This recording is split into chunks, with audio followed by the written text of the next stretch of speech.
Hi, welcome back guys. This is your friend, the Iron Fanfics, back with amazing fanfiction. This is the series of What If Deku Becomes Tall and Talented. Now before starting, please give this video a like and subscribe to the channel if you want more videos like this. Now let's get into the fanfic. A deep sigh escaped Izuku's lips, falling from his mouth with a heaviness he had yet to properly address. His desk was covered in written insults, chewed gum, and what even was that? Izuku decided not to think about it too long and instead just grabbed a cloth from the teacher's supply closet. It was always left unlocked, though he wasn't sure if that was an accident or if the teachers actually felt sympathy for him. Either way, it made his life easier, so he wasn't going to mention it. He glanced at the clock and got to work scrubbing his desk clean. He had 10 minutes before people would start arriving for class, and so he let his mind wander as he pressed the cloth into the desk, surrendering his awareness and allowing his body to move on autopilot. A few weeks ago, he'd had both the best and worst day of his life. The worst because he'd fallen apart and been the one to unintentionally bring harm to Kaken. The best because he'd finally been told, after all these years, that his dream was within reach. Since then, life had been absolute hell, but it wasn't anything he couldn't handle. Izuku always knew he'd have to work harder than others. It was a lesson taught to him at only 4 years old, in the cruelest way possible, because life was just like that. Despite the unfairness and mistreatment, however, he persevered. When his heart began to fracture, he taped it back together with delusory dreams and pretty lies. When his lips began twitching downward, he manufactured a smile out of leftover sunlight and sewed it into his skin. And when it all became too much, when hot tears would start leaving cold tracks on his cheeks, he would lock himself in his room at night and paint the pale skin of his forearms red with slick metal, hiding the evidence beneath layers of clothing so no one would worry. He knew it wasn't healthy, but it was the only way he knew how to live, and the only way to keep others from worrying about him. He would be okay as long as no one saw beneath his mask. He couldn't handle it if his suffering started dragging those around him down too. Especially his mother. She didn't deserve that. He was broken out of his thoughts at the sound of a door slamming wide open, which caused Izuku to nearly jump out of his skin. Heavy footsteps thudded their way over to Izuku, and the green-haired boy didn't have to look up to know who it was. "The F are you doin', nerd?" came the low growl of a particular angry blonde. Slowly, Izuku lifted his eyes from the white-knuckled grip he had on the white cloth over his now-clean desk and up to angry red eyes, which were steadily getting angrier. "But are you deaf or just ignoring me, BG?" he asked, voice low and gravelly with warning. "No. Of course not Kaken. I was just cleaning my desk because it was a little dirty, see, and I guess I was just a bit lost in thought and dash." Izuku started to ramble, his nervousness creeping in and taking control of his vocal cords.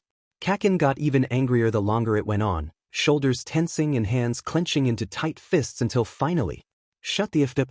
I don't actually give a shit what you were doing. Just get out of my way, demed nerd." Kaken bellowed, fists already rising and unfurling to release threatening explosions and an almost comically large scowl on his face. Izuku flinched at the bright sparks dancing in the other's palm, hands flying up and legs backing up on instinct. Kaken simply scoffed and rolled his eyes at this show of weakness before walking to his desk, brushing Izuku's shoulder harshly with his own on his way. Izuku, thoroughly defeated, simply threw away the soiled cloth and sat down at his desk, mentally preparing himself for the rest of the day. "It'll be okay. You're okay. Just stay positive. Take notes, work out, go home." With a newfound spark of determination flickering to life inside him, Izuku nodded his head, put his game face on, and pulled out his notes, despite the tiredness clawing at the backs of his eyelids. Izuku managed to get out of school with only a few minor bruises, today's bullies having shown some restraint. The day overall, however, had gone about as well as he'd expected it to, his determination holding strong right up until lunch, where he was, once again, humiliated and made to sit by himself on the roof. He tried to get his fire back afterward, but like every other day before, he just couldn't bring that flame to life again. Izuku shook his head, no point in dwelling on that now. He had to meet All Might at the beach so he could train his body. It was honestly much more tiring than he'd originally thought it would be, but he wouldn't give up. He wanted to be a hero more than anything, and if he had to give up some sleep and comfort to do so, then he would. He arrived at the beach park not much later and smiled when he saw All Might. The inordinate amount of exercise was daunting, but being around his idol made him feel safe and comforted, feelings he didn't experience very often otherwise. "Midoriya, my boy." All Might called from atop his perch on a nearby fridge, in his muscle form. Said green-haired boy jogged his way over, admiration already sparkling in his eyes. All Might. He called back once he was standing in front of him. All Might laughed, spewed blood, and reverted back to his skinnier form, eliciting a yelp from Izuku. It was still a little shocking to see his mentor change in appearance so drastically and suddenly. All Might hoped down from the fridge, already pulling out Izuku's schedule and giving instructions to the smaller male. Izuku did as he was told, bending over to lift and drag heavy objects. It hurt a lot. The muscle fibers were tearing in order to create newer, stronger ones, and it hurt. Izuku's body was weak and beaten, any kind of exercise would hurt, but the strenuous activity he was kept doing felt like it was killing him. He wouldn't complain though. These were the necessary steps to becoming a hero, and he'd be dead if he let something like pain or exhaustion keep him from getting there.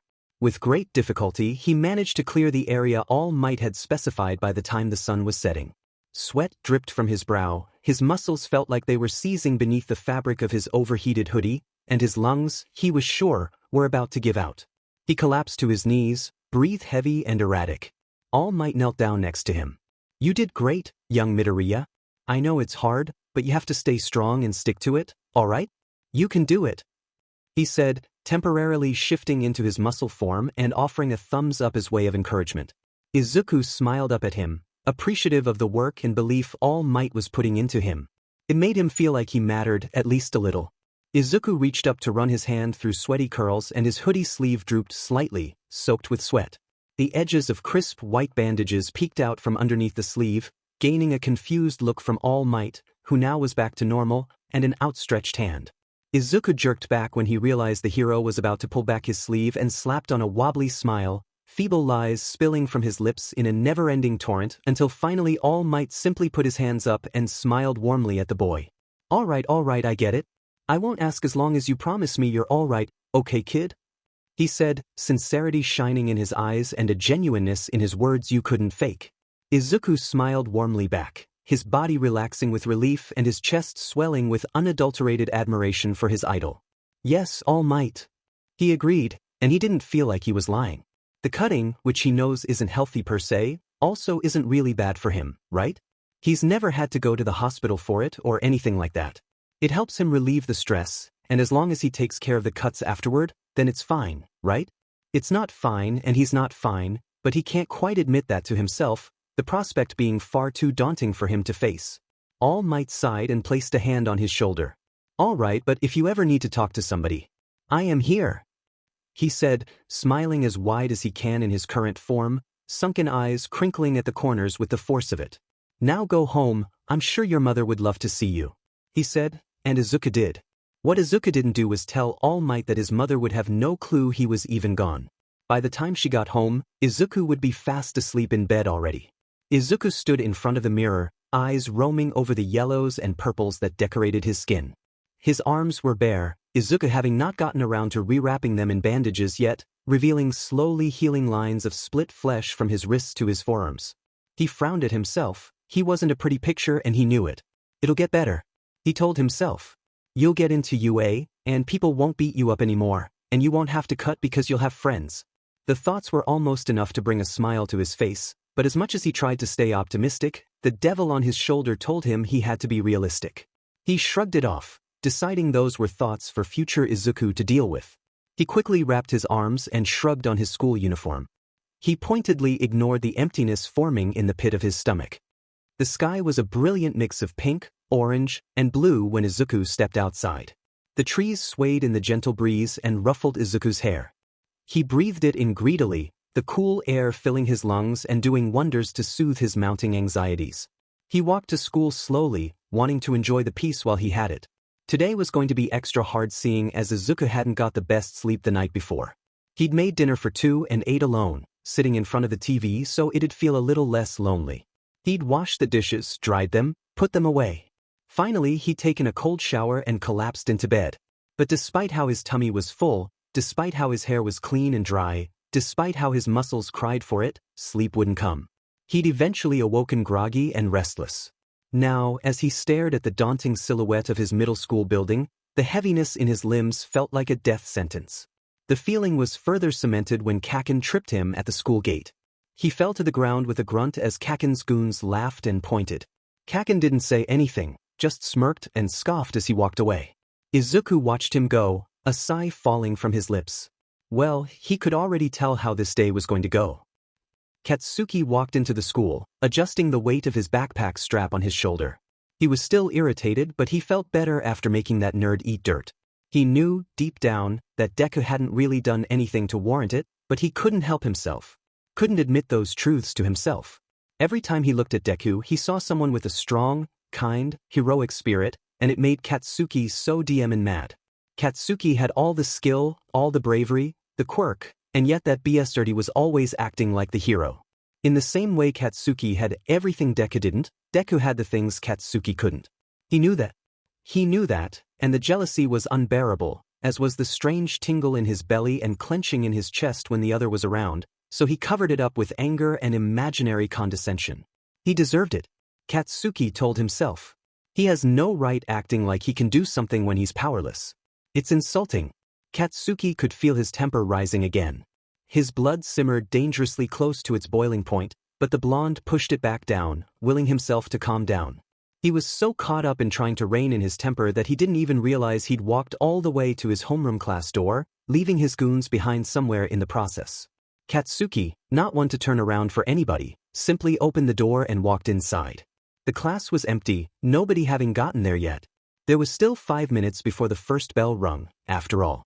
As he made his way to his desk, he caught sight of Deku's desk and stopped in his tracks. Insults and threats were scrawled all over his desk, along with chewed gum, spit, and whatever that was. It was disgusting. Was this why the nerd was always cleaning his desk in the morning? Katsuki hadn't known about this. He'd never been early enough to see it. The insults were horrible too. Nothing really worse than what he himself had said before, but somehow seeing the words written in others' handwriting twisted his gut and made his blood begin to heat in a familiar way. His desk was covered with things like, "You're useless. Burden. Nobody wants you here. Talentless. Worthless nobody. Stupid. Kill yourself." Katsuki found himself staring at the desk far longer than he ever intended to, his fists clenched tightly at his sides. The smell of smoke rising from his curled palms was what ultimately broke him out of his weird trance, and Katsuki turned and hurried back to his desk before anyone could come in and see him staring at the stupid nerd's desk. His temper was skyrocketing again, and for the life of him, he couldn't figure out why. Why did he care what those extras did to Deku? Katsuki did things like that to him too. So why did this feel so different? Thankfully, he didn't have to ruminate on it for long because in less than a minute the bell rang and students began filing in. Usually Deku was the first one in class so he could clean his desk, but today he barely made it in the class in time. Katsuki refused to ask himself why. Some extras were muffling laughter at the mess Deku was now facing. Others walked by and added to it. The teacher came in and saw what was happening, but he didn't say anything. Whether it was because he genuinely didn't care or didn't have enough ball to stand up to a bunch of middle schoolers, Katsuki genuinely couldn't tell. Either way, the guy was an a-hole. Not that Katsuki gave a shit. Deku cleaned his desk as quickly as he could, a look of distress and fatigue painting his features. The blonde barely spared it a glance, though, as looking at the nerd's face had his stomach twisting and his blood boiling all over again. It irritated him. The rest of class went by rather uneventfully. The blonde took notes silently and went about his work as normal. Near the end of class, however, their teacher began droning on about a subject Katsuki was already very familiar with. He leaned back in his seat and kicked his feet up on his desk, content to ride out the rest of the class with a quick nap. He glanced around the room as he put his arms above his head and caught sight of Deku with his face down and buried in his arms. What caught his attention, however, was the way the nerd's nails dug into his uniform sleeves. The grip was hard enough to turn his knuckles white. There was no way that didn't hurt. Katsuki felt a lump begin to take form in his throat, but he swallowed it down just as quickly. He clicked his tongue, averting his red eyes and closing them. Not his problem. Except it felt like it was. Izuku got home just as the sun was beginning to set. He stepped into the living room and heaved a sigh of relief. Despite the disarray of the apartment, neither Izuku nor Inko really has the time to clean. After all, he felt comforted. Today had been particularly hard. He'd gotten hardly any sleep the night before, was stopped by bullies on his way to class, so he had to clean his desk in front of everyone. Training had been gruesome. He sighed again, though this one was heavy for a different reason. He made his way over to the couch, planning on watching some TV in an attempt to relax before getting ready for bed. As he sat down on the couch, he noticed some letters scattered across the surface of the coffee table. He picked one up gently and flipped it around in his hands. It looked like it had already been opened. He took the paper out and began reading it. It was a bill, past due. He felt his fingers crinkling the paper slightly and put it back, grabbing for another. Past due, past due, past due. Izuku could feel himself trembling. His mother was sobbing. She was on her knees, clutching papers in her hands, and dripping salty tears on the floor like an overflowing river. He could see her shoulders shaking with the force of the choking sobs clawing their way out of her throat and felt his own heart clench in response. He didn't understand what was happening. The memory assaulted him, swarming his vision and ringing in his ears. Mommy? Why are you crying? He asked, his own voice coming out shaky. The green-haired woman turned around at the sound of his fearful voice, her own eyes full of worry and overwhelming despair. Oh, Izuku, she choked out finally, scooping her son into her arms and holding him tightly. Izuku, confused and afraid, clutched her shirt tightly, feeling his own tears beginning to swell in his eyes. Izuku could feel his eyes beginning to burn. I'm so sorry, Izuku. I don't know what we're going to do, she whispered, words not really meant to be heard but heard nonetheless. Izuku glanced down to the papers now discarded on the floor. The fine print was too small to read from his vantage point, but the word eviction was too big to miss. Izuku, however, as a 4-year-old boy, had no idea what that word meant. All he knew was that the big red letters that made his mother cry scared him, and so he clung to his mother's shirt just a little tighter. Izuku struggled to get his breathing under control. He didn't want to have another panic attack, especially not right now when he was so tired already. So he dug his nails into his arms and ignored the guilt clawing its way up his esophagus. The pain stemming from his arms began spreading through him like a wildfire as he pressed harder, leaving emptiness and relief in its wake. Slowly, Izuku felt himself calming, and he loosened his grip on his arms. His breathing was normal again and his fear had settled, but the guilt was still there, eating away at him. They'd always had money problems, ever since. Izuku huffed and stood on shaky legs. And when Inko got home that night, the house was clean and her bed was already made. The sound of the TV sounded from the living room, muffled by the walls of the kitchen. He could hear his mother moving around in there, frantically searching for her purse while tying her hair up because she'd woken up late again. It was like this almost every day, and it was heartbreaking to watch. She worked herself so hard. Ignoring the fresh wave of guilt the thought brought in, Izuku finished tying up the lunch he just made and rushed it out to his mother just as she was heading out the door. Mom, wait. At the sound of her son's voice, Inko turned, hand paused on the doorknob. Her hair was messy and the skin under her eyes was growing increasingly dark with lack of sleep, but at the sight of her son with a bento box in his hands meant for her, she smiled. It was a small smile, but it was genuine and true. Izuku smiled back at her and handed her the box, the cloth slipping from his fingers to hers. Thank you, Izu. Be safe at school, okay? She said, all soft and encouraging. Izuku nodded, I'll try. And he was telling the truth. He always tried to avoid trouble, it wasn't his fault, it always came looking for him. Unaware and satisfied with his answer, however, Inko simply ruffled his hair, turned around, and let the door shut softly. Behind her, at the sound of her footsteps receding down the hallway, Izuku let his shoulders slump. Uff, he groaned into the emptiness of his living room. He took a moment to let himself relax for once, let himself feel the ache in his muscles from overworking himself, the throbbing in his temple from too many hours staring at textbooks, the heaviness pulling at his eyelids from inadequate sleep, to just let everything sink in for a moment. He stayed there for a long minute, pulling air into his lungs and filtering it out in a steady rhythm. Finally, though, he was forced to pull himself to his feet and get started on his morning routine, lest he fall too deeply into some spiral of thought that he couldn't pull himself out from. The words on Izuku's school notebook were starting to blur.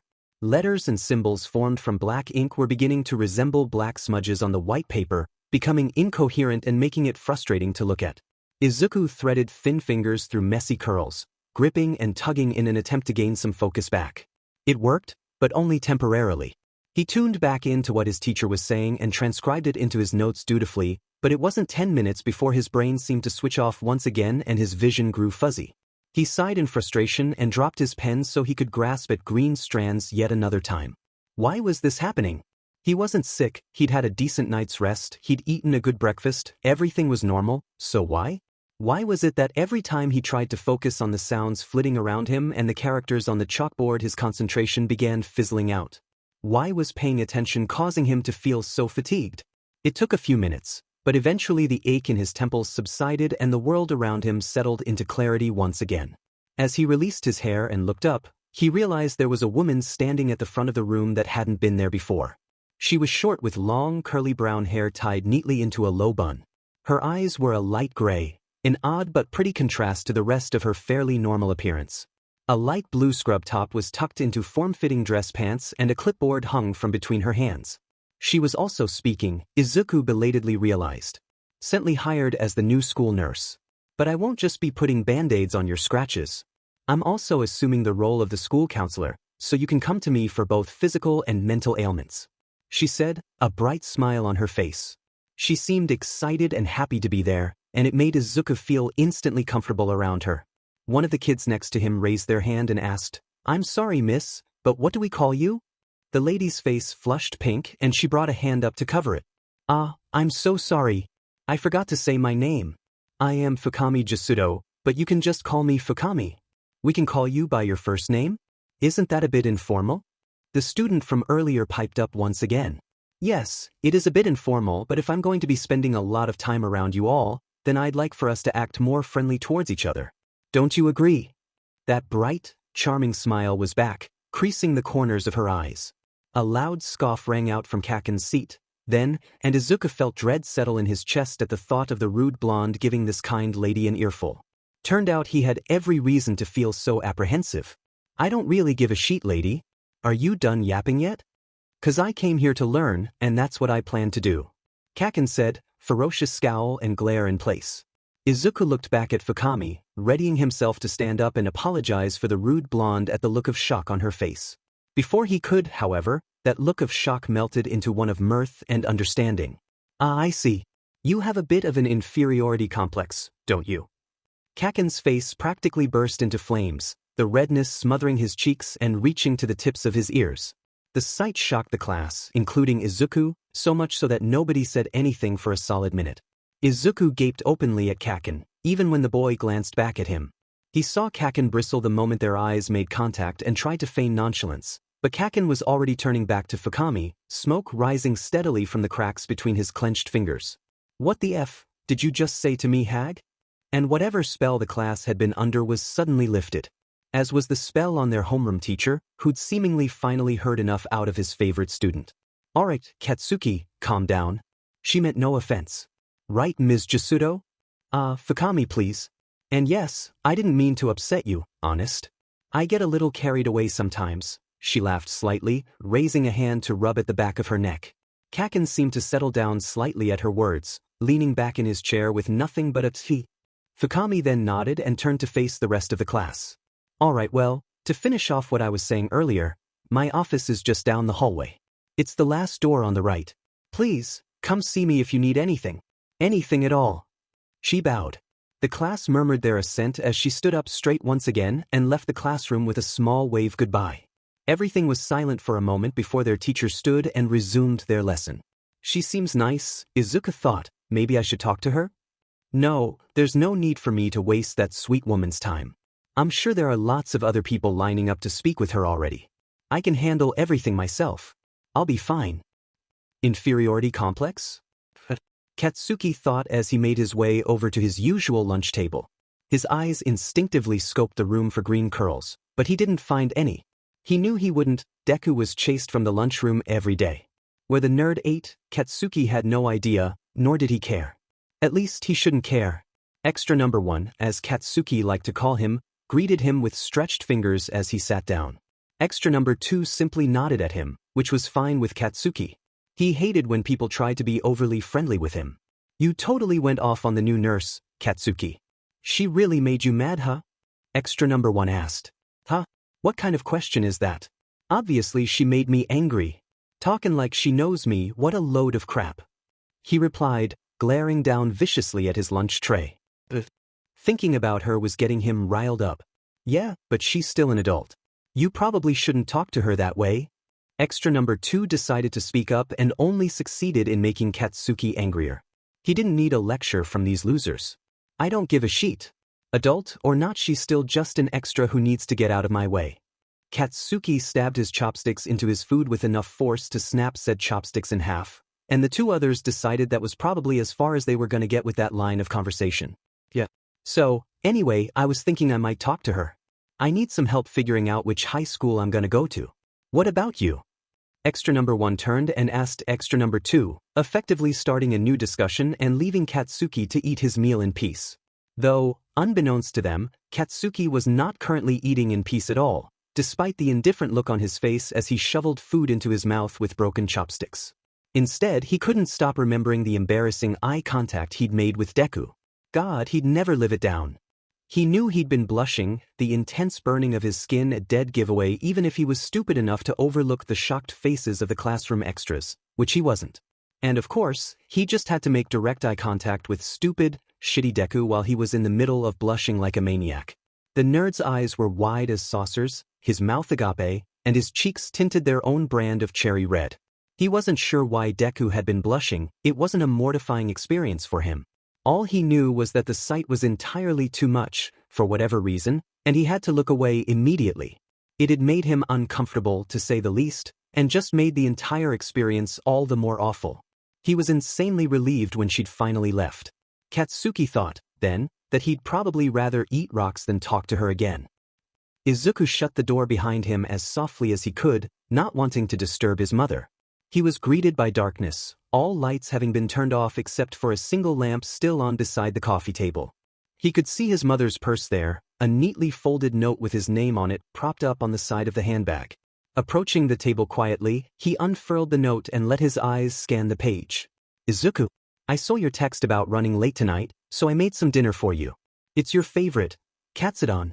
It's in the fridge, just heat it up in the microwave. Try to get a good night's sleep, alright? Good night, Izuku. Izuku smiled softly at the note, warmth and adoration swelling in his chest. He loved his mother so much, she was such an amazing, kind woman.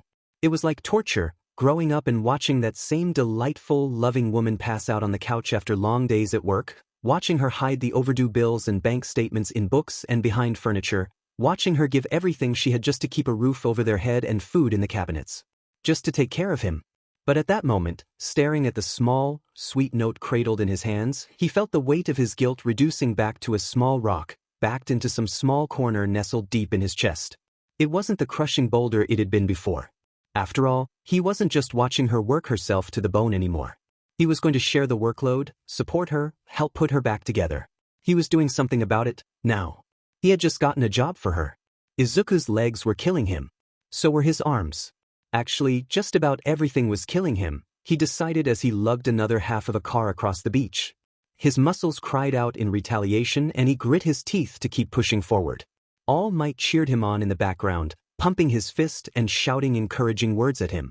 It was enough to get one final tug out of Izuku, successfully getting the car to where it needed to be, but not enough to keep the exhausted boy upright afterward. He collapsed to his hands and knees, shaking as he gasped for breath. All Might was next to him in a second, towering over him in his buff form, and patting his back with a bit too much force while offering praise. You're doing so well, young Midoriya. You'll make a fine successor indeed. The man offered him a thumbs up and Izuku gave a wobbly smile in return. But I have to ask, young Midoriya? All Might shrunk back down to his emaciated form in a puff of smoke, his smile faltering a little and his eyebrows pinching together. This earned a look of confusion and concern from Izuku, who was just beginning to breathe normally again. Are you sure you're all right, my boy? You're getting dark circles under your eyes and you're getting more exhausted during training than you should. Perhaps the regimen I created for you was too intense for your body? Izuku felt a momentary panic squeeze his heart at his mentor's words. If All Might found out about the job he'd gotten at the local convenience store, he'd get worried and likely cut back on Izuku's schedule. He couldn't let that happen. How was he supposed to become a hero if he didn't keep working hard? And oh, I'm fine, I promise. He rushed to assure the older man, hands coming up and waving wildly as if to physically disperse those thoughts. At All Might's doubtful look, Izuku added, Really? I'm fine. I have a little trouble sleeping sometimes, but it's nothing to worry about, honest, he said, not telling the full truth, but not lying either. I can do this, Izuku said, forest green eyes filling with a quiet determination as he looked up to gaze into his instructor's eyes. All Might studied him carefully. They sat there in silence for a long minute, All Might seeming to ruminate heavily on Izuku's words, before the man finally sighed and let his shoulders drop. All right if you're sure. Just make sure to tell me if there's something more going on, all right? You're the future #1 hero, after all. I have to make sure you're healthy and happy. The skeletal man put a large hand on Izuku's shoulder and offered him a kind smile to which Izuku returned with his own. Thank you, All Might. All Might nodded, and Izuku went to stand up on shaky legs. His muscles still burned from overworking them, but at least he could use them now. He walked over to where All Might was previously sat and picked up a water bottle half buried in the sand. He opened it and took long gulps, leaning against the side of an old refrigerator. It had been a long day and he was so very tired. He had to devote so much energy just to staying focused in class. It was difficult to keep grades good, to keep training his body so religiously, to keep attending work every other night at the expense of adequate sleep, all while putting up with school bullies, the pressure of one day bearing one for all, and the mysterious rain cloud that seemed to loom over him constantly. It was a lot. But he'd been doing it, was doing it, could do it. Which meant as soon as he put down his water bottle, he was pulling out his phone and telling his mother he'd be late again tonight. She still didn't know he had a job. He'd been waiting to get his first paycheck to tell her. Who are you texting, my boy? All Might asked, coming over to stand across from him. Just my mom. He replied as he put his phone away, tucking it away safely in his back pocket. Your mother?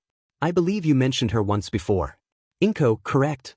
Why yeah, I'm actually kind of surprised you remember. All Might smiled somewhat sheepishly and brought a hand up to scratch at the back of his neck. Yes, well, you talked about her so fondly, I couldn't help but commit the name to memory. She seems like a sweet woman. Izuku smiled brightly up at his mentor. It made him feel happy and warm to hear the other man using such kind words when referring to his mother. She really is, he said, eyes glazing over for a fraction of a second as memories flashed behind his eyes like a rapidly spinning roll of film. Luckily, All Might didn't seem to notice, as in the next moment, he was leaning down and gathering his things. Izuku did the same, and soon, they were back at the beach entrance. You did well today, young Midoriya. Keep it up. The man said, smile wide on his gaunt face. Izuku offered a bright smile of his own in return, but once All Might was turned around and walking away, he let it drop. He wanted to smile, he always did, but the effort required to make himself do it just didn't seem worth it when he was alone. Sighing, he began his journey toward the store he worked at only 1 block over. It had been 2 weeks since he got his job, and while it wasn't a particularly hard job, it was quickly becoming exhausting to the point he was having a hard time getting himself to go. He would debate with himself after training every time he'd have a shift scheduled. Did he really need to go? Would it really hurt all that much if he missed just one shift? Ultimately, distant visions of missed dinners and the pink shards of porcelain piggy banks always won out, pushing him through the clear, sliding doors and towards his station every time. And so he went, spending the rest of his daylight hours standing behind a register and ringing up old ladies' scratch cards. But despite how the job drained him, filled him with anxiety and robbed him of sleep, if you were to ask, he'd say he was glad he'd gotten the job. He got paid for the first time that night when his shift finally ended. As he stepped into the darkness of his silent living room, Izuku caught sight of another neatly folded note out of the corner of his eye. It sat on the coffee table in the same spot the last one had, his name written in loopy letters on the front. Izuku made his way over to it, picking it up and unfolding it. Izuku, you've been getting home late every other day for the past couple weeks. I didn't ask because I trust you and wanted to give you room to make your own decisions. However, I'm beginning to get a bit concerned. If there's something going on, you know you can tell me, right? I'm your mother, I will love you and be there for you no matter what. So please, don't feel afraid to talk to me. A fond grin pulled at Izuku's lips as he studied the note. He really was lucky to have someone like his mom in his life. He folded the note back up carefully and tucked it into his pants pocket for safekeeping. Instead of writing a note in reply like he did last time, though, he simply pulled out his wallet and put the money he'd made on the coffee table where the note had previously sat. It would be enough to cover the house payment that month, at least. But he felt heavy still. Shouldn't he feel lighter? He'd thought that he'd feel better once he was finally able to give back to his mother, and he was happy about that, but it didn't alleviate the pressure on him like he thought it would. It felt like he was being slowly crushed and nothing was helping. It was starting to feel like nothing would help. Nothing but. Izuku slid his wallet back in his pocket and made his way toward the bathroom. He opened the drawers beneath the sink and reached inside, fingers searching until finally he pulled a small black box out from behind a pipe. The box felt like lead in his hands despite the way a small amount of relief flooded his veins at the sight. He made his way to his room, the weight of his burdens pulling him down like an increase in gravity and filling his head with deafening static. Stumbling into his room, he fumbled for the light switch and pulled a first aid kit out from under his bed. He kept one in his room at all times. His mother thought he was just being safe. He wondered, briefly, what she would think if she found out what it was actually used for. The thought curled in his gut like spoiled milk, but the overwhelming flood of mind-numbing emotion kept his limbs moving. He sat on his bed and slowly lifted the lid off the black box, revealing thin, shiny pieces of metal. He stripped off his shirt gently, the fabric brushing against bruises and scars and sending waves of dull pain rippling across his skin. The flesh on his forearms was raised with small bumps, reminders of many nights spent exactly like this one. Sitting in his room with nothing but the whispers of dark thoughts and darker memories to keep him company. How'd it come to this? He used to think. Now, clutched in the jaws of a hopelessness too much for him, all he could think was I need this release, I just want to feel okay. And so he grasped cold metal between his fingers and lifted it from the box, pushing the razor blade into the soft skin of his forearm gently and watching the thin red stripe appear in its wake. The pain was sharp but small, like a bee sting. He pressed a little harder next time, watching as the blood brimmed and spilled, dripping down his arm in a thin strain. The pain was hotter, searing, it pulsed through him and pierced through the fog in his head slowly. Metal pressed into soft flesh a few more times, the pain increasing with every new mark until eventually, finally, he could think clearly again. He looked down at his arms, now streaked with the cooling wine red of his own blood, and felt guilt settle heavily in his gut. He shouldn't be doing this. He knows he shouldn't. But I need it. He shook his head at the intrusive thought. No, you don't. You're okay. You'll be okay. You can get through this without resorting to this every time. He pointed out to himself, but the words felt hollow. But I can't. It's just every once in a while when things get to be too much. I can have this one thing, can't I? Izuku sighed. He knew it wasn't healthy and that he really shouldn't be doing it, but despite the guilt that came with that knowledge, he felt like he didn't have enough strength to make himself stop. Didn't really want to make himself stop. So instead of trying to argue with his inner voice anymore, he opened the first aid kit and began to dress his wounds. Slowly, the red staining his skin was wiped away and the sight of marred flesh was covered with pristine, white bandages. Once his arms were cleaned and bandaged, he slid the kit under his bed and tucked the razor back into its box. He then sat the razor on his bedside table, too tired to put it back in its place in the bathroom. I'll just put it back in the morning, he told himself. Finally, the green-haired boy turned off the light and lay down in bed, exhaustion already pulling his eyelids shut as he tugged the blanket up around his shoulders. Sleep came faster than usual that night, but his slumber was fitful, dreams of a tall man with dark hair and freckles haunting him. So I snuck out last night, Extra number 2 proclaimed, a satisfied smile curling his lips. His uniform was askew, one side untucked from his pants and dangling. His bag was thrown over one shoulder and he walked with long strides. It was so obvious he was trying to copy Katsuki and look like a bad boy, it was almost funny. Almost. Extra number 1 snorted at the smug look and raised an eyebrow, a hint of incredulity in his voice when he replied. Seriously? My parents didn't wake up at all. It was a total success. Man, you've got to teach me how you do it. I always get caught. I can't teach you how not to be an idiot. Hey! Katsuki stomped into the ground with force, hoping the dull thuds would drown out the mindless, stupid chatter coming from the 2 idiots behind him. They'd been talking constantly since the moment they'd all met up to walk to school together. Their annoying voices were like nails on a chalkboard this early in the morning. Unfortunately for him, the stomping didn't work and he was stuck listening to it the entire way to class. Irritation swelled in his gut and curled his fingers, and yet he said nothing. Instead, he simply stomped harder, willing the tingle in his hands to subside and the urge to blow some extra's face off to die down. Normally, he would just scream at them to shut the hell up, but he was determined not to lose his cool today. And so he walked through the halls, passing by the walls of lockers and useless anti-bullying posters, without saying a word. Even when the extras laughed obnoxiously loud and called, "Katsuki! You gotta hear this," over some moronic classroom drama.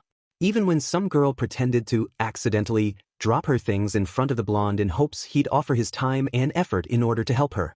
Like he'd do that for anyone, let alone some FANG extra. Despite all that, though, despite how everyone seemingly converged on him like he was blood in the water the moment he didn't automatically snap at them, he kept his mouth pressed into a firm, thin line. After all, today he had an objective, and he needed to stay focused on it. Bakugo Katsuki did not fail at anything, so if practicing patience was a necessary step in obtaining victory, he would. At least for a little while. Deku was zoning out again. His eyes bored into the board in front of them, but they weren't focused. His pupils weren't tracing the white letters or closely inspecting the texture of the slate stone. No, he wasn't really looking at anything. It had taken the blonde a few times of looking back and seeing the nerd staring holes in various places to figure out he was just getting lost in thought. He'd been confused at first, wondering what could possibly be so interesting about the back of that girl's head or the slightly overflowing trash can in the corner. He was still confused, honestly, but for a different reason. Now, he found himself pondering why he was spacing out at all. What was more important than paying attention in class? Didn't he want to be a hero? Quirk or not, there was no way he'd get into a good school if he didn't study properly. Not that he really cared. Katsuki shook his head and huffed, eyes trailing over Deku's still, freckled face. There were slight bags under his unseeing green eyes and his lips drooped down in a relaxed frown. When the nerd finally snapped out of it, his face settled into a look of determination and he immediately dove back into his notes, peeking at others' notebooks and scribbling down furiously what he'd missed in an attempt to catch up. His fingers started to tremble as he did so, a clear sign of fatigue. Deku was noticeably exhausted both mentally and physically. And Katsuki had no idea why. But he planned on finding out. The blonde turned back around in his seat and began concentrating on the lesson once again, transcribing words onto the blank page of his homeroom notebook until the bell finally rang. Katsuki cornered Deku the moment he stepped out of the classroom. He was always the last one out, staring at his phone until all of his peers and bullies were well on their way. It was annoying to have to wait so long, but it did give them more privacy, so he kept himself from complaining about it as he grabbed the shorter boy's uniform sleeve and began dragging him away. What are you doing, Kaken? Deku questioned. He sounded worried, his voice high-pitched and tinged with fear, which, admittedly, was understandable. But the sound still grated on Katsuki's nerves. Shut the nerd. I can do whatever the hell I want. Deku's face contorted at that. He looked constipated almost, like there was something he wanted to say, but he held himself back. Probably a good idea. They made their way through the halls, silent except for the murmur of distant chatter and the sound of shoes hitting carpet. Deku didn't try to resist, but Katsuki could see him slowly shrinking in on himself the farther they traveled. For some reason, the sight really bothered the blonde. It inspired emotions he wasn't sure what to do with or what to think about. He hated having to do any sort of introspection. It made him uncomfortable for reasons he also wasn't ready to address. So he didn't do it. Instead, he simply labeled the emotions anger and tightened his grip on the other's uniform sleeve, earning a small squeak in response. Finally, they rounded the corner and Katsuki led Deku into the boys' bathroom. The green-haired boy was clearly confused. He looked around in bewilderment and mumbled to himself a mile a minute. Katsuki rolled his eyes at the sight and flicked his forehead to get his attention. It worked, Deku's big green eyes blinking and moving to train on him in an instant. I didn't bring you here to give you a swirly nuts, he said, having overheard one of Deku's mumblings. Said boy's cheeks lit up at the comment and Katsuki smirked. What are we in here for? I don't have a lot of time, so dash. That's exactly why we're in here, Deku. Why the don't you have time? Why are you so tired all the time? It's effing weird and I want to know what's going on with you. The blonde demanded, crossing his arms over his chest and fixing the other with a hard glare. Deku stared at Katsuki's crimson eyes with nothing but confusion. What do you care? He asked sincerely. Green curls fell into Deku's eyes as he pet his head to the side. Who the F said I care, huh? I'm just curious, I hope. Besides, if you're doing some secret training or something, I deserve to know. Deserve? Deku asked in disbelief, his hands clenching slightly at his sides. Apparently, Katsuki had hit a nerve. What makes you think you deserve to know anything about me? Deku was obviously trying to sound angry, but he sounded more sad than anything, his words wavering and cracking too much. It was all foreign to Katsuki, who was used only to the words of strong resolve and endless optimism. He was used to looking into eyes that sparkled like starlight. That was all still there, still an inseparable part of the other boy, but it was buried under this veil of something, at least temporarily. It shocked Katsuki enough to knock him into silence for a few moments, but the peace didn't last long. It took little time for the blonde to get his bearings, and once he did, he was furious. "You don't get to talk back to me like that, nerd. If you don't have the strength to back up your words, then don't say shit. If you want to fight back, then do it," he yelled, eyes wide, scowl menacing, and palms already crackling. Deku backed away from him, his big eyes already filling with tears. "Why are you so mean?" Then Deku was turning around and running out of the bathroom as fast as those legs of his would take him. Katsuki stared at the spot the other boy had just vacated, the anger within him reaching its peak as he realized he hadn't actually gotten an answer from him. He'd failed. F-. He screamed, turning around and slamming his fist into the wall. Izuku's head hit the counter with a dull thud. It was quiet in the store, the previous customer having left the store empty after she'd finished buying her tampons and dark chocolate bars. He was completely drained. He felt as if his internal battery was completely and utterly dead, entirely void of power. Only he couldn't just lie down and read a book to let his battery recharge. He was stuck working on overdrive constantly. He tilted his head to the side, glancing up at the clock warily. 7 o'clock. He groaned long and low. He'd only been working 30 minutes. It felt like so much longer than that. "I'm so tired. I can't wait to go home. I can eat some nice, hot katsudon and lay down in my warm, comfy bed." "Yeah, that sounds like heaven." Izuku smiled slightly, allowing the daydreams to comfort him. "Only a couple more hours and I'll be in heaven." A chime broke him from his thoughts, the sound telling him he wasn't alone. Izuku looked up, a bright smile already in place and a hand poised in the air, ready to greet the new customer with as much enthusiasm as he could muster. Then he saw those unmistakable blonde spikes and crimson eyes and his heart turned to lead in his chest. "You don't get to talk back to me like that, nerd. If you don't have the strength to back up your words, then don't say shit.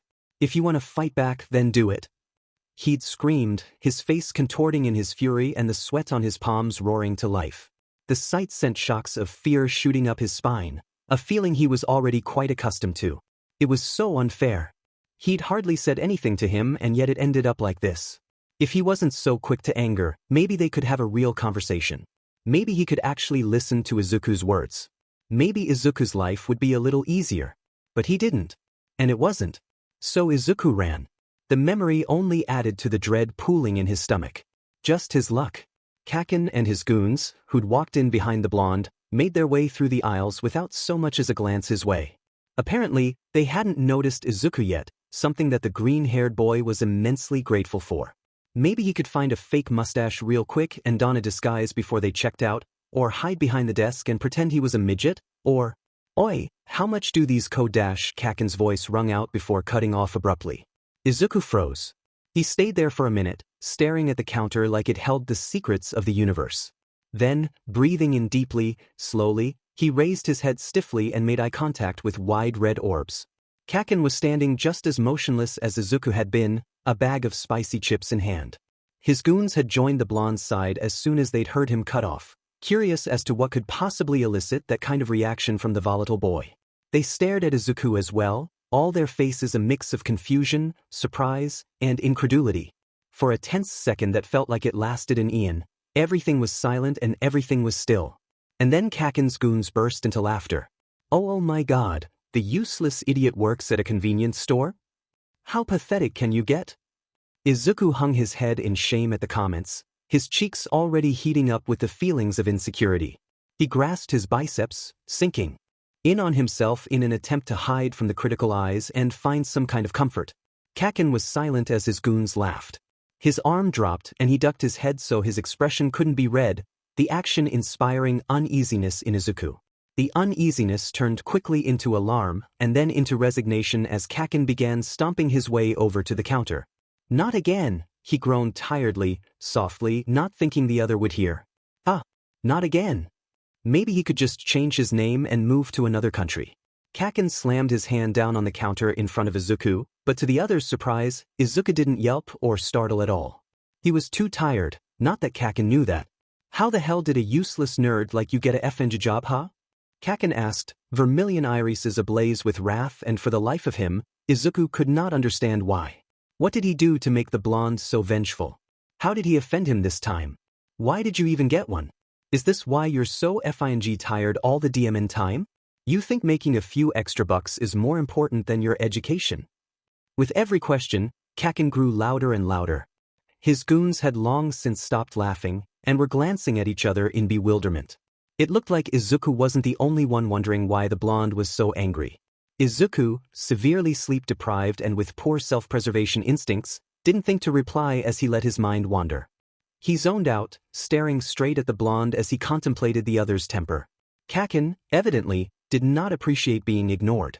He growled and shot an arm out, grasping Izuku's forearm and shouting at him to get his attention. As the taller boy's fingers dug into the shoulders, Izuku was reminded of what he had done just the night before. He flinched hard, trying to rip his arm from Katsuki's grasp, and hissed through his teeth as pain raced up his arm. Stunned at the violent reaction, Kaken let go, staring at Izuku dumbfounded. The blonde's goons seemed to find it funny, bursting out into laughter once again, but Kaken simply narrowed his eyes suspiciously at Izuku as he rubbed his arm tenderly. Much to the green-haired boy's relief, though, he didn't say a word. He simply huffed and turned on his heel, heading straight for the door.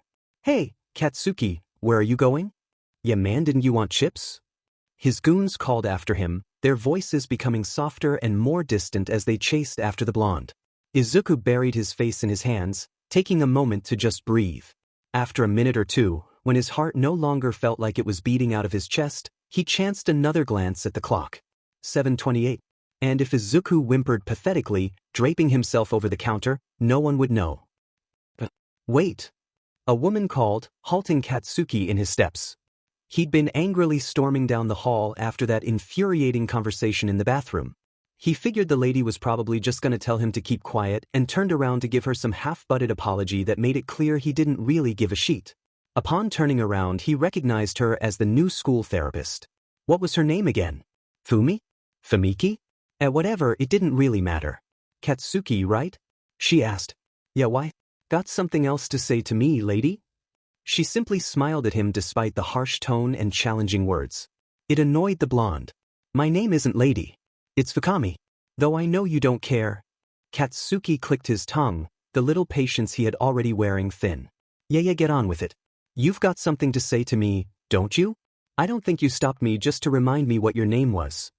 Fukami chuckled lightly and nodded. Right? Yes, of course. I actually wanted to ask you about a student in your class. Huh? But what the hell makes you think I pay attention to any of those extras? Her eyes flashed at the words, like she knew more than she was letting on, but she simply said, of course. I just thought there may have been something you overheard or saw accidentally. Whatever. Just ask your stupid questions if it'll get me out of this hallway faster. He said, crossing his arms over his chest.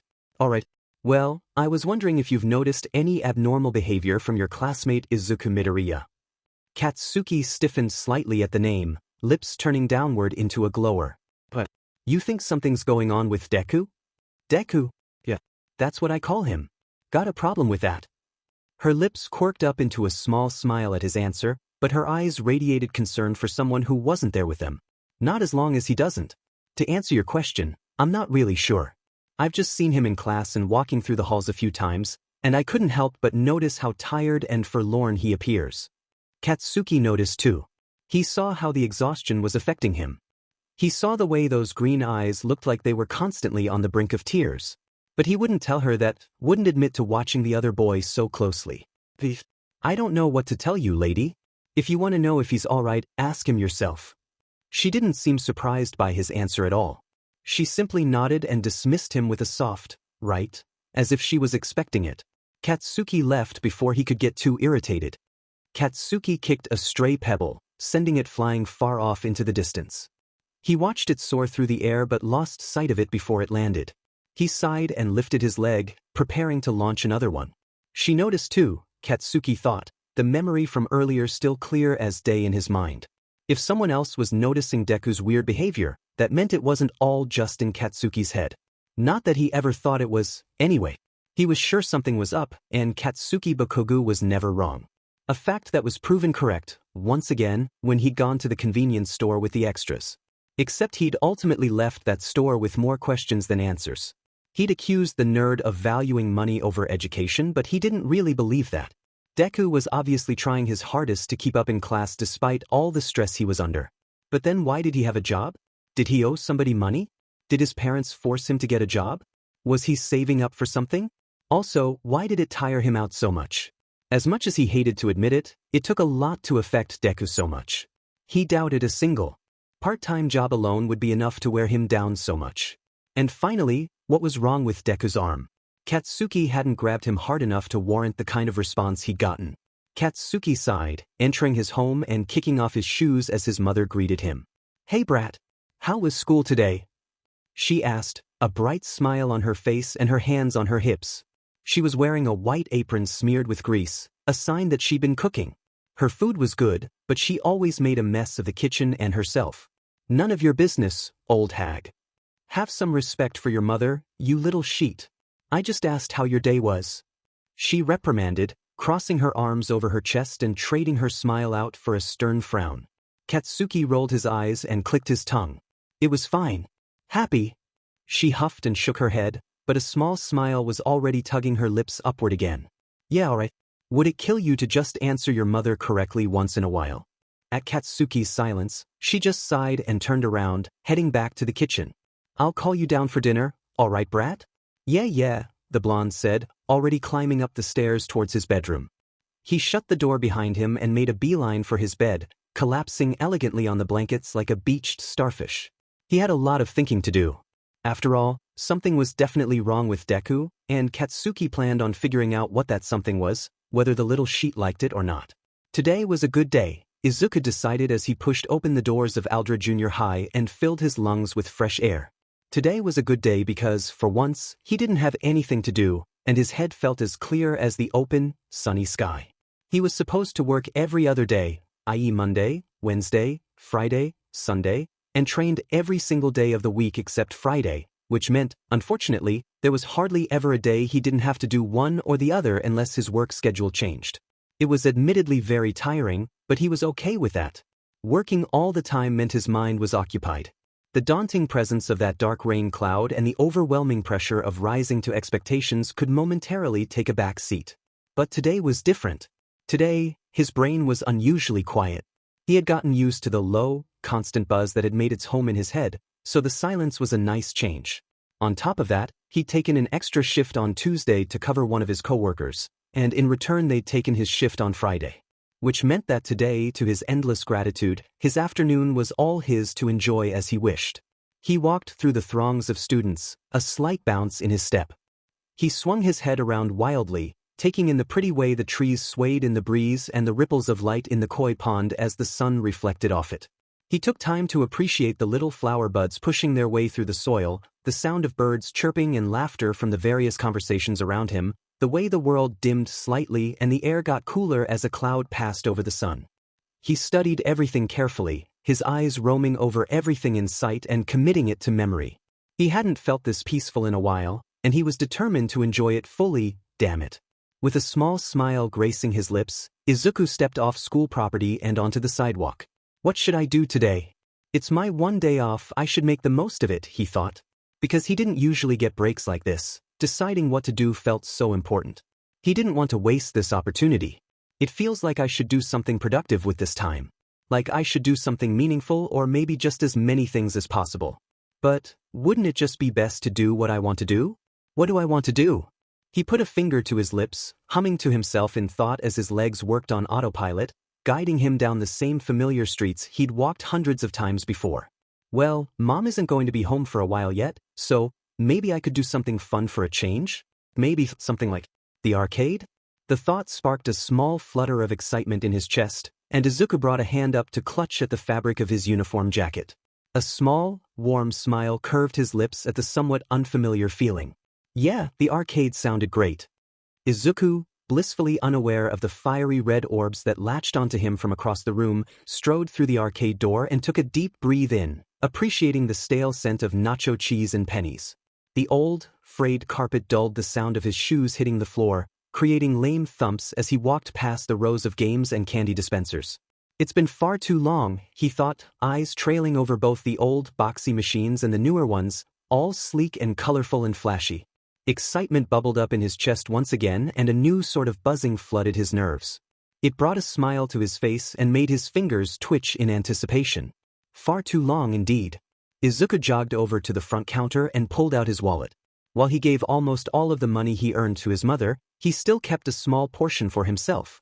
After all, being away from home all day after school meant he had to buy his own dinner every night. The food he bought was pretty good. It had to be with all the calories he burned and muscles he tore every day, but he couldn't help but miss his mother's cooking. Hopefully he'd get to taste it again soon. He glanced up at the woman behind the counter as he opened his wallet, hand poised over it. The woman had curly orange hair, half tied in a messy bun, and was clad in a boring brown uniform. He didn't recognize her, something he was particularly relieved by. He really wasn't looking for a confrontation with one of his school bullies today.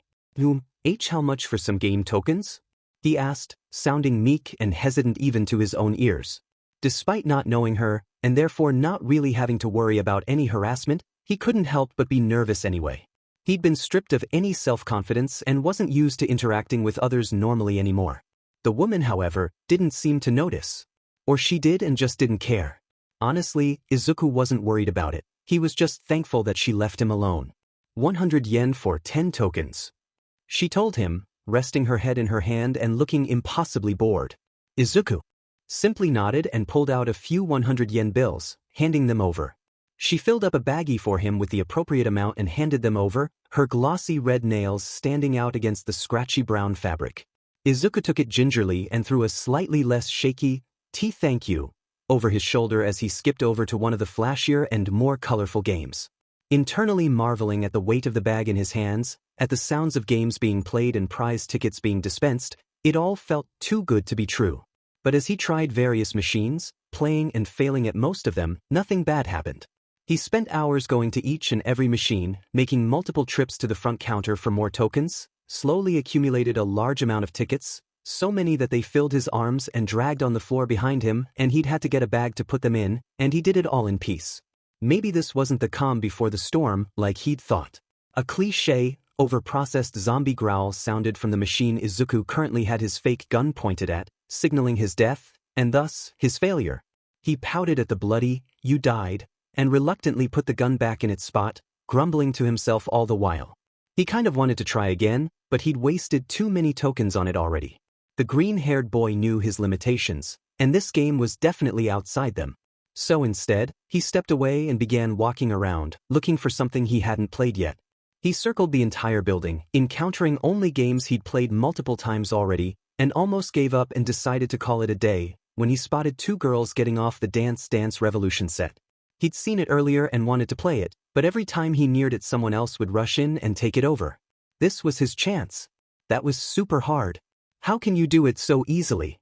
Get good, girl. Takes practice. Izuku approached the DDR machine as the two girls left, talking animatedly with one another. He eyed the colors, the arrows, the bars, and felt eagerness begin thrumming through his veins. He tentatively stepped up onto the machine and popped a few tokens in. He scrolled through the songs aimlessly, not really paying attention to what he was looking at. He clicked a song at random and put it on normal difficulty. He really didn't want the shame and embarrassment of potentially failing on easy, and he wasn't cocky enough to put it on hard for his first try. The steady beat started up, followed closely by electronic-sounding music and the voice of a woman. Izuku recognized the song instantly as 1, 2 Step, and felt his cheeks warm slightly, but he didn't have much time to dwell on his self-consciousness before arrows started coming up on the screen and he was forced to focus. He was absolutely horrible. At first. In the beginning, his movements were sloppy and he often missed the arrows, he couldn't really get the timing down, and sometimes his brain would stall and he just couldn't process what was happening on the screen. But he learned quickly, his body adjusting to the rhythm and all of the information he was being given faster than he'd thought himself capable of. He finished the song with a passing score of C, and despite it not being that high of a score, he couldn't help but feel proud of himself. Immediately, he was feeding the machine more tokens and choosing another song. He picked a song called Twilight Zone, and once again, put it on normal. He did much better the second time around, his feet finding their place with growing ease and his analytical mind comprehending the directions on screen with increasing speed. With the confidence boost of getting a high B, He continued playing, getting better with each song. Exhaustion and exhilaration burned hotly inside him. He couldn't remember the last time he'd felt that happy, had that much fun, been so carefree. He didn't even notice the small crowd that had gathered around him to watch him dance. His eyes stayed focused on the screen even as his body twisted and turned. His feet hit the arrows swiftly and steadily, his foot tapping down lightly before moving instantly to hit the next one. He was tired and sweaty, but it was a weariness he could get used to. It was one he appreciated and longed for. Maybe, he thought, I should take my coworkers' shifts more often. Finally, as the intense finishing notes of BGMI played out, his perfect score displayed proudly on screen, he realized he'd run out of tokens and accumulated another impressive pile of tickets. Oh, and he was also being watched by half the arcade. He flushed bright red, from the tips of his ears to the dips of his collarbones, when he turned only to make eye contact with a dozen different people. The confidence he'd garnered earlier fizzled out in the span of a second, his insecurity leaving him an awkward, stuttering mess all over again. The people around him clapped politely, and a few even cheered, but Izuku was too mortified to do much more than nod appreciatively at them and book it with his tickets. Even as he escaped and the crowd dispersed, Izuku could swear he felt the heat of a gaze boring into him. He turned around, examining the crowd briefly, but before his search could garner any results, a mocking voice dragged him from his thoughts. Hey, aren't you that weird quirkless kid from school? He whipped his head around to see a guy, Kuro, his name tag helpfully supplied, with dark gray hair and matching irises standing in the spot the other girl had been before. He had a piercing in one ear and a wide, menacing grin that showed off his abnormally sharp canines. Izuku felt his stomach sink as recognition and delight flashed in the boy's eyes. He'd come to the counter to exchange his tickets for a present his mother would like, but it seemed as though that wouldn't be happening.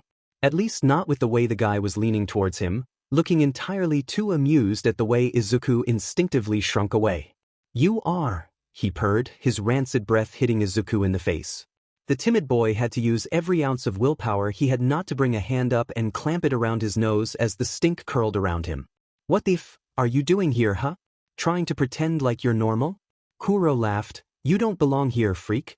Even though his words were harsh, he didn't look annoyed or angry. He simply looked entertained. Izuku's mood crashed. I just want to get a prize, he started, willing himself to look into the other boy's eyes. I'll go away then. The gray-haired boy raised a thin eyebrow. Really? He said, and why should I listen to someone like you?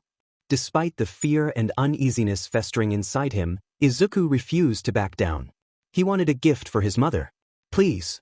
The prize isn't for me, he tried, his pride swelling slightly at the lack of stuttering. The guy rolled his eyes and leaned over on the counter, getting comfortable. I don't give a shit who it goes to in the end. I ain't giving shit to you. He told him, his amusement beginning to wane. Come on. I haven't done anything to you. Izuku pleaded, his frustration temporarily overpowering his sense of self-preservation. Kuro scowled deeply at the raise in Izuku's voice, the mirth in his eyes replaced quickly by disdain. He moved out from behind the counter, walking briskly towards an increasingly fearful Izuku. You talking back to me, you useless F-dash? He spat, reaching out to grasp Izuku's shoulder. The green-haired boy squeaked in alarm and clenched his eyes shut as he was shoved, fully expecting to land hard on his butt, but was instead met with the feeling of a hard chest slamming against his back. He slowly opened his eyes, confused, and was met with the sight of Kuro looking over his head with a stunned look on his face. Before he could turn around and figure out for himself what the hell was going on, strong hands were gripping his biceps and righting him. You FING nerd, can't do shit by yourself, can you? The familiar voice had Izuku whirling around at warp speeds, his heart in his throat. Sure enough, upon turning, he was met with an intense red glare and iconic blonde spikes. Kaken, what are you dash? Bakugu? The F-dash? Why are you defending this quirkless failure? Kuro cut him off. He was essentially asking the same thing Izuku was going to, though, so he didn't pay the interruption much mind. Kaken scoffed, crossing his arms over his chest and looking everywhere but at Izuku. What the hell did you want, Deku? The statement was phrased like a question, but it sounded more like a demand. Kaken y dash. Shut the f-up. Just point at what you want, he snapped. Izuku was absolutely bewildered but did what he was asked regardless, lifting a shaky hand to point at a cute stuffed animal he thought his mother might like. Kaken snatched Izuku's tickets and slammed them down on the counter, making Kuro jump. Get the nerd the FNG stuffed animal already, he ordered. There was a warning in his voice that had Kuro backing up, heeding his request with no questions asked lest he get an explosion to the face. It was silent as the gray-haired boy retrieved the toy, the air thick with tension. Once the fluffy, stuffed animal was clutched safely between Izuku's freckled hands, Kaken turned to leave, still refusing to meet the shorter boy's eyes. And I'm not defending anybody, you stupid F-. I just don't like you, he said, turning briefly to glare holes into Kuro's skull. Izuku watched him leave silently, still trying to process what just happened. Kaken helped him? But was this just a one-time thing? Maybe he really did just have something against Kuro? Or maybe this was the beginning of a trend? No, he chastised himself, best not to question a good thing. Whatever the reason, Kaken had helped him get a gift for his mother, and he spent the entire rest of the way home skipping and smiling down at it. Inko cooed at the stuffed animal the second she saw it, hands still poised over the stove from where she was cooking dinner. Is that for me?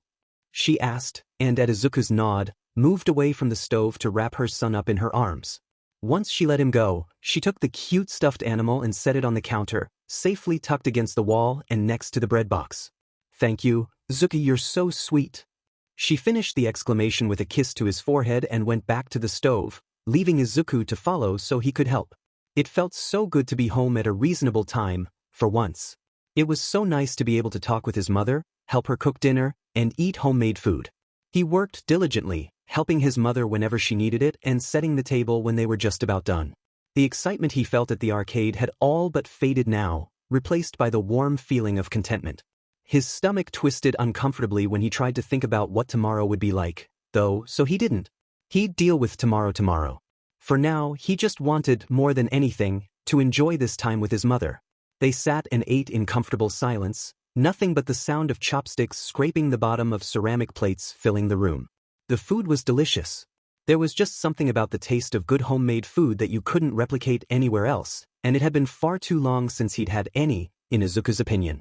About halfway through dinner, the green-haired woman broke the silence. So, Izuku, this is the first time in a while we've both been home at the same time.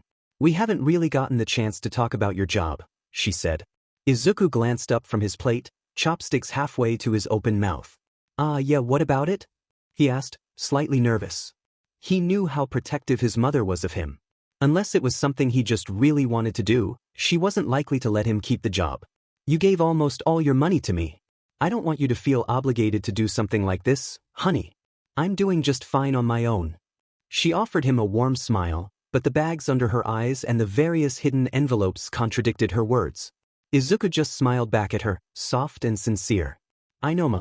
I just really wanted the experience, and I don't really have a lot of need for money, so I figured I might as well help you out. He insisted. So you're doing this for yourself? Inko asked, her eyes scouring Izuku's face for any hint that he was lying. Why, yes. He lied. He was terrible at lying, but so was his mother, and because of that she almost never caught him. Her eyes studied him a little longer, eyebrows pinching in concentration, but finally she relaxed, letting out a long sigh.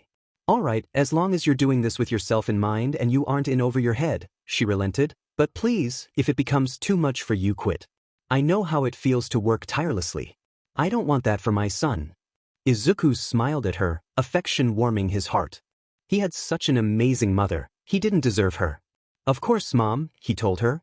The job was really already too much for him, but he wasn't about to admit that to his mother, he wouldn't even really admit that to himself. The rest of their night together was filled with the many questions of his doting mother. Izuku answered every one, immensely grateful just to be able to spend the last few hours of his day next to her.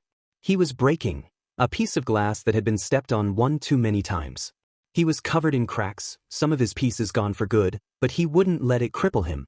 He would keep pushing forward. If for no one else, if not for the legacy he was meant to uphold, then for the woman beside him. She deserved the world, and one day he would give it to her. Even with darkness lurking in the corners, Izuku slept easy that night, his dreams free, for once, of scalding explosions and dark curls. The storm could wait for another day. Izuku stepped quietly into the stillness of his small apartment living room and closed the door gently behind him. It was such a relief to finally be home. His feet were killing him from standing up most of the day, his head throbbed with a dull, constant pain, and his muscles were sore beyond belief. He moved further into the house and groaned softly at the leftover ache that riddled his body. The strain in his limbs as he struggled to walk was a constant reminder of the expectations he was meant to meet, and he couldn't help thinking back to the conversation he'd had with All Might earlier in the day. "Are you sure you're all right, young Midoriya? You aren't doing any extra training, are you?" All Might had asked right after Izuku had, once again, collapsed to his knees in the middle of training. His striking blue irises shone with concern and stood out harshly against the sunken pools he called eyes. Izuku was hardly more than simply the other man's student, essentially just a suitable vessel for something far greater than himself, but it felt as though the hero genuinely cared about Izuku as a person, not only as the boy's mentor. The green-haired boy felt his heart jump into his throat at the thought. His idol, his childhood hero, the person he admired oh so much, genuinely cared for him. Since the day Izuku turned 4 years old, he'd only known the love of his mother. In a world where greatness was the new average, Izuku was simply inadequate. He was the runt of the litter, weak and frail, made from scraps and left behind. Only he wasn't properly nurtured like the cute, unfortunate kittens or puppies were. Instead, Izuku was put through hell, forced to endure torment after torment, trial after trial, with seemingly no end in sight, and in the face of his suffering, his peers did nothing but laugh. His friends abandoned him and in their place stood bullies, showering him in physical reminders of exactly what made him different. What made him so impossibly useless. And it hurt so bad partly because he was useless. He always had been, even before the universe announced it to the world in the form of indisputable genetics. So hearing All Might ask, so earnestly if he was okay, was almost too sweet. It was a tune he wasn't used to hearing, and he was almost afraid of becoming addicted to it. However nice it was, though, no matter how much he truly appreciated it, he couldn't exactly tell All Might the truth. He couldn't just say, "Well, actually, All Might, in my attempts to be a good son I've become exhausted beyond what my body can handle reliably, my mental health is in shambles and I'm scared to properly acknowledge it, and honestly I'm absolutely terrified I won't be good enough to inherit this power from you. Don't worry though, I'll be fine, I can keep doing this." Yeah, no, that wouldn't go over well. The other might deem him unsuitable, after all, and look for another successor. He couldn't risk that. Even with everything that was going on, even though he was afraid, he still wanted more than anything to become a hero. He'd be a hero like All Might and wear a smile on his face so that others wouldn't have to. That was his dream, and now that it was within reach, there was no way he was going to let it pass him by. He'd stretch his fingers as far as they would go, with both hands, and grasp onto it with everything he had. Thus, he lied, however horribly. Tugging his long sleeves down further, ensuring any evidence stayed hidden, he choked out, I'm fine. I get really thirsty. Really fast. I'll be fine as soon as I get some water." Luckily, or perhaps unluckily, All Might was just about as oblivious as it got. He wasn't good at picking up on any sort of lie or ulterior motive. It was an endearing but sometimes dangerous trait. "Oh, all right. That makes sense, I think," the tall man said, nodding along in affirmation as he rolled the new information around in his head. "Let's take a short break then." The timid boy smiled and hummed his agreement, getting up on quivering legs to join All Might. Relief washed over him at the success of his lie and his mind quieted, if only for a little while. He could do this. No, he would do this. Izuku curled his hand into a fist, a flicker of determination igniting inside him at the memory. No matter what, he wouldn't fail. Someday, he'd become someone others cheered for and relied on rather than someone to scorn and toss aside.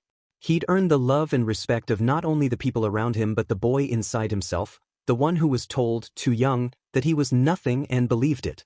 He bobbed his head once in a show of commitment, and left it at that, letting his hand fall back to his side. His legs were getting real tired just standing around in the middle of the living room, so he began his trek down the hallway in order to get ready for bed. When Izuku opened the bathroom door to leave, mouth minty and freshly cleaned, the first thing he saw was big green eyes staring right at him. He screeched embarrassingly shrilly, weaving his fingers into the fabric of his shirt like that would stop his heart attack dead in its tracks. His mother chuckled softly at his reaction and muttered an apologetic, "I didn't mean to scare you," but there was something about the way she regarded him that seemed hesitant. Izuku could feel himself getting put on edge even as he relaxed, studying her face curiously. "What are you doing up this late, Mom? Didn't you go to bed already?" Inko pulled her bottom lip between her teeth, avoiding eye contact. He was getting more suspicious by the second. "Yes, Well, I wasn't really sleeping well, she confessed. Oh, are you having nightmares or something?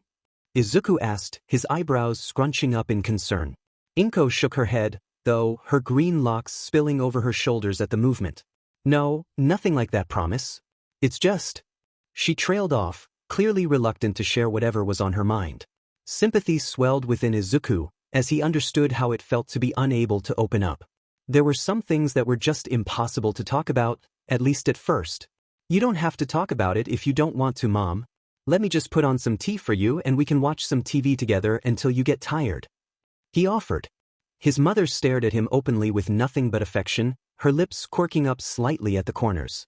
Izuku could swear he even saw a few tears gathering in the corners of her eyes. Oh, Izuku, you're so sweet. I don't know how I got blessed with such a wonderful son, she praised, and the younger immediately went to wave off the words, always the first to try and downplay himself. Before he could, though, her warm expression began to falter once again. But I have to tell you, I already told Mitsuki. It's not really something I can just keep to myself. Izuku, although growing more worried by the second, simply nodded encouragingly. For a long moment, Inko was silent, staring at the carpet as she seemingly steeled herself for what she was about to say. Finally, she lifted her gaze to meet his eyes, green searching green. Your father, Hisashi, called me earlier. He's coming home. Katsuki lifted his chopsticks from his bowl, several spicy noodles hanging limply from between the wooden sticks. He didn't even bother to blow on them, despite how steam still rose steadily from the bowl of yaki udon his mother had made them. He just slurped them up, downing half the bowl in seconds flat without so much as a flinch. The blonde would never admit it, but he always loved sitting down to eat when it was his mother's turn to cook. She always made the food extra spicy, much to Katsuki's delight and the old man's dismay. Said man sat across from Katsuki, chugging glasses of milk in between bites of spicy udon and smiling apologetically at his wife when she turned offended eyes on him. All these years and you still can't handle my cooking? You big baby! The old hag exclaimed, huffing indignantly before shoveling a mouthful of food past her lips. I'm I'm sorry. My tongue just really isn't meant for such spice, honey, the brunette chuckled sheepishly. The old hag rolled her eyes, but there was a small lilt to her lips that betrayed her enjoyment of the banter. Katsuki snorted. His parents were such idiots. Oh please, even our son can endure more spice than you. Katsuki glanced up from his already nearly empty bowl at the mention of his name, already perched at the edge of his lips. Honey, Katsuki can handle more spice than even you. Shut it. Katsuki growled, his annoyance having already built up tremendously. Both of you shut up. He snapped, earning a hard smack on the top of his head from his mother and a smothered laugh from his father. There goes another pair of chopsticks, he thought, watching the broken halves fall to the table completely unapologetically. Them anyway. Flimsy wood deserved it. His mother threw another pair at his face, the wood smacking softly against his skin before clattering to the table, while his father threw the broken pieces away. Katsuki broke the utensils practically every night. It was essentially routine. Didn't mean he didn't still get chewed out for it though. Do you mean it, brat? Stop breaking the FNG chopsticks. Do you think money grows on trees or something? The old hag complained, stabbing her own chopsticks into her poor noodles a little harder than necessary. It is very endearing, but your mother is right. It can get a little costly always buying new ones, the old man stated, calm as ever. Shut the F up, old man. Smith. The sound of a phone ringing interrupted the, don't you talk to your father that way, you little sheet. The old hag was surely about to deliver. Said woman sighed and excused herself to the kitchen to answer it, leaving Katsuki to grumble angrily and rub at the knot forming on the crown of his head. The old man laughed at the sight and smiled warmly at his son before pushing his and his wife's empty bowls towards him. Why don't you take the dishes to the sink? It will put your mother in a good mood. He suggested. Katsuki grunted, a small noise of discontent, but got up and did as his father said anyway, piling the dishes up in his arms and heading to the kitchen. As he got closer, he could start to make out his mother's side of the phone conversation. Really? Are you sure? He heard her ask, sounding hesitant and worried. He passed his mother on the way to the sink, but she didn't seem to notice, her back turned to him. It was silent for a moment as he approached the sink, putting the dishes in as quietly as possible when his mother spoke up again. I know you're excited, but dash. Yeah, no, I get it, she finished with a sigh. The blonde woman crossed an arm over her chest, folding her hand into the dip of her elbow as she held the phone. Her eyes glared holes into the ground, and Katsuki decided that whatever that conversation was about was entirely too serious for casual eavesdropping, slipping out of the kitchen just as quietly as he'd entered and making his way back to the table to wipe away any crumbs or minor spills. His father was still seated at the table, now with his sleeves rolled up to his elbows and the addition of multiple, scattered sheets of white printed paper splayed out before him. Katsuki snorted at him. "You're so boring, old man," he commented snarkily, but there was only mirth behind it. The old man looked up at the sound of his son's voice and huffed out a harsh, breathy laugh. "Would you like to do the taxes instead, son? Is that a FING challenge?" Someone cleared their throat loudly by the entryway, and both pairs of eyes turned to see the old hag standing there, a look of excitement decorating her features. Katsuki raised his eyebrows a bit at the sight. It was completely different than the expression he'd seen just a few moments ago in the kitchen. His slight shock over her change in outward appearance didn't even compare to the level of surprise he felt at her. Next words, "We're going to a party at the Midoriyas tomorrow, boys," she exclaimed, glancing back and forth between their faces expectantly. The old man hummed and nodded. "Is that so? It has been quite a while since I've seen Inko. It'll be fun to catch up, but what are we celebrating exact dash?" "Huh?" Katsuki screeched, utterly confused and marginally alarmed. Was it the nerd's birthday? Even if it was, they hadn't been over to celebrate it in years. Plus, Deku hadn't really seemed like he would be in the mood for any kind of party, so he doubted it was his idea. Maybe one of his parents got a promotion or something. Did one of his parents get a promotion or something? Katsuki asked, voicing the only plausible theory he could come up with in the span of 5 or so seconds. "What?" the old hag questioned, looking at Katsuki with an expression of utter perplexity. "No, where did you even get that idea?" Before he could respond, however, her cheerful facade slipped somewhat, exposing the unsure, serious look Katsuki had witnessed earlier. "Inko is throwing a welcome-back party for Izuku's father, Hisashi," she said, voice suspiciously solemn. Katsuki's eyebrows furrowed. "His dad was gone? You didn't know that?" The older woman appeared absolutely flabbergasted. The old man, however, just nodded and turned to answer his son properly. "Yes. I'm also a bit surprised you didn't know, but Hisashi left when Izuku was only 4 years old. As far as your mother and I know, nobody has heard from him in 10 years. His return is a bit of a big deal." Katsuki's mind stuttered. He felt like the cogs in his head just stopped working, spewing out puffs of black smoke that were sure to start leaking out of his ears at any moment. Deku had been fatherless for 10 whole years and Katsuki didn't know? He hadn't had a clue. Until recently, Katsuki had never had a reason to think anything was amiss in the Midoriya household. Maybe, was this the reason Deku needed money? It makes sense, he thought, supporting a kid all by yourself can be expensive. Deku probably got that job just for her. If that was true, Katsuki knew even less than he thought he did, which was already, admittedly, not much. He didn't really know how to feel about that. Though even if the blonde had known earlier, would it have changed anything? Would the volatile boy have drained his voice of its usual searing acid? Would he have let the greenette simply watch the fireworks dance in his palms instead of forcing him to feel their sting?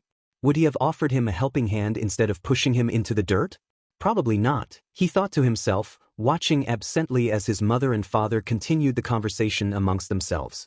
Katsuki didn't really know what to think about that, either. Wait, Katsuki interrupted whatever his parents were saying, something suddenly occurring to him. Why the hell did the guy leave in the first place? The old hag and old man exchanged uncertain looks at the question, filling the air with tension.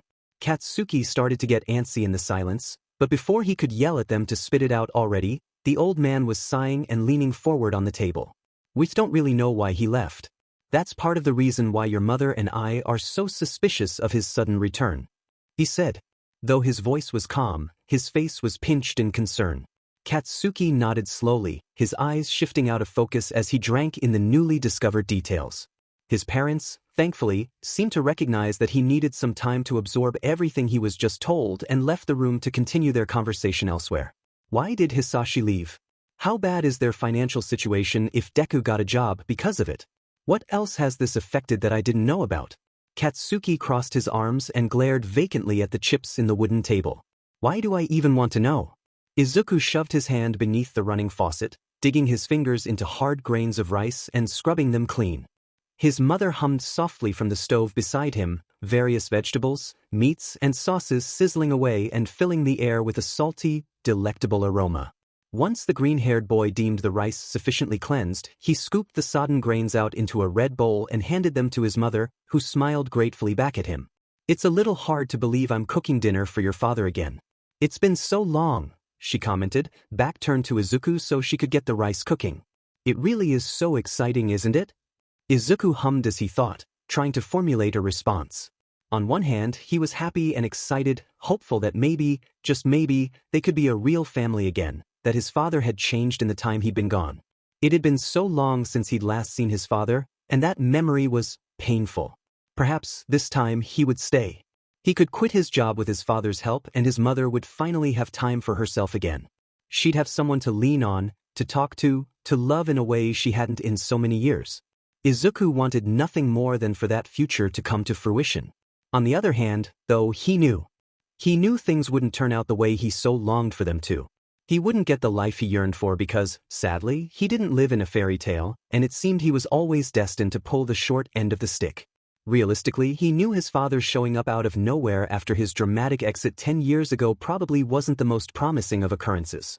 He knew he should hate him, that he should resent the cold, callous man who took the last of his childlike innocence and stomped on it with such a cold detachment. Izuku often wondered if Hisashi ever loved him at all. But Izuku was an optimist, and he'd hold on to that, even if the reality was bleak. Especially if the reality was bleak. Izuku was aware that clinging to false hope wasn't the wisest decision, but it was all he had.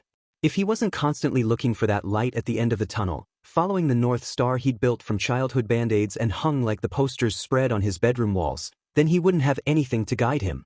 He'd wind up stranded, running after his dreams with 2 broken legs. So, however stupid it may have been, Izuku smiled and said, "Yeah, it is." Inko nodded, pleased, and swirled around, instantly occupied with rummaging through the cupboards for their nice-looking dishes. Izuku leaned over and flicked off the stove for her, knowing she'd already forgotten. The green-haired woman tended to become increasingly frazzled under pressure, turning forgetful and frantic. Izuku, having lived with her all his life, knew this and always volunteered to help out when she wanted to make a big meal. Though they hadn't had the time or reason to do that in a long while. Izuku wiped his still damp hands on his shorts and grabbed a pile of plates. His arms complained at the extra weight, still sore from yesterday's workout, but the greenette made his way over to the dining table with them anyway. He plopped the stack down with a small grunt, just beginning to distribute them around the empty table when a loud knock sounded from across the room. Must be Mitsuki and Masu, he thought, jogging over to the waiting door. It's been so long since I last saw them. He reached the door and quickly unlocked it, face already consumed by a genuinely warm and welcoming smile. Even though he wasn't really on the best terms with Kaken and had stopped visiting some time ago, the Bakugo parents had always continued to love Izuku and Izuku them. It quickly became obvious upon opening the door, however, that Mitsuki and Masaru had not, in fact, arrived yet. Instead of a couple with heads of spiky hair and open, welcoming arms, he was met with the sight of a tall, intimidating man, a large brown suitcase hanging limply from his clenched fist and a dark suit enveloping his body. His sharp, angular face was framed by black curls, a light smattering of freckles draped across the bridge of his nose and disappearing into the dips of his cheekbones. Dark green eyes bored impassively into the smaller boy, igniting the latter's nerves with a rush of adrenaline and nearly jump-starting his fight or flight instincts. "D-Dad? D-Dad?" The word floated around them, its echo filling the otherwise silent space. His father looked entirely unimpressed, impatient to get inside, but Izuku's brain had short-circuited the second he saw the older man. His father, the first of many to break him and a man he hadn't seen for most of his life, was right there, standing in their apartment doorway like he was just getting home from a short visit to the market for milk. Hisashi seemed to catch on to the fact Izuku wasn't entirely there and cleared his throat loudly, pulling Izuku's awareness back to him in an instant. Said boy squeaked and flushed red, moving out of the way so fast he almost tripped on his own 2 feet. Hisashi didn't look at him as he entered, brushing past Izuku with an air of superiority and arrogance that rivaled even Kaken's. The green-haired boy pushed the door closed behind him gently, a rising sense of dread forming a pit in his stomach. Just from that short exchange, Izuku could tell. Hisashi did change, for the worse. An excited voice flitted from the kitchen entryway and Izuku turned to see his mother talking animatedly with her long-lost ex-husband. The dark-haired man was playing a completely different tune, now, all smiles and polished charisma. It was a mask, and a damn good one at that. But he wouldn't go over there and try to rip it off right in front of his mother. She seemed so happy and excited to see Hisashi again. Izuku couldn't take that away from her. He'd put up with anything and everything if it meant her happiness. It was the least he could do for her. Ignoring the lively conversation taking place next to him, Izuku got to work setting the table. Katsuki grumbled aggravatedly, arms crossed over his chest and red eyes burning holes into the flat, wooden surface of Deku's front door. He did not want to be here. Wanting to know what was wrong with the stupid nerd did not mean he cared about him and certainly didn't mean he wanted to hang out with the little sheet. He deduced the night before that his interest in Deku's problems was purely derived from curiosity, anger at Deku for possibly being weak and letting little sheet get him down when he was constantly spouting shit about going to UA, and his own, admittedly inane, need to know anything and everything. He justified his meddling further by marking this as his starting line. If he couldn't even help shitty, dumbass Deku, then what kind of hero could he possibly turn out to be? He refused to think about any alternative reasons because if he was doing this for something other than the things he'd already come up with, then that would mean he really didn't know himself as well as he thought he did. It would mean sitting down and re-evaluating everything he thought he knew about himself, and he was not ready to do that. Not that he had to, anyway. There were no other reasons. He was drawn out of his thoughts by the loud, resounding booms his mother's fist made on the door as she knocked. Old hag never knew how to hold back. The door swung open moments later, revealing an excitable-looking Deku. The freckled boy was drowning in an oversized pink hoodie that contrasted his light green shorts. Nerd looked like a fing watermelon, a stark difference from Katsuki's outfit of a simple gray sweatshirt and black joggers. Deku scanned his parents' faces with skyrocketing enthusiasm but faltered slightly when his gaze landed on Katsuki. Katsuki could feel himself bristle slightly and gripped his biceps harshly to keep from acting out. The nerd didn't even know I was coming? How the hell had he missed that memo? Deku recovered quickly, adorning a facade that hid his nervousness poorly and hastily welcomed them inside.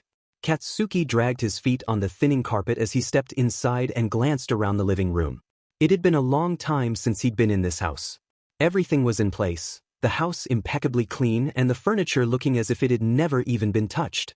There was a small bookshelf that had obviously been cleaned recently, but the small coating of dust covering the spines of the books crammed in it betrayed how much it was actually used. There were picture frames sitting neatly on just about every flat surface and more hung up on the walls. There were pictures of a young Deku everywhere and even more of Deku and Auntie together, but there was only one that included Hisashi. It sat on the coffee table, dust coating the edges of the stand on the back of the black frame. The picture itself had obviously been torn and taped back together.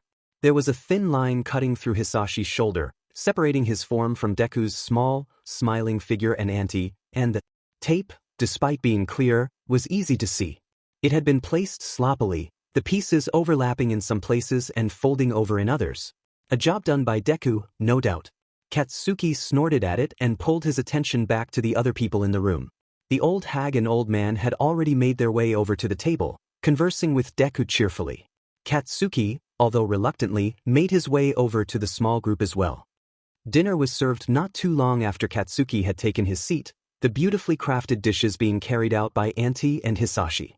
They started up a conversation immediately, filling the room with the sounds of energetic chatter and light-hearted banter, but Katsuki couldn't help but notice the look of slight discomfort plastered on Deku's face.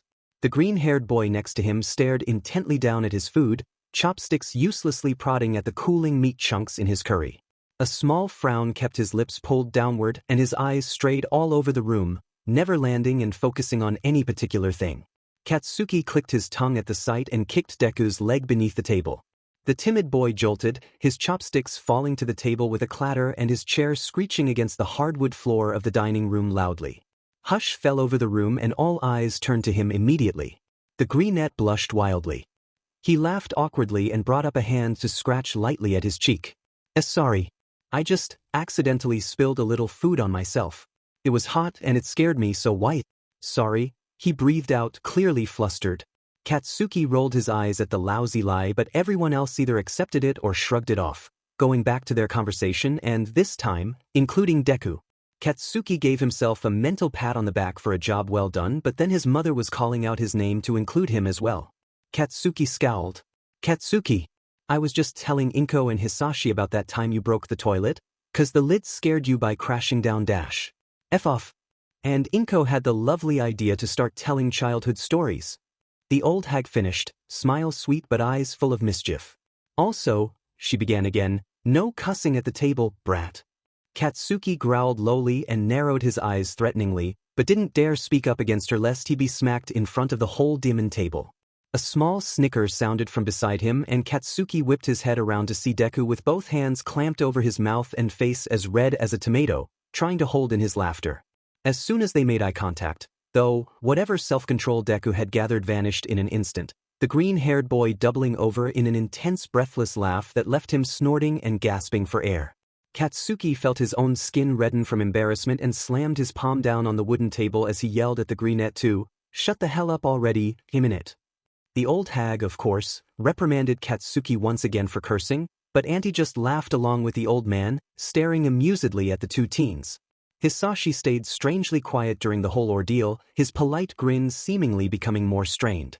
Katsuki even thought he might have seen a little smoke escaping between the cracks in his pearly whites, but he wasn't sure. He might have just been imagining things, projecting his own anger onto him. Auntie piped up then, successfully distracting the blonde. "So, childhood stories." She started, getting the conversation back on track. The old hag nodded and turned back to the green-haired woman. "So, Inko, got any cute stories about your boy?"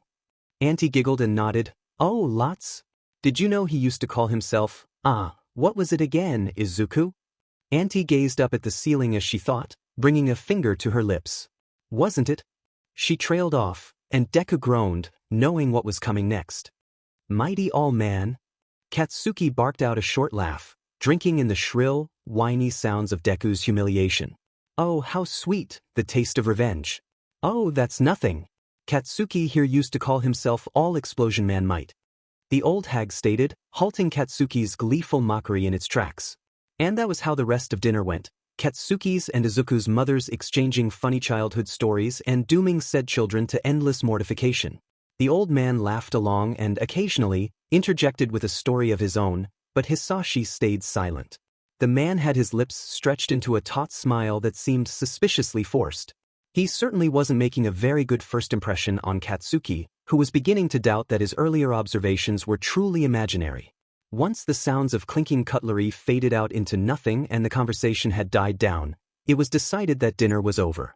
Auntie started stacking the dishes and picked up a pile to take to the kitchen. Katsuki's parents offered their help and Katsuki's, but Auntie just shook her head and said, "Guests shouldn't have to help clean up. Izuku can get the last stack for me and then I'll see you out."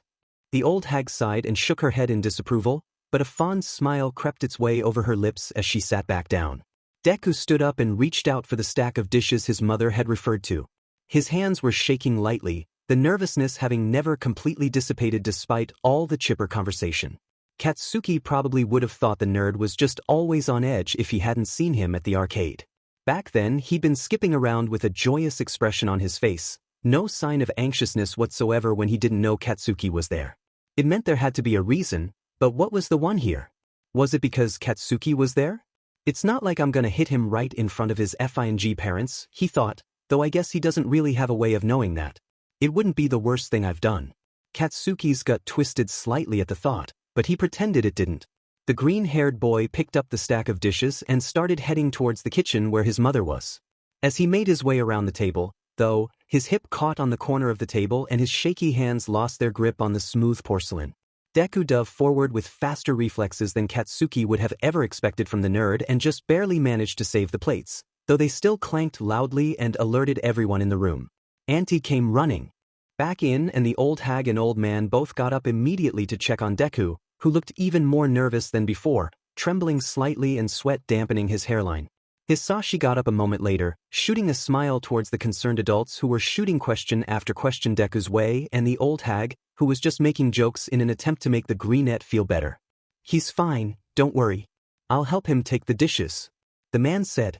The others nodded and as Hisashi gathered half of the stack in his own arms, sat back down.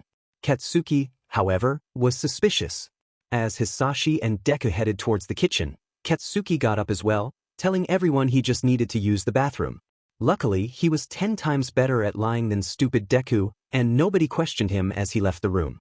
With everyone's backs turned, Katsuki slipped quietly into the kitchen, staying low to the ground and hiding in a corner behind the trash can where he was well out of sight.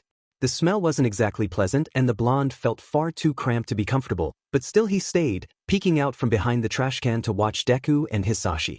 The two deposited their stacks into the sink wordlessly. Hisashi, by all means, looked perfectly calm and collected, but Deku had a white-knuckled grip on the edge of the sink, fear oozing from every pore in his body. It was as if the green-haired boy sensed something Katsuki didn't. "You made quite the scene in there, Izuku," Hisashi rumbled, and suddenly Katsuki could feel it too, the pressure of the simmering anger radiating off the dark-haired man. Deku audibly gulped, his eyes slowly making their way up to meet Hisashi's gaze. He opened his mouth to speak, probably to apologize, knowing him, but he was cut off by his father. "Don't even apologize. I don't want to hear it," Hisashi said before crossing his arms tightly over his chest and sighing deeply. "You know, it's a little disappointing." After a moment of silence, Deku tried again to speak. This time, Hisashi let him. What is? "The fact that despite all the years we've spent apart, you haven't grown at all. You haven't changed or accomplished anything. You are still so completely useless." The man seethed, the lips that were previously smiling and forming kind words dragged down in a ferocious snarl, hatred spilling from them like thick, black tar that apparently had Deku trapped. It held him in place, the green-haired boy doing nothing but standing there, his pupils flitting to the ground and focusing on the cracks in the tile, as his father spit words of disgust in his face. Katsuki willed his hands not to blow up the FING trash can right then and there. "I had hoped you would have become something by now. But you're still just the worthless little kid I made the mistake of bringing into this world." The man shook his head, clicking his tongue in a disapproving manner. "Just try not to give me any more reason to be ashamed of you." Hisashi turned away, then, plastering that fake, cordial expression on his face and stepping out of the kitchen like nothing happened. Deku stayed behind, his wild curls falling forward and hiding his face from view as he dipped his head. A minute passed, and Katsuki contemplated just getting up and revealing himself, but then Deku finally turned around, looking like his normal self and walking out of the kitchen as if his father hadn't just told him he was a mistake. Katsuki stood up as those green curls disappeared out of the doorway, a violent, searing anger coursing through his veins. Katsuki certainly did not like Hisashi, that was for sure. How could a father say such things to his only son? Katsuki had told the boy similar things he knew, but he wasn't Deku's father. No parent should ever talk to their children like that, no matter what. Katsuki may be a D-, but he wasn't entirely heartless. He would never wish that kind of home life on anyone, enemy or no. Katsuki needed to know more about this guy. And so, upon returning to the table where his parents were getting ready to leave, Katsuki asked a question absolutely no one expected, least of all Deku, who turned to look at him with wide eyes and a gaping mouth. "Oi, auntie, can I spend the night here? Oi, auntie, can I spend the night here?" The entire room had gone completely silent, everyone just staring at the blonde in shock. Auntie was the first to breach the quiet, her face breaking out into an expression of pure elation. She was beaming so wide it looked like it hurt. "Yes. Of course you can stay the night, Katsuki." "Oh, this is so exciting, you haven't stayed over since you were both tiny." Auntie continued to babble on about how wonderful it all was, clapping excitedly every once in a while everyone else stood there gaping at Katsuki like fish out of water. The old hag was the next one to speak up, clearing her throat and blinking rapidly as if to disperse the surprise and confusion. "Yeah, I guess that's fine, if it's all right with Izuku," she said, directing her gaze toward the green-haired boy who'd been absently staring at Katsuki in bewilderment since the words left the blonde's mouth. The old hag's voice finally seemed to snap him out of it at least somewhat, though, making Deku tear his eyes away from Katsuki and focus on her instead. It took a moment longer for Deku to process what she'd said, and when he did he simply nodded, slow and mechanic. Katsuki felt his eyebrow twitch. What the F was wrong with the demon nerd? He was acting like he'd just been told he just died or some shit. The blonde supposed it didn't really matter, though, because the nerd had said yes anyway. He'd be staying the night. "Oh God!" Izuku groaned, face buried in his palms. "Kakin is staying the night." Izuku was in the bathroom, leaning on the counter with his head in his hands. He'd retreated to its safety the second he'd gotten his bearings, needing some time to process whatever the hell just happened. "Why?" he mumbled softly to himself, pushing up from the counter and bracing himself against the wall instead. Why would Kaken ask to spend the night? It doesn't make sense. He hates me. Maybe so he could spend time with Mom? No, that doesn't make sense. Kaken doesn't like spending that much time around anyone, even people he likes. Maybe he's doing this to spite me somehow? He could be trying to make me uncomfortable, perhaps collect blackmail. No, he wouldn't go that far. Izuku rambled on, murmuring to himself all the possibilities. He probably sounded crazy to anyone that walked by, but he was too stuck in his head to care.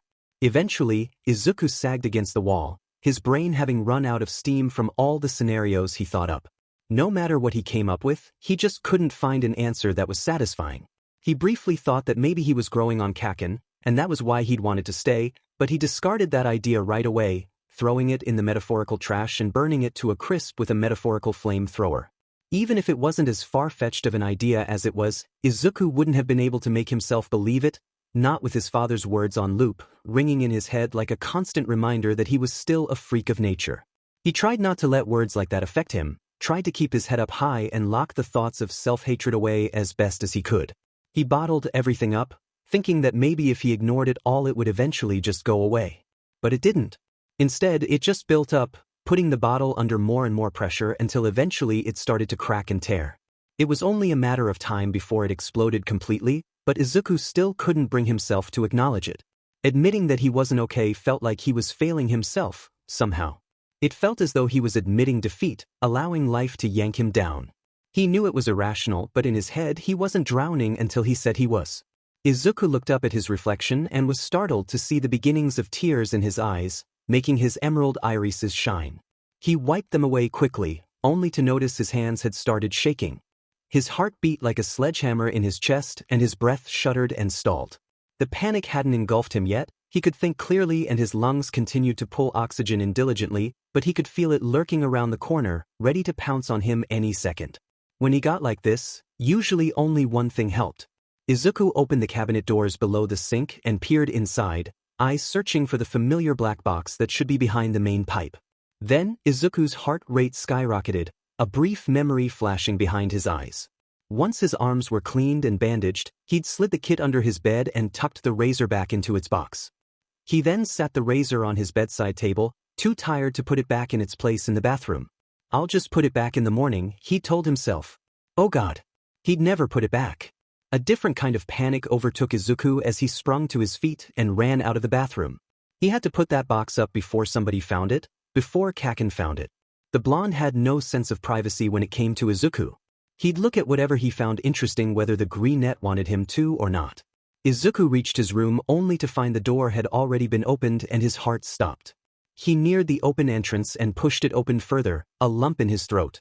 There, sitting on the carpeted floor of Izuku's room, with a black box crumpled in his hand and an array of shiny metal razor blades laid out before him, was one red-eyed, volatile blonde.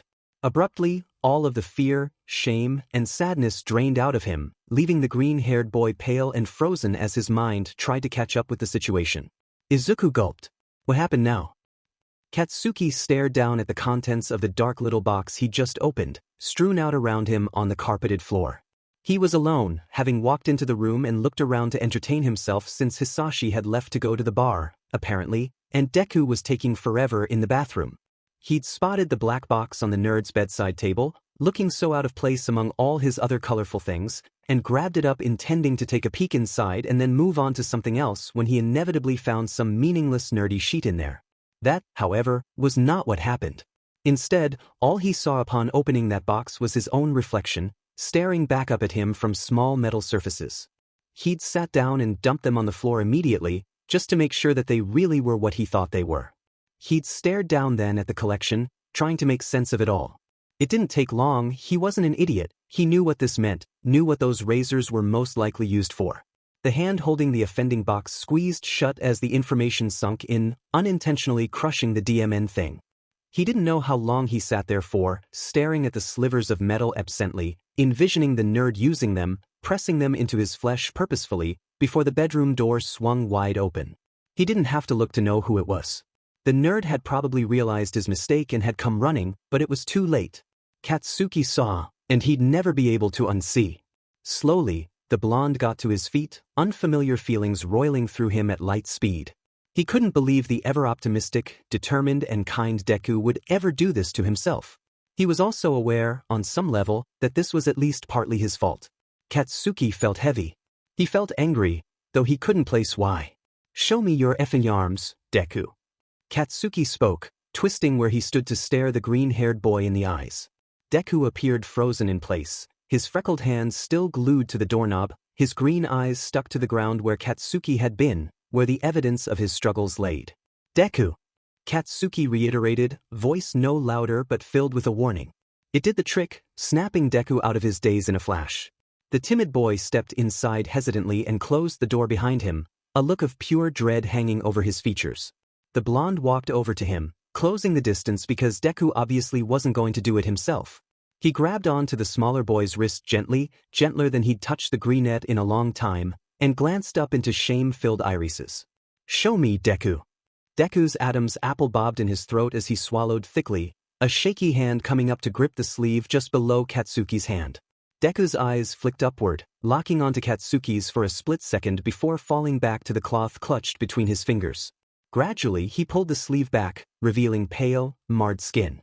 Lines of split flesh littered the greenette's forearm. Some were old, just long, white raised bumps. Others were newer, pink and obviously having scabbed over only recently. Katsuki's hand gripped Deku's wrist tighter instinctively and his red irises stayed fixed on the other's arm, the sight temporarily completely overwhelming the blonde. No wonder the freckled boy had reacted so harshly at the convenience store. Hot, burning tears erupted from Katsuki's eyes, leaving scorching trails along his cheeks as they descended. Katsuki gasped at the alien sensation. He hadn't cried since he was a little kid. The blonde finally let go of Deku's wrist and instead dug the heel of his palm into his eyes to stop the teardrops still threatening to spill. "Kaken? Are you okay? Why are you cry-eyed dash? Shut up." The blonde cried out, rubbing his face roughly in an attempt to get rid of any leftover evidence. "I was only crying because dash." Katsuki paused, floundering briefly for a response. Somewhere inside, he was aware of the reason. It had been poking and prodding at him since the first time he'd noticed Deku's exhaustion. It was just beneath the surface, waiting to break free, but he still just wasn't quite ready to admit it yet. Close, but not there. "Because this is my fault. This is my guilt, and also my failure. That's why." It wasn't a complete lie, but it wasn't the whole truth either. It didn't satisfy Katsuki, but it was evidently enough for Deku, who frowned at Katsuki and shook his head wildly. "No. Kaken, this isn't your fault. I made the decision to do this myself." The blonde clicked his tongue. "Yeah, but would you have done that to yourself if I hadn't have treated you the way I did?" The greenette stalled at that, opening his mouth to speak but ultimately just closing it again, averting his eyes guiltily. Katsuki clenched his fists tightly, having been hoping for a different response despite knowing this was what it would be. "You helped, but you weren't the cause, Kaken. I think I probably kept it up because of you, but I didn't start because of you," Deku said quietly, startling the blonde slightly. "So it's not completely your fault. You shouldn't take the blame." The green-haired boy stated earnestly, looking at Katsuki with nothing but sincerity. Although he still felt guilty about helping the nerd's horrible habit persist, he also felt relieved at the words, knowing he wasn't the one to start it. If Katsuki didn't, though, who did? As far as he knew, no one treated Deku worse than Katsuki himself. "Then why the F did you start?" Katsuki asked after a brief moment. "Who the F caused you so much pain that you do that to your own FNG arm? All the shitheads at school just follow my lead, none of them would do something worse than I have." Deku shuffled uncomfortably where he stood, dropping his eyes back to his feet. "It's kind of a long story. And it's hard for me to talk about," the greenette said quietly, bowing his head and letting his curls obscure the majority of his face. Katsuki clicked his tongue and walked over to Deku's bed, sitting down on the edge and patting the spot next to him. Deku took the hint and made his way over to sit next to the blonde. "Deku, I just found out you've been mutilating yourself for God knows how effing long. I think I should get to know why." Deku still looked unconvinced. Katsuki sighed and turned to face him more head-on. "Look, Deku, I'm not gonna try and use this against you or laugh in your face or any of the shit you're probably thinking right now, alright? Just tell me." Deku studied him for a second, green eyes hesitant and calculating. "Promise." Katsuki rolled his eyes, but said with complete seriousness anyway, "Promise, nerd." Deku's shoulders slumped at that and the boy let out a long sigh. "Okay, I'll tell you if you really want to know, but it isn't exactly a fun story," the green-haired boy relented. Katsuki grunted his acknowledgement and got comfortable on the bed as Deku took a deep breath in, preparing to reveal his history. Izuku sat comfortably against his mother's chest, watching as All Might struck down yet another bad guy. "He was so cool. He's so cool," he voiced aloud, glancing up between his parents to confirm that they, too, thought he was cool. They both smiled and nodded in agreement, Hisashi's hand coming down to settle lazily on top of Izuku's soft mop of unruly curls. "Of course he's cool, Zuku. He has to be cool if you like him," the man said sweetly, earning a giggle from Inko and a cheer from Izuku. Izuku grinned widely, pleased, and cuddled further into his mother's chest. They stayed like that for a while, all curled up together on the couch as they watched heroes and villains battle it out on the other side of the screen. Before long, however, his mother was kissing his forehead and shifting him off her lap so she could get started on dinner. Izuku swiveled his head around to face Hisashi, who picked him up by the sides when Izuku made grabby hands.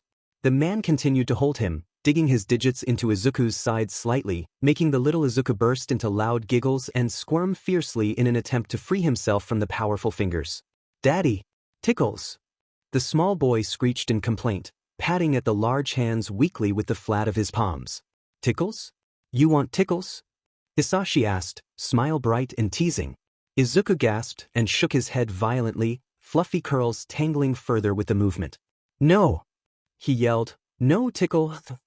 The 3-year-old toddler was cut off as Hisashi's fingers moved relentlessly against his sides. Izuku squealed loudly and kicked out his tiny feet, but they missed his father by a mile.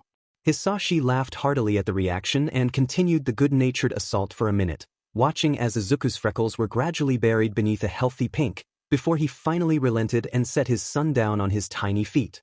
Izuku wiped away the tears that had begun forming at the corners of his eyes with chubby little fists, a happy, goofy little smile pinned on his face. "So mean, Daddy!" Izuku shouted, playfully indignant. "Ah, but you love me anyway, don't you, Zuku?" Hisashi pulled the little boy gently into his lap, grabbing a nearby brush and combing out the knots in his shamrock green hair with practiced ease. Izuku hummed, pressing his index finger to his pouting lips in contemplation. Hisashi ceased in his ministrations, pulling back slightly to give Izuku the best-kicked puppy look he could muster. Izuku's mirthful expression was quickly replaced by one of concern and guilt, his lower lip jutting out in a real pout. "Daddy, no. Don't be sad. I was just joking." Izuku rushed to reassure him, jumping restlessly in his lap. "I love you, Daddy, always. You know that," the little boy said before wrapping his small arms around his father the best he could and pressing a chubby, freckled cheek to the other man's chest. Hisashi chuckled again, softly, and cradled the back of Izuku's small head in his hand. "I'll love you too, Zuku, no matter what. Always." Izuku felt his heart crack when the doctor told him. Felt it stutter in his chest when he was told to give up on his dream, the realization that no, he really couldn't be like All Might looming ominously over him. But it was okay, it would be alright because he still had his mommy and daddy who loved him very, very much and they would help him get through this. He was sure of it. Another little crack wedged itself into Izuku's beating heart when they got home that day and his mother told Hisashi what the doctor said. Izuku had looked up at him, hopeful and expectant. He stood waiting for the soft coos of sympathy that were sure to follow such news, the warm arms that would hold him close and protect him from the cruelness of the world. But Hisashi didn't even look at him. The man didn't say a word. He simply stared down at his coffee mug, steam still rising steadily from the rim, before standing, turning on his heel, and leaving the room as if nothing had been said. Izuku gripped the fabric of his shirt between the chubby fingers of his free hand, a habit that would persist throughout the years, and called out to him. "Daddy, wait." He stared pleadingly at the empty space before him and tugged on his mother, whose hand was wrapped firmly around his own. "Mommy, let me go. I have to go get Daddy." He didn't notice the way his mother's eyes glossed over with unshed tears, too focused on the hallway his father had disappeared down. I want to dash," the little boy hiccuped. Inko knelt down then and cupped a pudgy cheek, gently encouraging those big, innocent eyes to train on her instead. They did, Izuku's bright emerald irises shining with uncertainty, hurt, and betrayal. "Mommy," he started, his small voice so impossibly fragile, "Daddy still loves me, right?" The tears brimming Inko's lashes poured down her cheeks, her heart lurching for her son in a way it never could for herself, and she lunged forward, wrapping her arms around the child she loved so dearly. "Oh, Izuku, of course. We could never stop loving you," she told him. Izuku clung to her desperately, trying his hardest to fight back the tears. She was right. His mama was always right. Daddy still loved him. He had to. Hisashi refused to even glance his way. Inko assured him it would pass, pet his head and told him a parent couldn't just stop loving their child, no matter what. Izuku didn't really believe her, but he held onto those words with everything he had, kept them close and played them on repeat in his head when sleep wouldn't come. But things only got worse. The man he adored with all his heart wouldn't speak to him, wouldn't touch him. It was like he wasn't even there, as if he simply ceased to exist. Despite the warmth his mother radiated, Izuku felt cold. Somewhere along the line, Mommy's reassurances changed from, "Of course he loves you, sweetie, I promise. It's just a phase," to, "You know I love you, my little Izuku. I'll love you no matter what. Always." How was she supposed to know those were the same words his father once murmured to him? She didn't, and so she kept saying them, and every time, Izuku could feel his expectations for life crumbling away, becoming nothing more than a child's daydreams. Izuku was sinking. He was being torn open at the seams, pulled apart and broken by not only his very nature, not only the peers and teachers who he once thought of as friends, but by the one person who was meant to hold him together. If his own father couldn't love him, how could anyone? How could he? Izuku's heart truly broke, for the first time, just days before his 5th birthday. Izuku watched, helplessly, as the blurry figure of his father walked towards the door, suitcase in hand. He could hear the sound of his mother's sobs from somewhere behind him, but he didn't have the courage to look back at her face. So he reached forward instead, small, tubby fingers grasping thin air desperately as the life he knew slipped out from underneath him. Distantly, he could hear himself sobbing, could feel the wetness of tear tracks making their way down his cheeks and tracing the corners of his lips. The TV was the only source of light in the room, the colors on screen flicking across the furniture and dancing along their flesh in rapid succession. He wasn't paying any attention to that, though.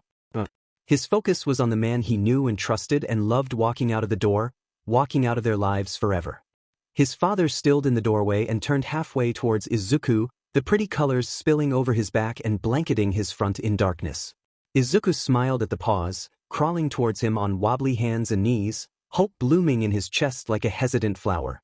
Maybe he changed his mind. Maybe he was staying after all. Maybe he realized he really did love Mommy and their little boy. Maybe he realized Izuku was worth it. "Don't come near me, Izuku." His father spoke, voice low and angry, and Izuku stopped. The hope that had so quickly sprouted in his chest wilted just as fast. It shriveled up inside him, leaving a frigid, empty space behind and a bitter taste on his tongue. "You're not my son," he growled out, his harsh voice so full of hatred. "You're nothing. You're useless and worthless and a complete waste of my time. You are a disappointment." He continued, spitting out the last word like poison, like the very sound of it rotted his eardrums. Izuku's eyes went wide, the room now silent. He could no longer hear his mother's desperate sobs. Couldn't hear his own deafening gasps for air, or the click of the door when his father finally left. All he could hear was the war of murmured thoughts and whispers filling his mind like a heavy cloud. "It's your fault. Quirkless. You failed him. Quirkless. You're a freak of nature. Quirkless. You're worthless and useless. Quirkless. You couldn't do anything. Quirkless. He's gone because you aren't enough. Quirkless. It's your fault." His heart rammed wildly against his ribcage and guilt swelled deep in his gut. It engulfed his young, frail body and kept him nailed to the spot as he hunched over, gulps for breath becoming heaves and soft cries crumbling into broken, choking sobs that threatened to spill the contents of his stomach, and ultimately, Izuku didn't know when his mother had picked him up and carried him to bed, whispering soft apologies and sweet promises into his ear. It felt like an eternity he'd spent laying on their living room floor, watching the colors of the TV paint blurry, nondescript scenes on the white wall. He didn't sleep that night. He didn't sleep very much at all after that, actually. And when he did, his dreams were full of tall men with dark curls, uttering words of disappointment and hatred not unlike the things others began to say, the things he began telling himself. Izuku never told his mother of his nightmares. He kept his mouth clamped shut when Kaken asked what his parents thought of him being quirkless. He didn't tell his teachers why there were now only 2 stick figures in his drawings or explained why he stopped showing up to school with the special bento box his father had bought him. He stopped telling anybody anything after that. Deku's voice grew tremulous as he ended his story, his eyes filling with salty tears. "He taught me that I shouldn't love myself," the green-haired boy said, sounding choked as the tears squeezed their way out and dripped off his chin, making soft thuds on the bed and soaking into the comforter. "He was the first one to tell me I didn't matter, and because he's my father, I believed him."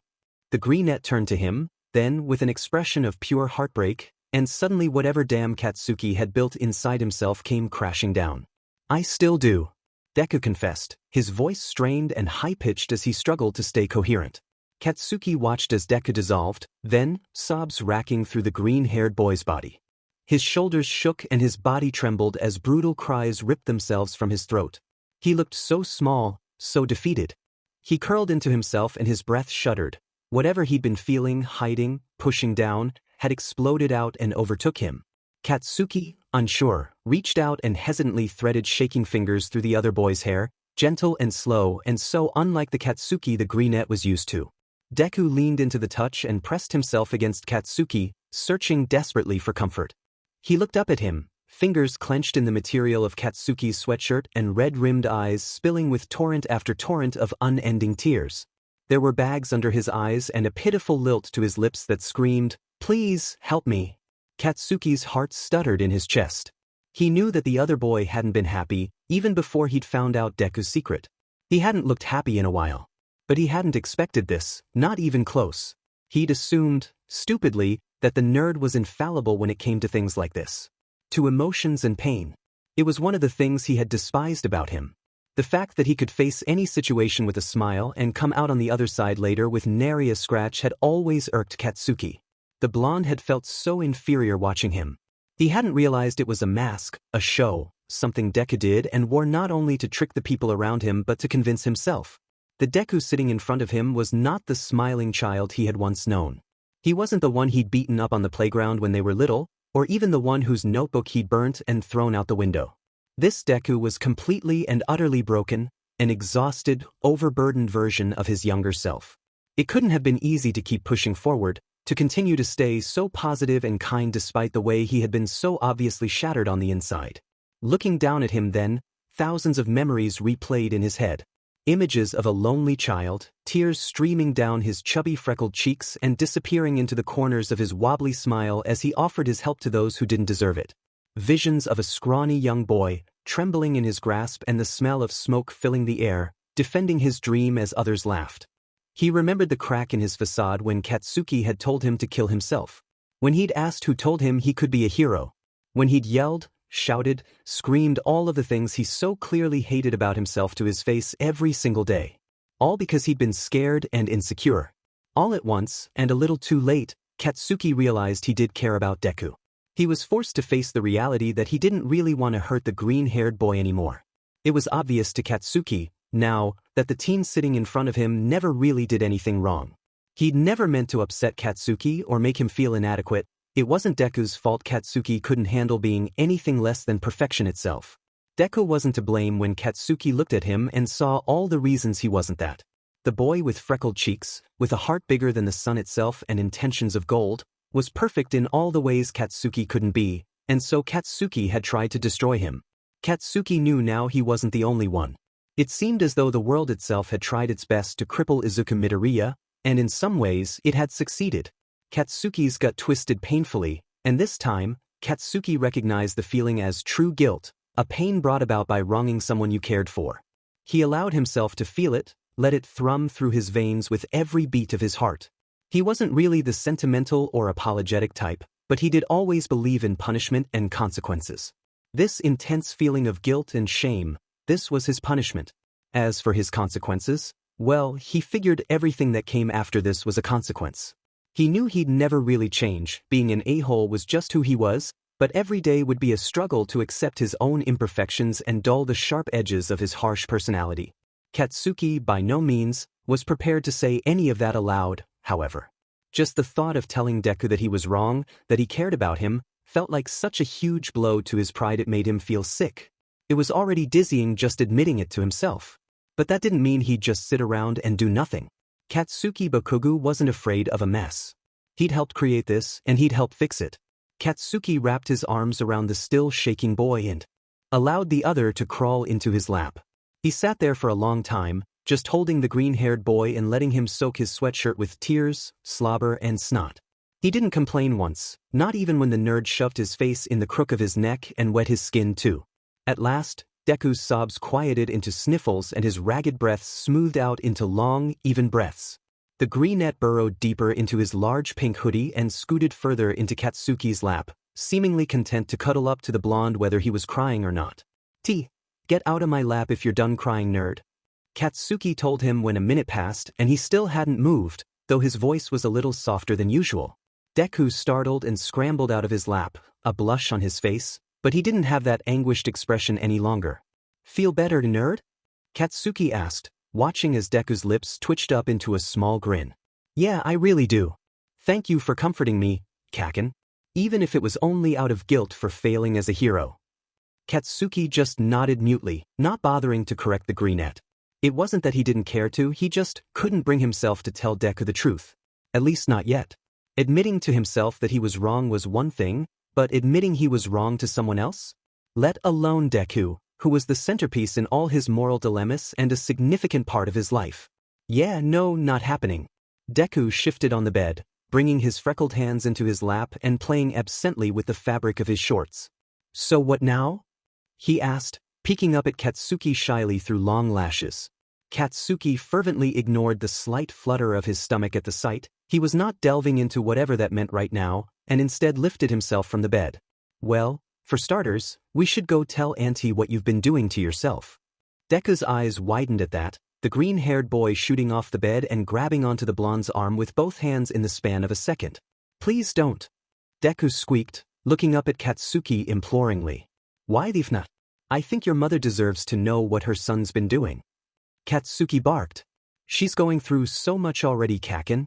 She's so stressed all the time, she doesn't need this on top of that. Deku's grip on his arm tightened. Please, Kaken. Please.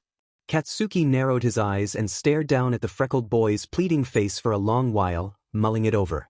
Fine, he conceded eventually, just when the nerd had started to become visibly nervous.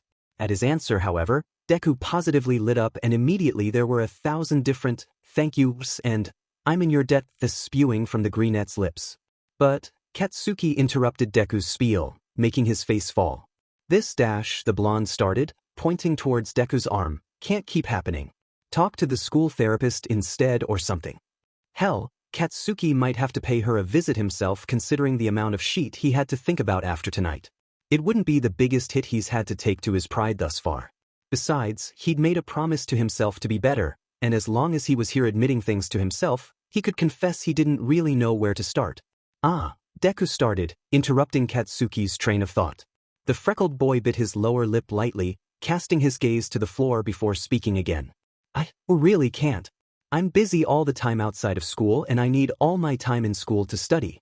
I'll fall behind otherwise. Katsuki thought over the words for a minute before clearing his throat, his cheeks tinging pink slightly. Well, maybe you can, just, if you feel like cutting, just text me, all right? We can talk about it. Or whatever. A brief moment of silence passed, where everything was completely still and neither of them said a thing. Then, tears were springing to Deku's eyes faster than Katsuki could blink, and suddenly the nerd was on him, hugging him tightly. Katsuki turned a vibrant shade of red and yelled, "Get off!" He pushed the greenette's face away, attempting to pry him off, but the guy was stronger than he looked. Funny, he didn't remember the nerd being this strong before. Once he finally managed to extract himself from the green-haired boy's clingy hold, he pushed the nerd onto the bed and walked over to where the razors were still splayed out on the floor. Get some FNG sleep, nerd. I'll get rid of the razors. The blonde grumbled, crouching down to carefully gather the metal pieces and wrap them in a light blue handkerchief he kept in his pocket. Deku hummed his assent and Katsuki got up, razors in hand. Well, in handkerchief. When Katsuki got back a few minutes later, there was a sleeping pad already made and laid out on the floor, next to the bed where Deku had apparently already fallen asleep. His breakdown must have tired him out. Katsuki huffed slightly and flicked off the light, patting his way over to the homemade bed quietly. As he settled under the blankets and closed his eyes, Katsuki whispered into the darkness. "Night, Deku." Getting up in the morning was easier that day than Izuku remembered it being in a long time. Kaken had left before Izuku had even gotten up, presumably to get clothes and school supplies from his house before school. "I have to remember to thank him when I see him next," he thought, pulling on his black middle school uniform. It was because of Kaken he'd slept so soundly, after all. The green-haired boy got ready for school with a smile on his face, appreciating the warmth from the sun's soft glow as it spilled in through the window and painted his room orange. He felt so light, he hadn't even realized just how heavy the burden he'd been carrying was until it was lifted from his shoulders. The freckled boy checked himself in the mirror, picking at and messing with his curls a little before giving up and grabbing his things. He skipped all the way to school and sat down at an unusually clean desk, prepared to absorb as much information as possible. The day was turning out to be a good one, and he wouldn't let it go to waste. And when Kaken walked through the door, Izuku did thank him, to which the blonde responded with a low snarl of, "Shut the F up." So, essentially, exactly what Izuku had expected. Izuku had just smiled back at the angry boy, much to the latter's chagrin. The greenette managed to stay focused the entire day, the pages of his notebook filled with so much detail the words were beginning to get crammed in the corners. He was able to appreciate the view from the roof come lunchtime instead of just mindlessly shoveling his food into his mouth like usual, and smiling didn't feel so painful or forced. The air felt so crisp and everything looked so alive. It wasn't that he was euphoric, far from it. He just felt normal, and that wasn't something he'd had the privilege of feeling lately. To him, it was a luxury, and he cherished every second of it. Izuku was making his way out of school when a blue sneaker shoved its way into his path. The green-haired boy didn't have enough time to react and hit the foot, tumbling down to the ground before he could catch himself. His face hit the concrete hard and the taste of copper filled his mouth. The boys who tripped him snickered and made snide remarks as they walked away, sparing a glance back as Izuku got up but nothing more. And suddenly, Izuku's chipper mood came crashing down on his head. The weight came right back, and abruptly all the greenette wanted to do was lay down in bed and stop existing for a while. It was such a drastic shift in his frame of mind that he almost forgot he'd been feeling good at all. Izuku got up anyway, though, and continued on, a small spark of irritation igniting in his chest. It didn't make sense. He was bullied constantly, he was used to it, and the rest of the day had gone just fine. Such a small act shouldn't make him feel so miserable. "What is wrong with me?" he thought to himself. "This isn't normal, is it?" The teen sighed and shook his head. It was fine, the mood change was probably only temporary. Besides, he had things he had to do, whether he was in good spirits or not. And so Izuku worked just like normal, pushing himself past his limits with all might and then pushing himself even further at work, ignoring the signs his body kept sending him, begging him to stop. Nothing was different from any other day, and yet that misery never faded, and when Izuku closed up the shop that night, he felt so much more exhausted than usual. He thought he'd already hit the wall as far as that went, but apparently that particular hole was bottomless. He also realized, with moderate alarm, that he didn't really remember much of the day after he'd been tripped. In the moment, it had felt like time was crawling along at a snail's pace, every moment so excruciatingly clear. But now that it was all over with, and he was standing there with the daylight hours behind him, it seemed as though it had all gone in a blur. He tried harder to recall all of the events, but his thoughts were muddled and hazy, like they were buried beneath a layer of fog, and Izuku just didn't have the energy to sift through them. When Izuku's attention refocused on the world around him, he discovered he was in his room. Startled, Izuku pulled out his phone and checked the time, just to make sure he'd actually walked there and wasn't quirked there or something. Sure enough, the jump in time suggested he'd simply been operating on autopilot. The greenette plopped down on the edge of his bed and buried his face in his hands, not bothering to turn the light on. He needed to sleep, that much was clear, but despite how tired he felt, he knew sleep wouldn't come. He'd just end up laying there for who knows how long, staring at the wall and wishing, hoping, pleading for sleep to overtake him, but it wouldn't. Not for hours, at least. That's how it had been for a long time, especially recently, and he doubted tonight was any different. "This is so unfair," his inner voice whispered pathetically. "It isn't, but life isn't fair. You know this, and it's never held you back before. But this isn't something I can control. I can't do anything. I've never really been able to. My dream would have already been lost if not for All Might. He saw something in you though, right? He chose you for a reason. You must be worth something. I just happened to be in the right place at the right time. On my own, I'm useless. Worthless. I'm nobody. He could have easily chosen anyone else. I shouldn't think like this. But I'm just not sure I'll ever be good enough. Izuku's hands began to feel damp and the boy noticed he'd started crying. The greenette lifted his head a little, staring at his wet hands as tears made their way down his cheeks. He didn't know what to do. He wanted release, wanted to grab the little black box that used to sit underneath the sink, wanted to press the metal to his skin and feel the pain that reminded him whose life this was, who was in the driver's seat. He wrapped his arms around himself, his nails beginning to dig into his pale flesh. Then, Kaken's words echoed in his head.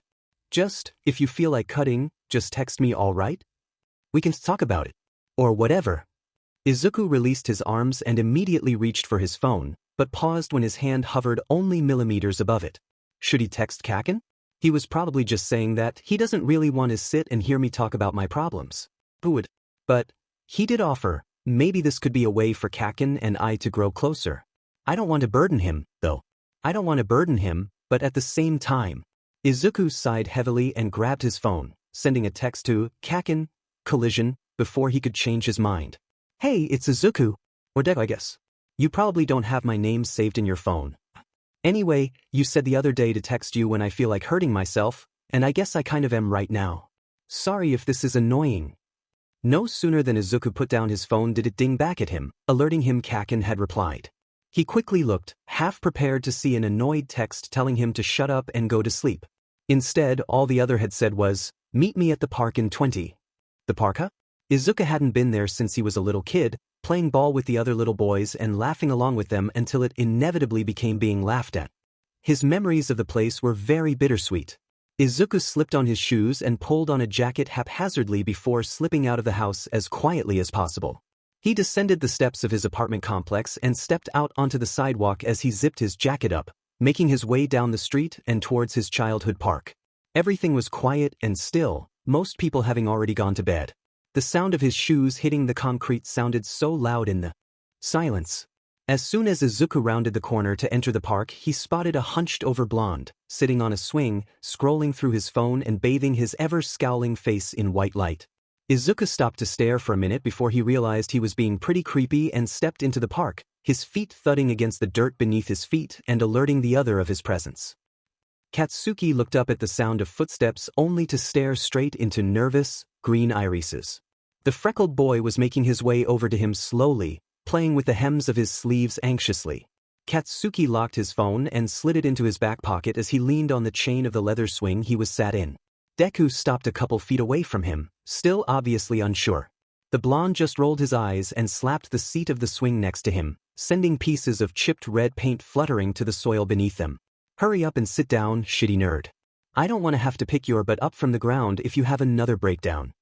Deku gulped but nodded, hesitantly taking a seat on the swing next to Katsuki. His hands gripped the chain tightly and his eyes stayed trained on the ground.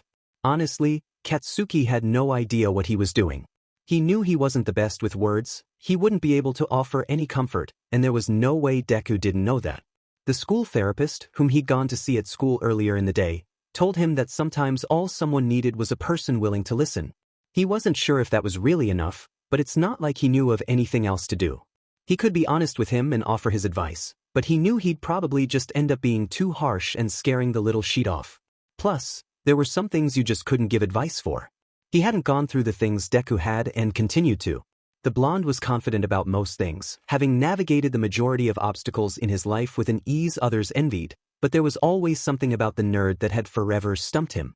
When it came to those green curls and freckled cheeks, Katsuki usually found himself at a complete loss, and it seemed now was no exception. Speaking of green curls and freckled cheeks, Deku was still just staring at his stupid red sneakers and choking the metal chains to death. Katsuki huffed and, before he even really thought about it, clicked his tongue and said, "Just effing spit it out, already." The nerd flinched slightly, and the word, sheet, briefly flashed in Katsuki's mind, but then Deku was gathering his wits and taking a shaky breath. The timid boy finally broke the silence. "I think there's something wrong with me." Katsuki raised an eyebrow. He hadn't been expecting that. I don't really know how to explain it to you. It kind of like static. Like my head is just full of it. It's all I see, all I hear, all I feel." Deku's lips grew wobbly, a clear sign the tears weren't far behind. "I don't get it," Katsuki confessed, What the hell does static mean? Nothing that was coming out of the nerd's mouth made sense to him. He was feeling static? Sorry, the other said, taking a moment to calm himself down and keep the waterworks at bay a little longer. I guess I just feel miserable all the time. But it's not. A sad miserable. Well, it kind of is, just not really? Oh no, I'm not making any sense again. Deku looked pained, his face contorting in a flurry of emotions Katsuki couldn't decipher. Oi, calm down. You're not on a time limit, dipshit. Despite the coarseness of his words, they seemed to relax the green net somewhat. His fingers went slack on the metal links still in his grasp and his expression softened. The green-haired boy sat there for a while, just regulating his breathing and focusing intensely on something Katsuki couldn't see or hear. The blonde waited patiently as someone like him could, at any rate, kicking the dirt until Deku was ready to talk again. Finally, the green-haired boy turned to meet Katsuki's stare, a forlorn, conflicted look adorning his features. I hate waking up in the mornings, he started, his voice soft and 1,000 times calmer than what it had been. And I know everyone hates waking up in the mornings, but I really hate it. I hate going to sleep at night because I dread waking up the next morning. Though sleep never comes easy for me anyway, and when it does, I get nightmare after nightmare. And I'm tired all the time. And yes, I don't get good sleep and I work a lot.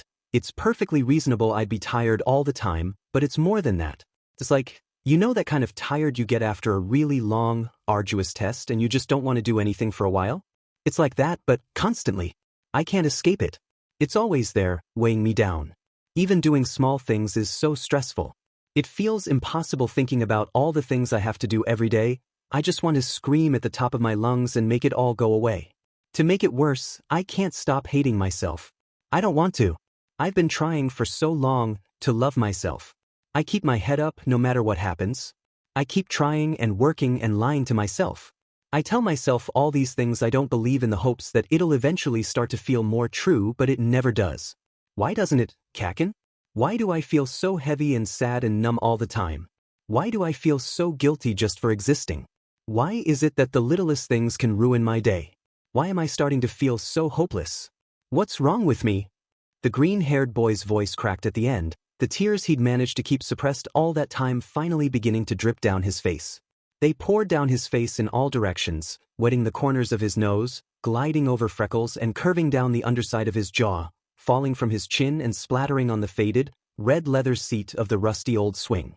The light from a nearby lamppost provided just enough glow to see, framing the greenette's anguish in a way that shouldn't have been as pretty as it was. Belatedly, Katsuki realized Deku was waiting for an answer. I don't know. Katsuki told him honestly, too taken aback to be embarrassed by that fact. He'd thought the nerd's previous breakdown would be as bad as it got, but apparently he was wrong. This situation wasn't nearly as panicky or outwardly severe, but it was heavier. What Deku had just described to him, it was something Katsuki had never known, had never even been around. Once again, Katsuki found himself floundering, searching what was supposed to be his endless knowledge, for some kind of idea, some direction as to what to say or do next. But he found nothing. Deku always had a way of exposing all of Katsuki's doubts, all his inadequacies and gaps in the guise of supremacy he always held up. Just the sight of the greenette had always incited emotions that made the blonde feel so uncertain, and it scared Katsuki.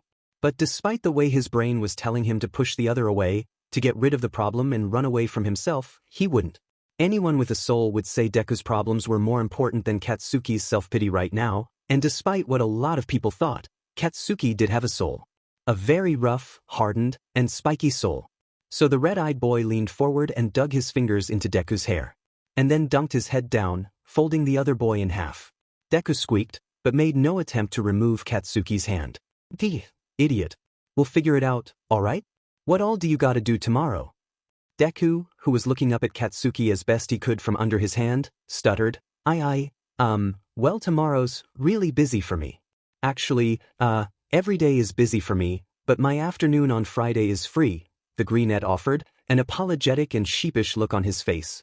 Katsuki frowned a bit but nodded, finally releasing the nerd's head and letting him sit up properly again. Alright, come over to my house after school on Friday, then. We'll research it. Deku's eyes blew wide, and unsurprisingly, flushed a light pink, a beaming smile splitting his face. Don't effing make that face at me, Katsuki sneered, but Deku only giggled a little in response. Deku was getting less fearful around Katsuki since his breakdown, and the blonde didn't know how to feel about that. It was probably a good thing, he knew that, but that didn't mean the little sheik got to be a snarky little a-hole. Katsuki flicked his nose and made him whine instead. Don't let the sheik go to your head. You're not a special snowflake, a-hole. I know, Kaken, I know, Deku said, a small grin on his face. Katsuki clicked his tongue but left it at that, opting to change topics. So did this, Katsuki gestured vaguely between them, help at all? The green-haired boy looked contemplative for a moment, then, and Katsuki felt his heart squeeze a little in apprehension. Yeah, I think it did. I feel a little better. The greenette said eventually. Katsuki felt himself relax and hummed in reply, already getting up from the swing. Good, I guess. I'm gonna go home. You should too. I'll see you tomorrow, Kaken. Deku said, rising from his seat as well. Katsuki turned around and headed off, then, not bothering to return the wave the greenette was most definitely sending his way.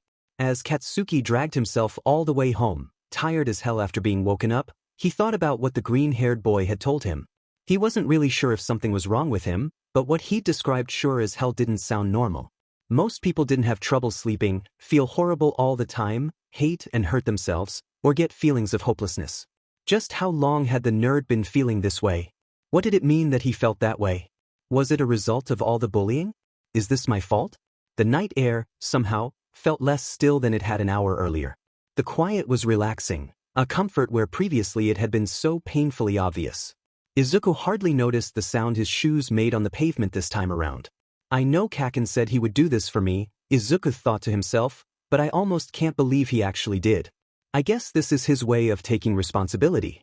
Izuku sighed and looked up at the inky sky, following the trails of light the stars emitted and connecting the dots.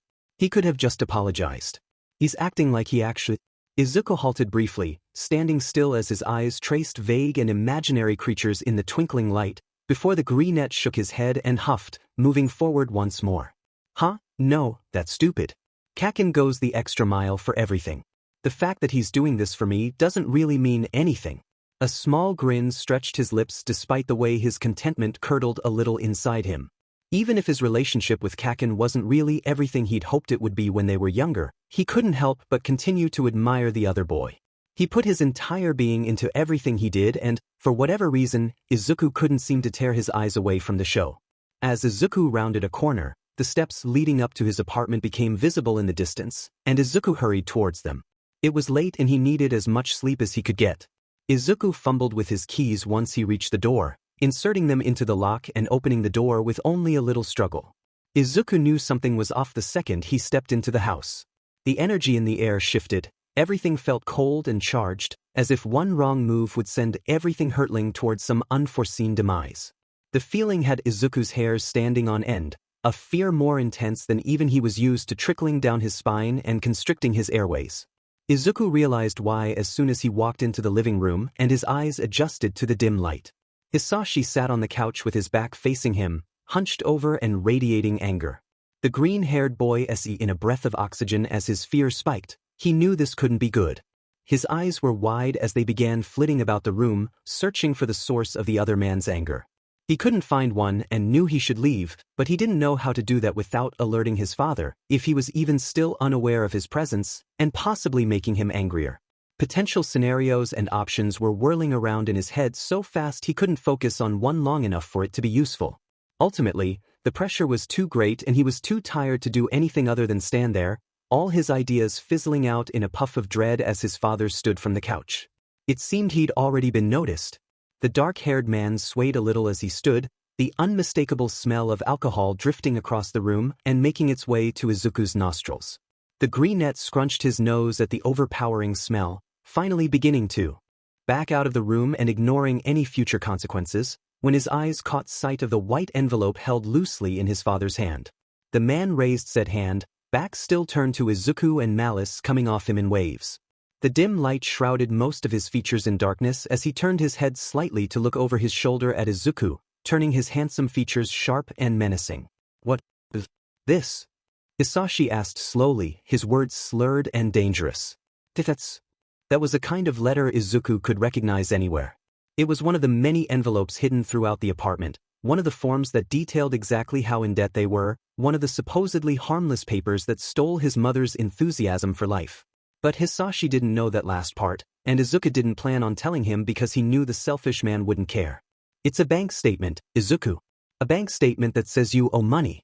Why didn't you tell me your mother is in debt? Hisashi screamed, turning to face Izuku. The man made his way closer, face contorted in a villainous snarl. As terror pooled in Izuku's stomach, the green-haired boy was torn between being grateful his mother wasn't there to see this and being remorseful he was alone with this man. Why do you think I came back here, huh? Think I came back here just to see my pathetic son and the worthless woman who gave birth to him? Is that really what you thought, you effing idiot? Izuku's back hit the cold wall behind him, and it was only then that he realized he'd been backing up. His hands splayed out on the smooth surface behind him, searching frantically for anything to grasp onto, whether for something to defend himself with or just for some kind of comfort he didn't know. His father marched forward until he was barely an inch away from the younger boy, looming over him easily. If the timid young boy had thought the smell of alcohol was overpowering before, it was suffocating now. It made his eyes sting.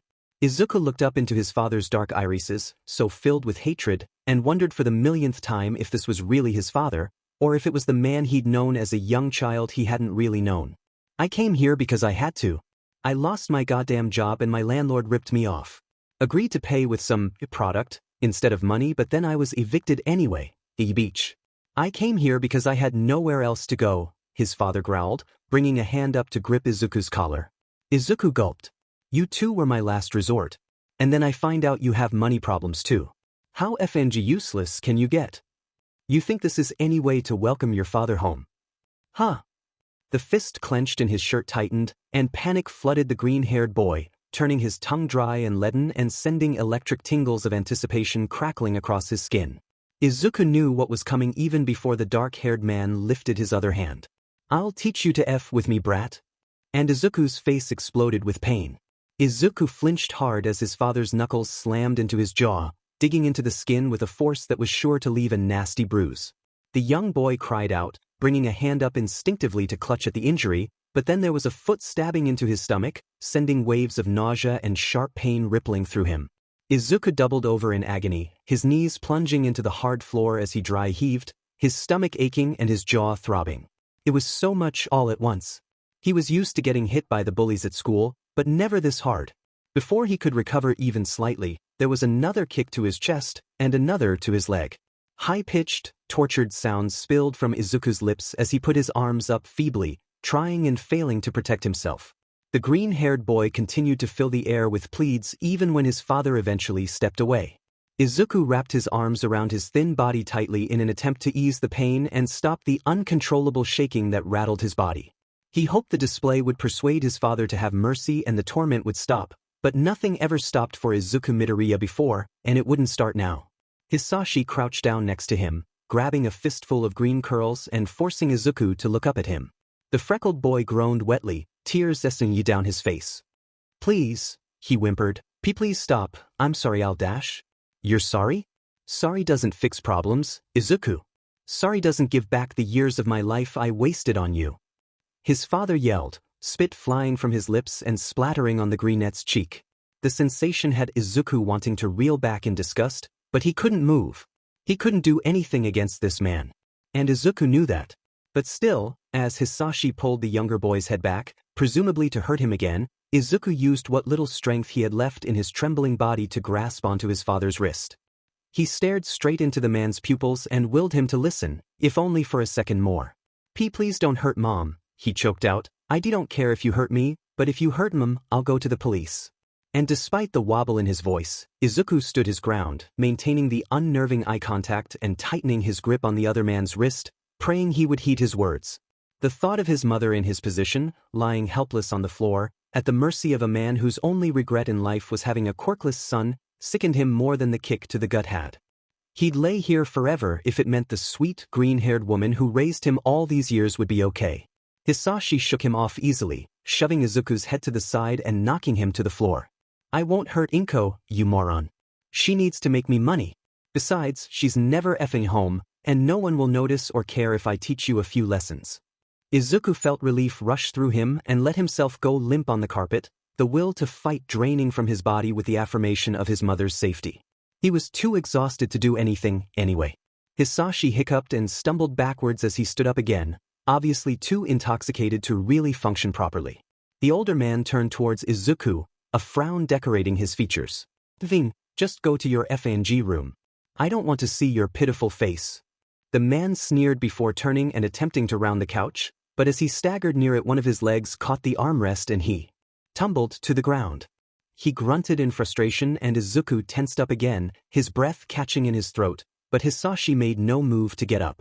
Instead, within the span of a minute, the man appeared to already have passed out on the floor, his chest rising and falling with a slow and steady rhythm.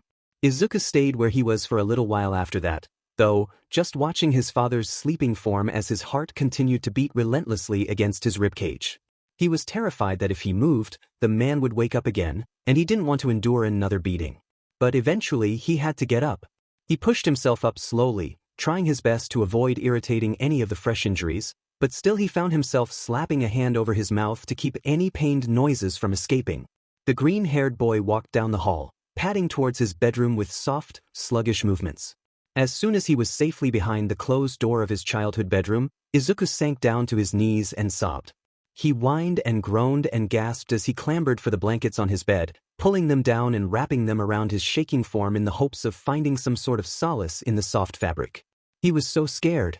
It was over, but he was still so scared and he was not okay. He wanted to sob until he puked, wanted to pull on his hair till curly green strands littered his bedroom floor and scream until his throat gave out. He wanted to cut, to ground himself and remind himself that he was in control, but his razors were gone and he'd made a promise. Everything was too much and he wanted it all to stop. He wanted to talk to Kaken, wanted to see his face, wanted to feel safe in his presence. He craved the searing heat of those blazing red eyes, wanted to get close to the fire even if it burned him because he needed the warmth. He was just so sick of being alone. As the tears dripped onto the carpet and pooled beneath him, as broken cries clawed their way out from the darkest recesses of his soul, the shadows in his room grew taller and more threatening. They reached for the weary, quivering boy, extending their wispy black fingers towards him in an attempt to trap him between them and consume him whole. Izuku glanced towards his phone, thinking briefly of calling Kaken. He would know what to do. Kaken always knew what to do. It was almost surreal how fast Izuku had come to rely on the blonde. He couldn't help it. Companionship was something he'd sought and failed to find all his life, and now here it was, in the form of his first and most significant childhood friend. Even through all of the horrible years spent cowering at the other's feet, Izuku was never really able to stop trusting him. After all, Kaken was strong and brave and always did what he said he would. If he said he'd give Izuku his help, then he'd do just that. And right now, he needed, so desperately, to call him and hear his voice. But he couldn't. Hisashi's presence seemed to make his mother happy, and he couldn't take that away from her. So there he would sit, curled up on his bedroom floor, sobbing and begging for help from someone who wasn't there and couldn't hear him. Despite the blankets bundled so tightly around him, Izuku was freezing over. And as the hours passed, the shadows creeping along Izuku's bedroom walls crawled along his flesh and swallowed him up. The next morning, Izuku stood in front of his bathroom mirror, looking at the new array of bruises that littered his pale, freckled skin. He sighed, lifting a finger to the purple and blue skin on his jaw. He hissed through his teeth as his finger made contact and yanked it away. I feel horrible, he thought. I look horrible. Not even the bullies leave me looking this bad. People are definitely going to have questions if I show up to school like this. The green-haired boy leaned forward on the counter, dropping his head over the sink and allowing his forehead to rest on the faucet. Sometimes, it all just felt so overwhelming. There was a part of him that was begging to give up, to just lay down and let life have its way with him because it was so much easier to sink than swim. He wouldn't do that, though. No matter how powerful the urge sometimes was, he would swim until he either reached the shore, or his body gave out and he had no choice but to drown. Izuku pushed himself away from the counter and raised both his hands, slapping his cheeks with a resounding clap and ignoring the tears that pricked his eyes at the sensation. He kept his hands planted firmly on his cheeks as he pulled in a deep breath. No! He yelled to no one but himself, can't think like that. This is just a small setback. You can do this. The greenette nodded a little to himself as he removed his hands. Telling himself that didn't really make him feel any better. He was unsteady on his feet and the static in his head felt as though it were leaking out of his ears and coating him in it, but saying the words had become a sort of routine over the years. It was like a constant reassurance that he still had some authority over his life. If he told himself he was capable, then he was. He would make it. Izuku sighed as he leaned over the counter again, this time to search for a solution to his problem, his appearance. He wasn't about to just waltz into school with a large bruise on his jaw and several patches of discolored skin poking out from beneath his collar. People would be asking him things he couldn't really answer. So he spent the next 10 minutes scouring the countertop and drawers for something he could use. He was moving a box of Band-Aids aside when his mother's makeup bag caught his eye. He stared at it for a minute, contemplating. He didn't want to take his mother's stuff. He didn't even know how to apply makeup. But what was the alternative? With a sigh, Izuku grabbed the bag. Izuku let out a shaky breath of relief as he entered the school and nobody seemed to notice anything. He'd been so scared everyone would figure it out immediately because of his lack of experience with makeup. Thankfully, though, it seemed that while he certainly wasn't a guru, his makeup skills were decent enough to pass. It was pretty simple, in all honesty. All he did was add some concealer, foundation, and a little bit of powder like the tutorial video said to. The real test, however, came when he was approached by Kaken at the lockers. The blonde came up right next to him, arms crossed over his chest and his calculating eyes narrowed in a scrutinizing stare. Izuku could see the other's goons looking on in bewilderment from over his shoulder, but they didn't approach. Izuku was nervous, struggling to maintain eye contact and subconsciously bringing a hand up to wring into the cotton material of his uniform jacket. "You're nervous," Kaken pointed out, clicking his tongue. Even after all the years of being separated by pride and insecurity, the other was still able to read him like a book. "Why the hell are you so nervous? Still think I'm gonna hit you or some shit?" Izuku blinked up at the taller male a few times before sagging slightly in relief. So Kaken hadn't noticed, then. Sorry, Kaken. I don't think you're going to hit me. I didn't mean to make you think that." Izuku assured him, offering a sweet smile that didn't quite reach his eyes and turning towards his beat-up locker to gather his things for first PRD. Kaken leaned against the locker next to Izuku's, apparently not finished questioning him. "Then why were you so nervous? Think I'm so stupid I wouldn't notice?" "No, Kaken. I was just, well, I guess I just still get a little nervous talking to you, even if I don't think you'll hit me," Izuku explained weakly, grabbing hold of the thick, worn spine of one of his textbooks and slipping it out. He shifted to cradle it in one arm so he could close his locker door, but he didn't end up having to, as Kaken reached over and shut it for him. Kaken huffed at the lie. "Well, half-lie." Izuku did still feel a little nervous talking to Kaken, but it wasn't enough to show outwardly, and he still wasn't even sure why. The blonde hadn't hit him since the sludge incident and his scathing insults had simmered down to childish taunts with no real heat behind them. "Whatever," the taller boy said, standing up straight again and shoving his hands into his pockets. He turned and headed towards class and Izuku fell into step behind him. Then, the taller boy glanced over his shoulder and said, "You have my number, shitty Deku." Izuku's grip on his textbook tightened, a small but genuine smile pulling at his lips. He knew what Kaken meant. It was a reassurance, a reminder that Izuku could talk to him. Happiness swelled briefly inside him and the green-haired boy skipped the rest of the way down the corridors and up the stairs, ignoring the other's exaggerated eye roll and sounds of annoyance. The greenette was just down the hall from their homeroom class when his pencil fell from his backpack and clattered to the floor. Izuku stopped and knelt down to pick it up, wrapping his fingers gently around the yellow wood. It only took a second, but when he stood, Kaken was nowhere in sight, having already entered the classroom, and in his place were a couple of boys with sneers on their faces. Anxiety unfurled inside the green-haired boy.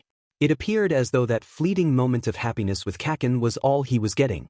Izuku didn't even know their names. All he knew was that they seemed to enjoy picking on him and beating him up. He didn't even think they really disliked him, it was more like he was just an excuse for them to be violent.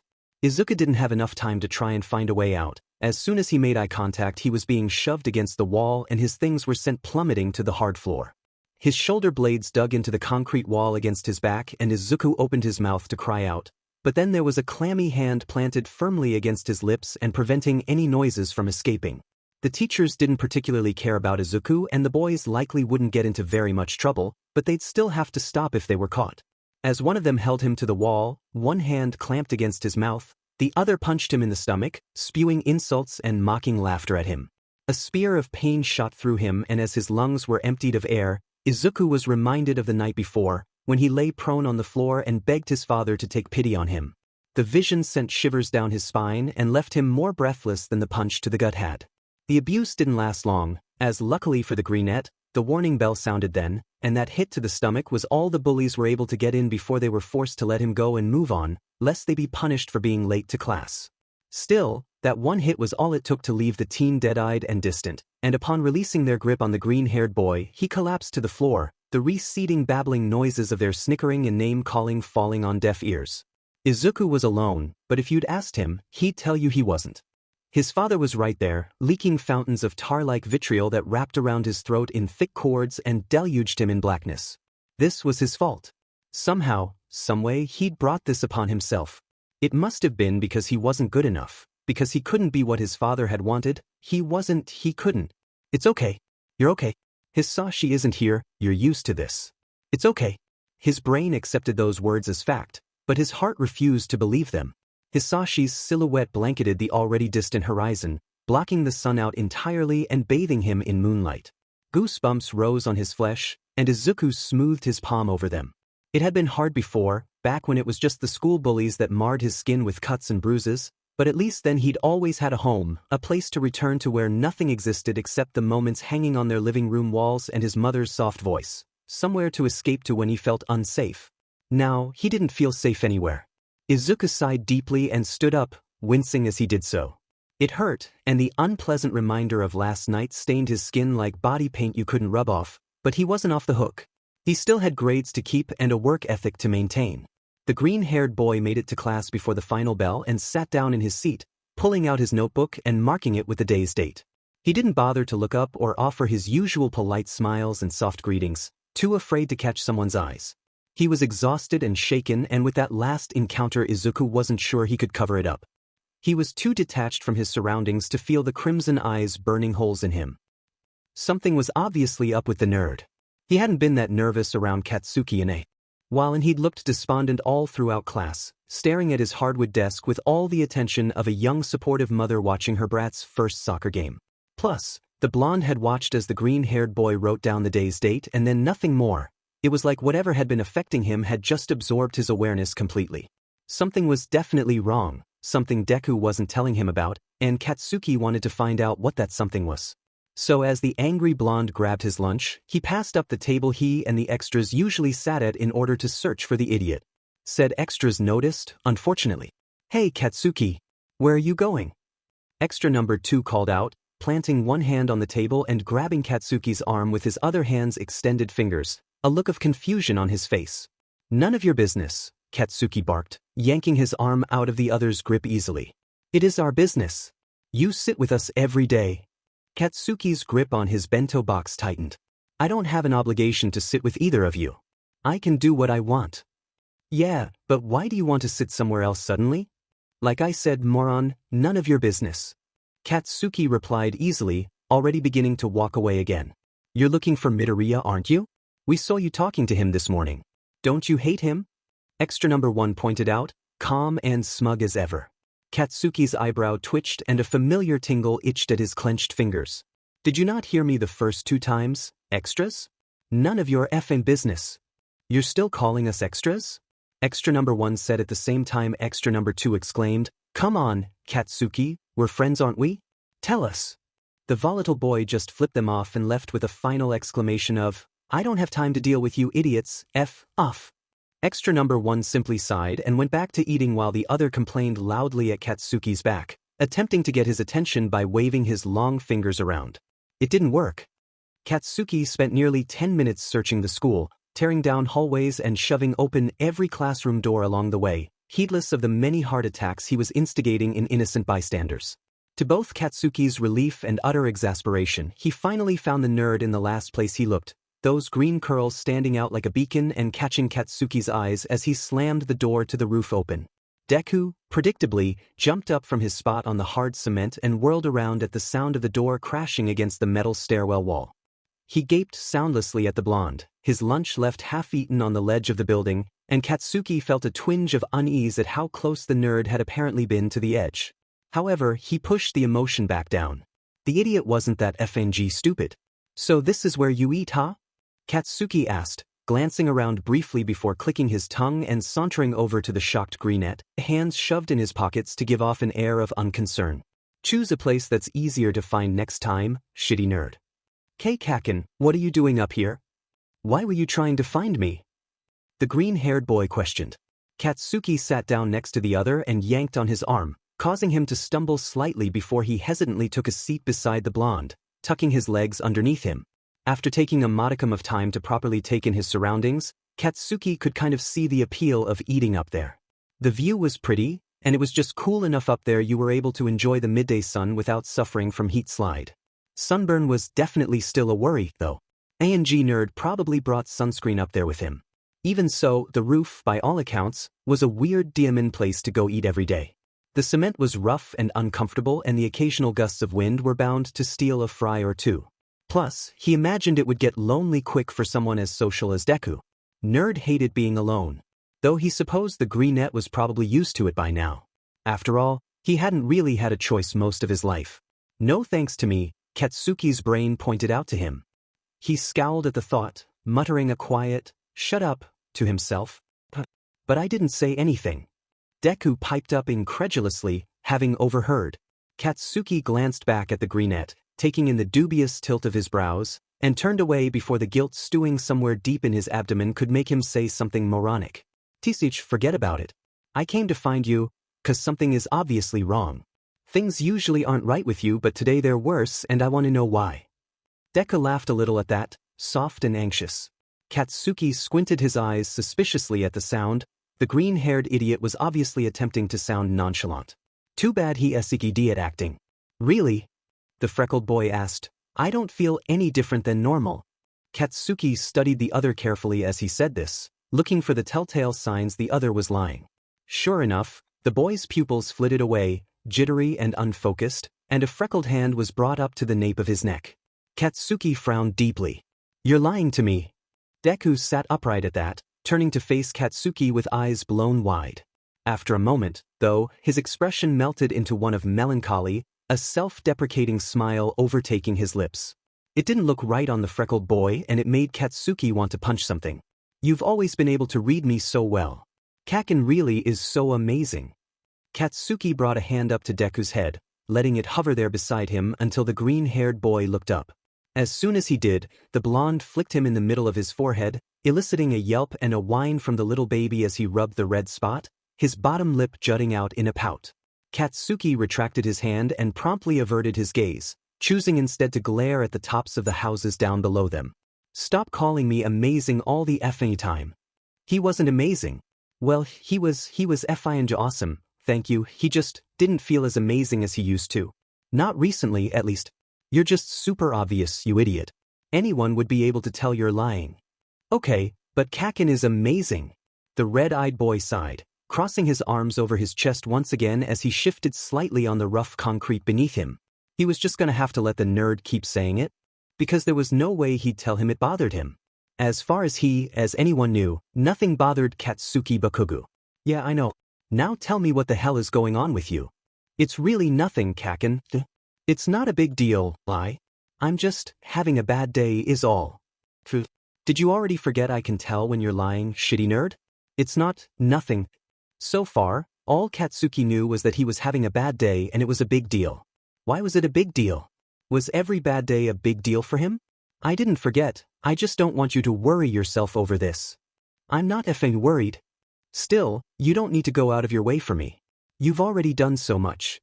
Deku smiled at him, and on the outside it appeared just as happy and sincere as any of his other stupidly bright grins, but for some reason it struck Katsuki as wistful. Katsuki was starting to get frustrated. Why couldn't he just tell him what was going on with him? "Oi, why are you dash?" The muffled sound of the bell broke him off, interrupting their conversation. Deku got up in a hurry, seeing his window of opportunity, and fled with his things before Katsuki even finished packing up. Since when was the nerd this effing fast? Katsuki thought, making disgruntled noises the whole way down the stairs. His palms began to smoke with all the pent-up irritation. Not only had he failed to get any answers, he hadn't even gotten to eat his lunch. Izuku packed away the last of his textbooks, sliding them into the metal confines of his dented and graffitied locker. The smooth, cool metal felt good on his skin and helped to clear his head slightly, the storm clouds parting to let in faint beams of light. It had been a long day, and while it wasn't nearly over yet, he was glad to finally get out of there. He'd enjoyed the small moment he'd had with Kaken earlier, and he appreciated the effort the others seemed to be putting in for him, but he wasn't in a mindset where he couldn't really savor it to the extent he normally would. Izuku sighed, turning away from his locker and settling the strap of his significantly less heavy backpack onto his shoulder. There were still a lot of people milling about, talking and sharing jokes at their lockers, heading towards the doors, and even a few heading back into the mass to grab something they'd left. Izuku pushed his way through the throngs of people, doing his best to try and appear as small as possible. He didn't want any more unnecessary attention. As the greenette slipped through the crowd, he caught sight of a familiar angular face and crimson irises. They weren't pointed at him, but rather at the feminine, short figure of the new school therapist, Fukami. Her curly brown hair swayed and bounced as she gestured wildly, seemingly explaining something to Kaken as she led him down the hall, presumably towards her office. The blonde looked mildly inconvenienced, but otherwise unbothered as he followed her. Kaken is seeing the therapist? Impossible, Kaken doesn't ask for help from anyone, and he hated her. Izuku thought to himself, bringing his index finger up to poke at his lips absently. Perhaps it's a punishment? He didn't look too unhappy about it. The green-haired boy simply shrugged his shoulders and filed the bit of strange, new information safely away in his head to visit later, and before Kaken could feel his stare, slipped away and out of the school. His performance during training was lackluster, to say the least. And he wasn't the only one who noticed. "Are you doing all right, my boy? You're really struggling today," his mentor said, cavernous eyes wide with concern. The man had knelt down next to him, but still he had to look down to meet eyes with Izuku, who was lying on the ground in a puddle of his own sweat. He panted harshly as he tried in vain, once again, to get back up. He'd just been lifting a microwave, when pain erupted everywhere. It was dull but oh so searing. It stemmed from the many new bruises littering his body and seeped into his already overworked and aching muscles, sending him plummeting to the ground face first along with the microwave that should have been no problem for him. He'd attempted to get up immediately afterward, but it just hurt too much, and he was already so exhausted, he was practically dead on his feet. Izuku gazed up at his mentor the best he could from his vantage point and smiled lightly at him in an attempt to reassure the other he was all right. "I'm okay," he began. "I think I just need a break. My muscles are really sore, huh?" All Might's face pinched slightly in unease. It was obvious he wasn't quite convinced that's all it was and didn't know what to do. After a minute, the tall man simply sighed and nodded his head, conceding with an, "All right, let's take a short break then." The trainee nodded back, shooting a grateful expression the other man's way. Izuku lifted his arm just slightly, pressing his palm flat against the ground beneath him and pushing with all the strength he could muster just to push himself onto his back. He grunted as his body shifted and winced as he relaxed again, the aches still reverberating through him. Shame welled up in him. He hated looking so weak in front of All Might. He knew the other man wasn't so harsh or the type to be particularly judgmental, but he was afraid anyway. He was scared the powerful man would see him so pathetic and think, like everyone else, that he was useless. He was terrified he'd be given up on and thrown away again. He'd stood back up every time before, but if All Might deemed him unworthy too. Izuku nearly shuddered at the thought. He didn't want to think about it. All Might settled down next to him, distracting Izuku from the dangerous thoughts. The golden-haired man now brandished a shiny silver thermos, the cap lined with yellow rhinestones in all varying sizes and an All Might logo plopped on the top. Izuku smiled fondly at the ridiculous-looking container, recalling the day All Might had brought it out and abashedly explained some tiny young fans had excitedly offered to bedazzle it for him upon seeing it, and he just couldn't say no. The man screwed the lid off, steam emerging and rising steadily into the open air, carrying with it the sweet scent of hot peppermint tea. Izuku breathed in the scent, humming contentedly as the comforting smell filled his nostrils. He and All Might had gotten into the habit of drinking it every day they trained together.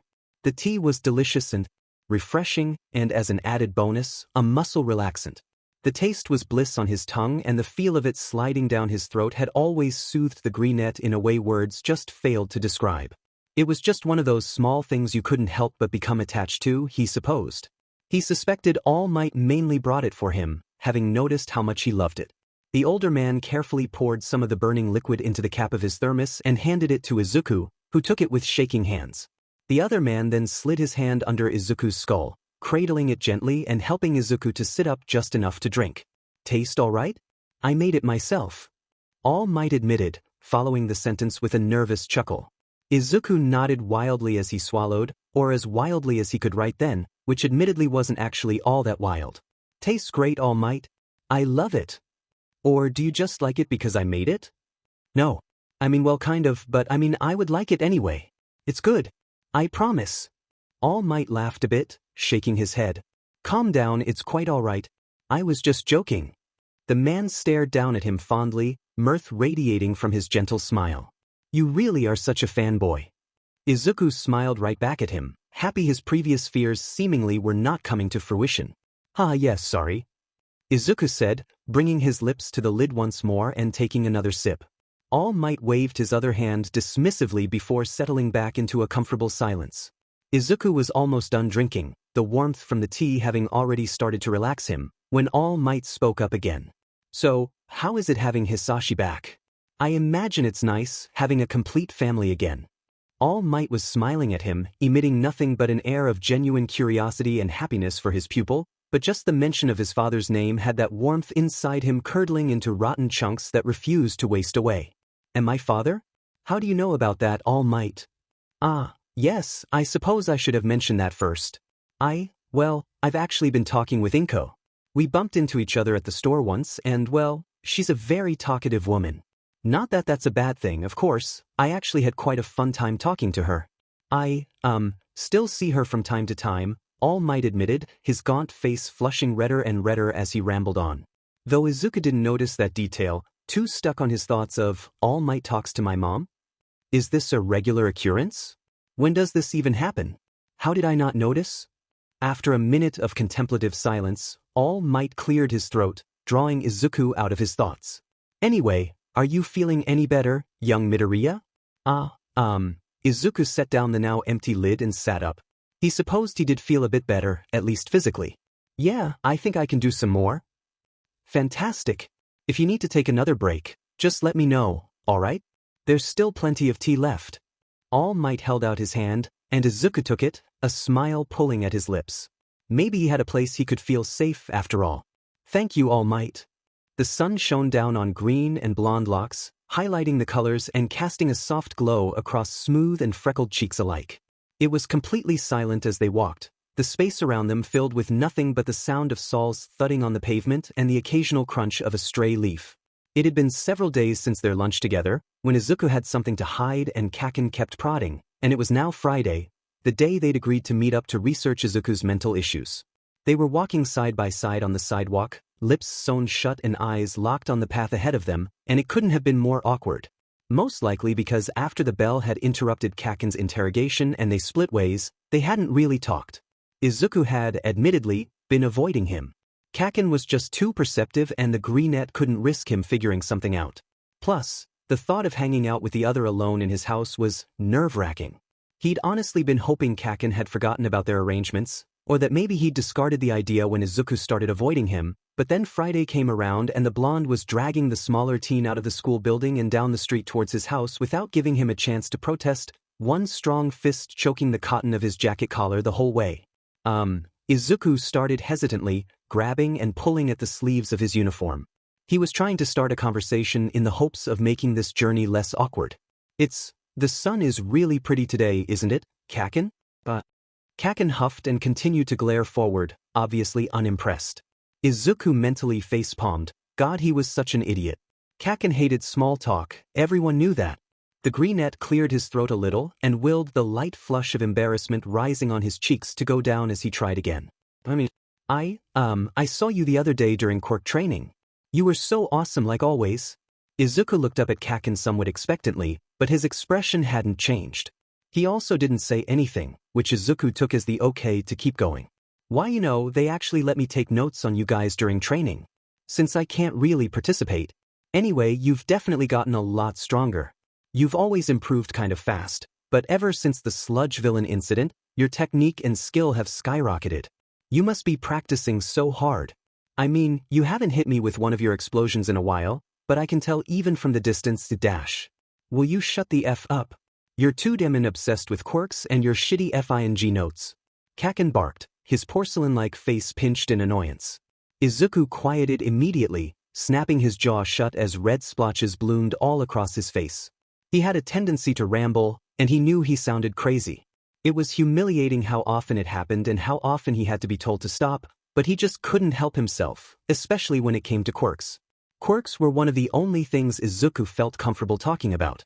He knew them, fixated on them. His obsession was the only thing he had, really. It was the only thing that could distract him so thoroughly. At least it had been. Ever since he started training so religiously, he didn't really have the time to dedicate to it anymore. His notebooks had begun collecting dust on his desk and growing stiff in his backpack where they stayed untouched nowadays. The thoughts saddened the greenette, somewhat. Quirk analysis had come to occupy a huge role in his life, and he was scared to lose touch with that part of himself, even if it seemed weird or unhealthy to others. Izuku dropped his head to stare at his feet as they walked, looking constipated as the troubling thoughts bounced around in his skull. Despite the way his eyes trained on the ground beneath his feet, however, Izuku's eyes were unseeing and the large rock directly in front of him went unnoticed. He slammed his foot into it, and with a shrill squawk, went toppling over. Well, almost went toppling over. Just before he hit the ground, something strong and warm was wrapping around his waist and pulling him upright once again. Izuku drew a blank as he looked up to see Kaken staring right at him with a light dusting of pink across his cheeks, which the green-haired boy chalked up to the mid-afternoon heat. Kaken caught me? His chest constricted, a light fluttering stirring in his stomach. Idiot! Watch where you're going next time. Kaken spat, letting go of Izuku, who was gawking at him in awe, and moved onwards with a click of his tongue. Izuku felt his face heat up again, but not from embarrassment. He lifted a hand and pressed the pad of his finger to his red cheek in wonder before quickly shaking his head. He didn't want to waste time thinking about it. It was probably nothing anyway. Instead, he jogged to catch up with the blonde who'd already stomped a decent bit ahead. Once he was close enough, he stuttered out, "Thank you for saving me, Kaken." Kaken kicked a rock mindlessly, sending it soaring into the sky in a long arch. "I didn't save you, stupid. Stop being so dramatic." "But you did. What if I hit the ground really hard at a wrong angle?" Kaken rolled his eyes. "You're so short, I doubt a fall from your height would have done much." "So mean. I could have easily died from that." "Well, maybe not easily, but I could have." Kaken sighed heavily, his lips turned down into a glower. "On second thought, maybe I should have just let you fall." "Kaken." "Oh, shut the hell up, nerd." Izuku gave him the best kicked puppy look he could muster. "And don't make that face at me. I was joking, you numbskull." Izuku pouted at the taller teen anyway, who groaned and planted his hand right in the middle of Izuku's face, pushing the green net away. Izuku whined and gently smacked the hand away. The rest of the walk continued on in relative silence. This time, though, the atmosphere was light with mirth and the awkwardness was gone, having dispersed along with the scattered thoughts that, not too long ago, were swimming around in the greenette's head. Even though Izuku wasn't ready to let go of his obsession for quirks, he doubted he ever would be. Truthfully, he realized that when he was with Kaken, he didn't feel like he needed it. He loved it, but he no longer sought the distraction it provided. He had a new distraction now. Never did Izuku think he'd ever again find solace in the blonde-haired boy who'd helped to make his life a living hell. And yet there he was, handing over his time and trust like they'd always belonged to him.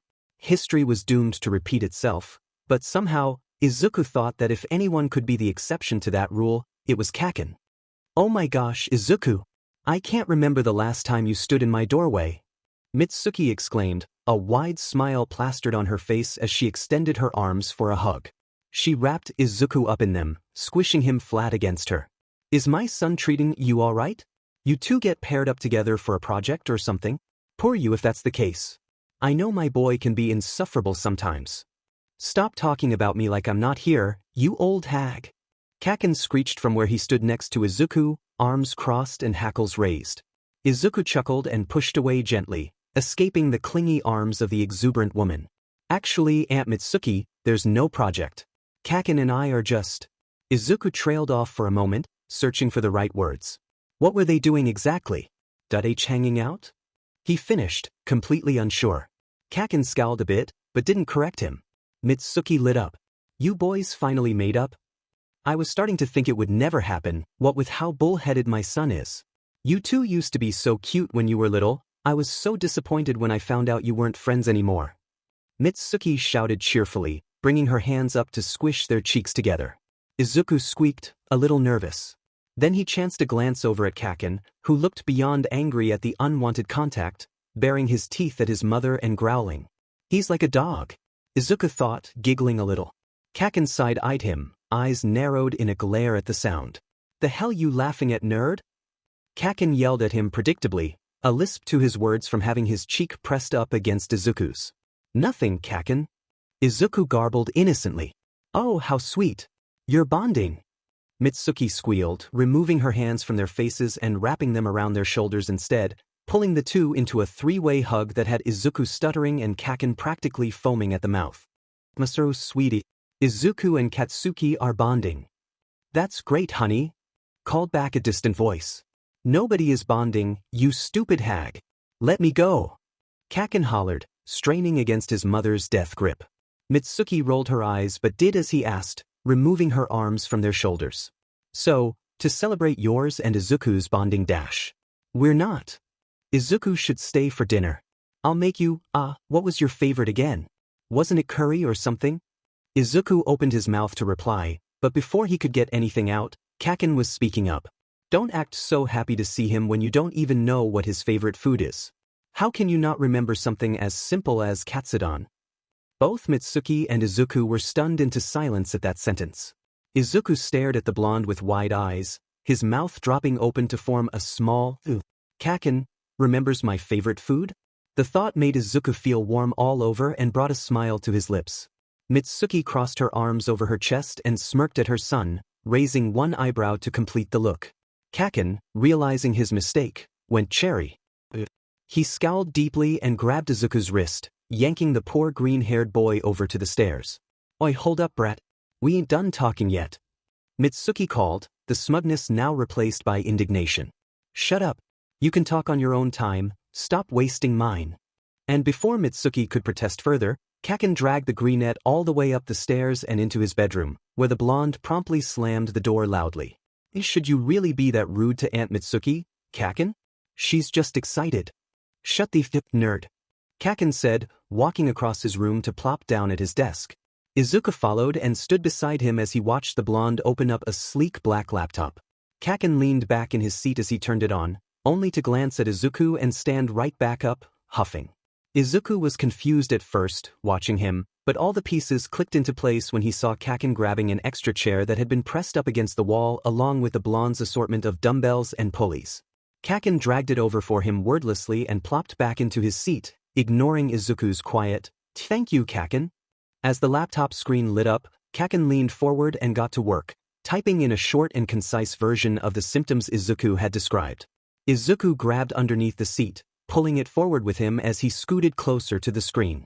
He was a bit anxious to see what they would find. Immediately, upon pressing search, the word depression popped up everywhere. Depression symptoms and warning signs. 5 signs you have depression. Dealing with depression. What is depression? Things you should know. The list went on and on and on. Kaken clicked on a couple of the links, his eyes scanning over the pages and reading some information out loud, but Izuku wasn't really listening. Depression. So, there was something wrong with him? Surprisingly, the thought was relieving. He'd half expected to find nothing upon searching, assuming he was alone in this too. But if it had a name, that meant there had to be other people out there who were also feeling this way. There were people who had already gone through this, and maybe they would be kind enough to share their wisdom with him. Oi, are you even listening? This is your disease we're talking about here. Kaken spoke suddenly. Izuku looked up with a small grin, pointing out, Kaken, depression isn't a disease. I know that, idiot. Anyway, just pay attention. I'm not repeating myself again, you hear me? Izuku nodded once in affirmation and Kaken huffed, turning back towards the screen. Depression, often referred to as clinical or major depression, is a mood disorder typically defined by prolonged feelings of sadness, lack of energy, and feelings of hopelessness. Kaken read aloud, depression can be situational, triggered by certain events or situations, but it can also be brought on by nothing. One of depression's most common characteristics is its unpredictability. Depression often comes and goes without reason and can stay for a long time. Sometimes, it can even result in intense suicidal thoughts and thoughts of self-harm. It's recommended that anybody experiencing these feelings seek help immediately. As Kaken finished, Izuku leaned back in his chair, directing his gaze towards the hands twining themselves in his shirt. This was everything he'd been feeling, everything he'd been experiencing and suffering through for so long. And as much as he hated to admit it, the last part too rang true for him. Now, don't get him wrong, he would never actually go through with anything so permanent, especially not now with his dreams so close and a mother who'd come to rely on him, but he couldn't deny he'd thought about it. Before he met All Might, he'd had a number of dark nights when he just couldn't drown out the voices in his head, telling him things like, "You're not good enough, everyone would be better off if you weren't here, you should never have been brought into this world, you are worthless, without Mom, would you even have anything to live for?" Those nights, he couldn't help but sit there and fantasize about a world where Izuku Midoriya was no more. Deku! Izuku snapped out of his thoughts at the sound of Kaken's voice. "Why yeah? You've thought about killing yourself." It wasn't said like a question. It was a statement like he knew. How did you?" Izuku stammered, his heart pounding in his chest. He really didn't want to have to explain his suicidal thoughts to Kaken. There was no way the blonde could really understand.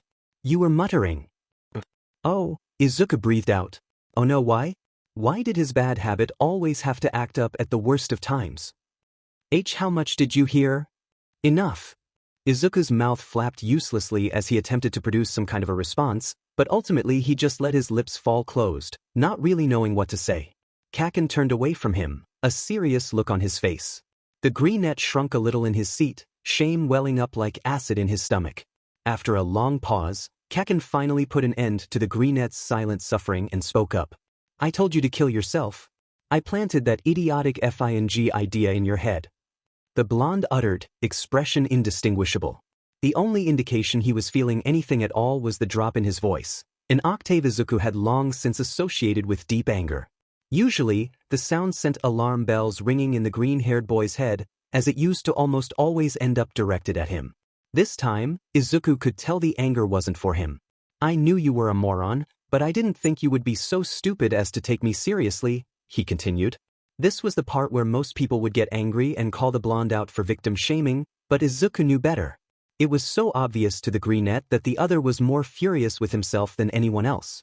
He knew that Kaken didn't really care about him, but knowing that he put thoughts of suicide in someone's head must have really shaken his perception of the hero he always held himself up to. "Kaken," Izuku leaned forward, hands reaching out for the blonde and wrapping around his bicep. The teen graced him with a glance, and Izuku took the opportunity to plaster the best reassuring and dubious expression he could muster on his face. "It wasn't your fault, I promise. I started having those thoughts long before you said anything to me, and there's no way I would have actually done it anyway. They were just fleeting thoughts, nothing more. You need to see a therapist, Deku." Kaken said flatly, a grim look hanging on his features. Though Izuku could have sworn he saw the other's shoulders relax marginally at the words. "Kaken, I've already told you I can't. I'm too busy." "Too effing busy, that's your excuse every goddamn time. What the hell keeps you so busy, huh? I know it can't just be that job you got." Izuku gulped. Should he tell him? It's not like Kaken knew about All Might's legacy or the quirk that was to be entrusted to Izuku. To him, the training would seem pointless. Still, lying to Kaken wouldn't work, and there was no way this would turn out good if Izuku just refused to answer him. There was no more skirting around this, apparently. "Well, I've actually been training? Yeah, every day." Izuku confessed shyly, wringing his fingers in the fabric resting above his chest once again. Kaken looked at him incredulously. "Training? What for you? You don't even have a FING quirk?" Before, Izuku would have flinched at those words.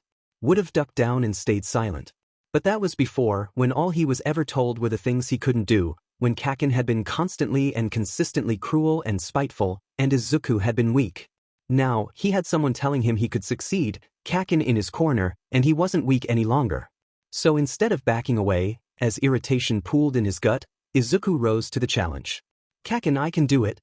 This is my dream, and I'm going to pursue it with everything I've got. Nothing you say to me will change that." Izuku said, voice surprisingly steady. Kaken looked completely taken aback at the response, staring at the greenette with wide eyes. The look inspired a flick of insecurity in Izuku, but he pushed it aside. You don't have to understand, I just ask that you respect my decision. Hush fell over them as Kaken stared at Izuku, the astonishment on his face fading into vexation. The blonde turned away from him with a small scowl, and Izuku's heart sunk. He should have known this would just dissolve into another pointless argument no matter what he did. That's how it always had been with the volatile teen. Izuku sighed, a frown already overtaking his face as he got up from his seat and headed towards the door. Fine. Do your training or whatever and I won't rag on you for it, Kaken said just as Izuku's hand hovered over the doorknob. The greenette spun around, stunned.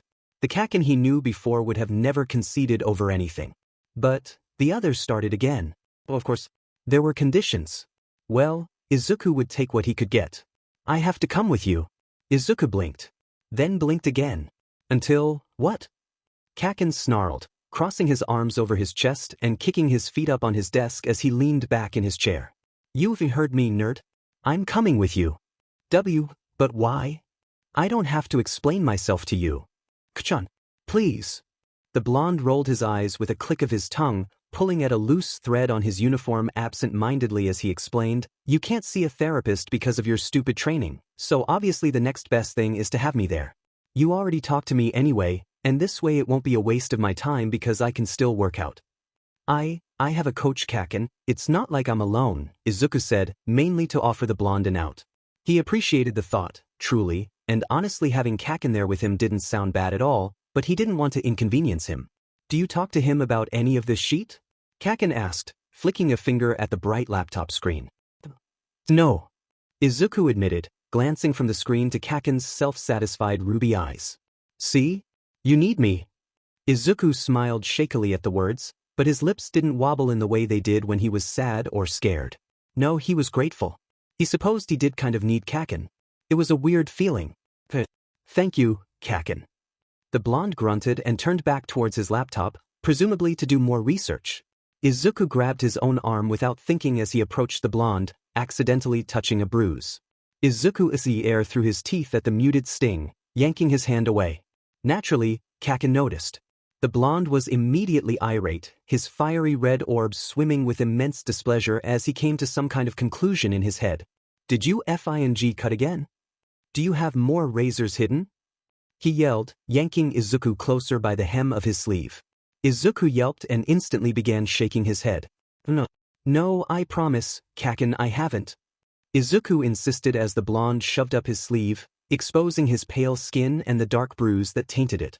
Where the F did you get this? Kaken asked, calmer but still clearly angry. He pressed his thumbs into Izuku's skin, testing the sensitivity and severity of the bruise.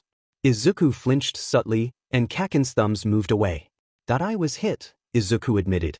He couldn't lie or Kaken would be able to tell and would undoubtedly figure him out, but he also couldn't tell the full truth.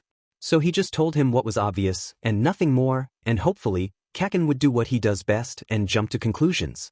Kaken nodded, a little frown settling across his lips. Those extras still hitting you? Would have thought they'd lose the ball to do something like that if I stopped. You should stand up for yourself, you're training now aren't you?